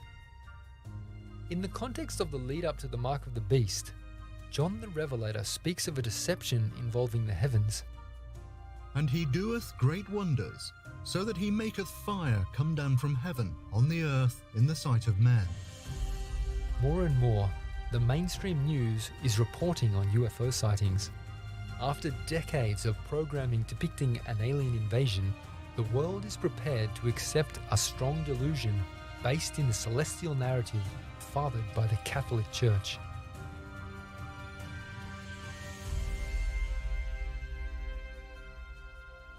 While understanding true cosmology is important knowledge for those who wish to escape the coming deception, it is not enough. A man may acknowledge the testimony of his own senses regarding this world, but the net of deception thrown over the earth is much broader than that. Cosmology is just one aspect of truth which the Bible reveals. As Jesus said, "And ye shall know the truth, and the truth shall make you free." the truth of God's word is the only key to freedom from the mystery religions of this world. While faithfully describing the earthly things that are seen, it no less faithfully portrays the things which are not seen. The Bible contains our true history, our noble origins, and prophesies of glorious things that are to come. It was the truth of God's word that inspired Martin Luther to trigger the Reformation, setting the captives free. And one of Rome's first responses was Copernican heliocentrism, which Luther and others mercilessly attacked with many a "Thus saith the Lord." Unquestionably, therefore, to stand for heliocentric science is to stand with Rome in the Counter-Reformation. In this modern cosmology conflict, all must settle the question within himself: which master do I serve? Rome or the Word of God?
Hello?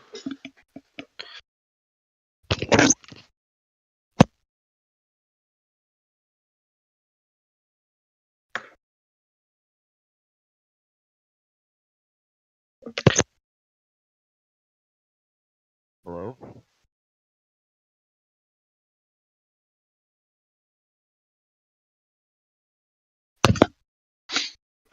Hello, is anybody here right now?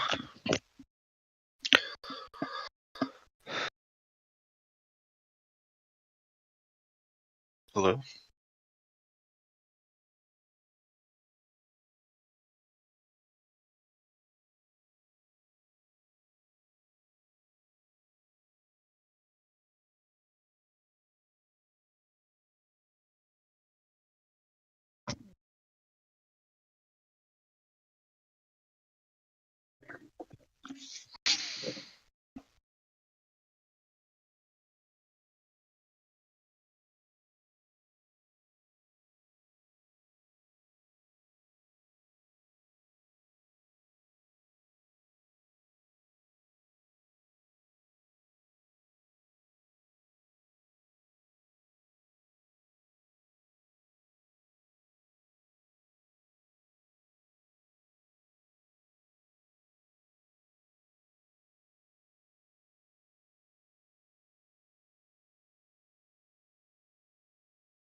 Oh, hey, old dude. Well, since you're listening on the YouTube, you must be able to hear me now, right? Yeah, that's right. Yeah. Hello, old dude. Type in the chat if you hear me.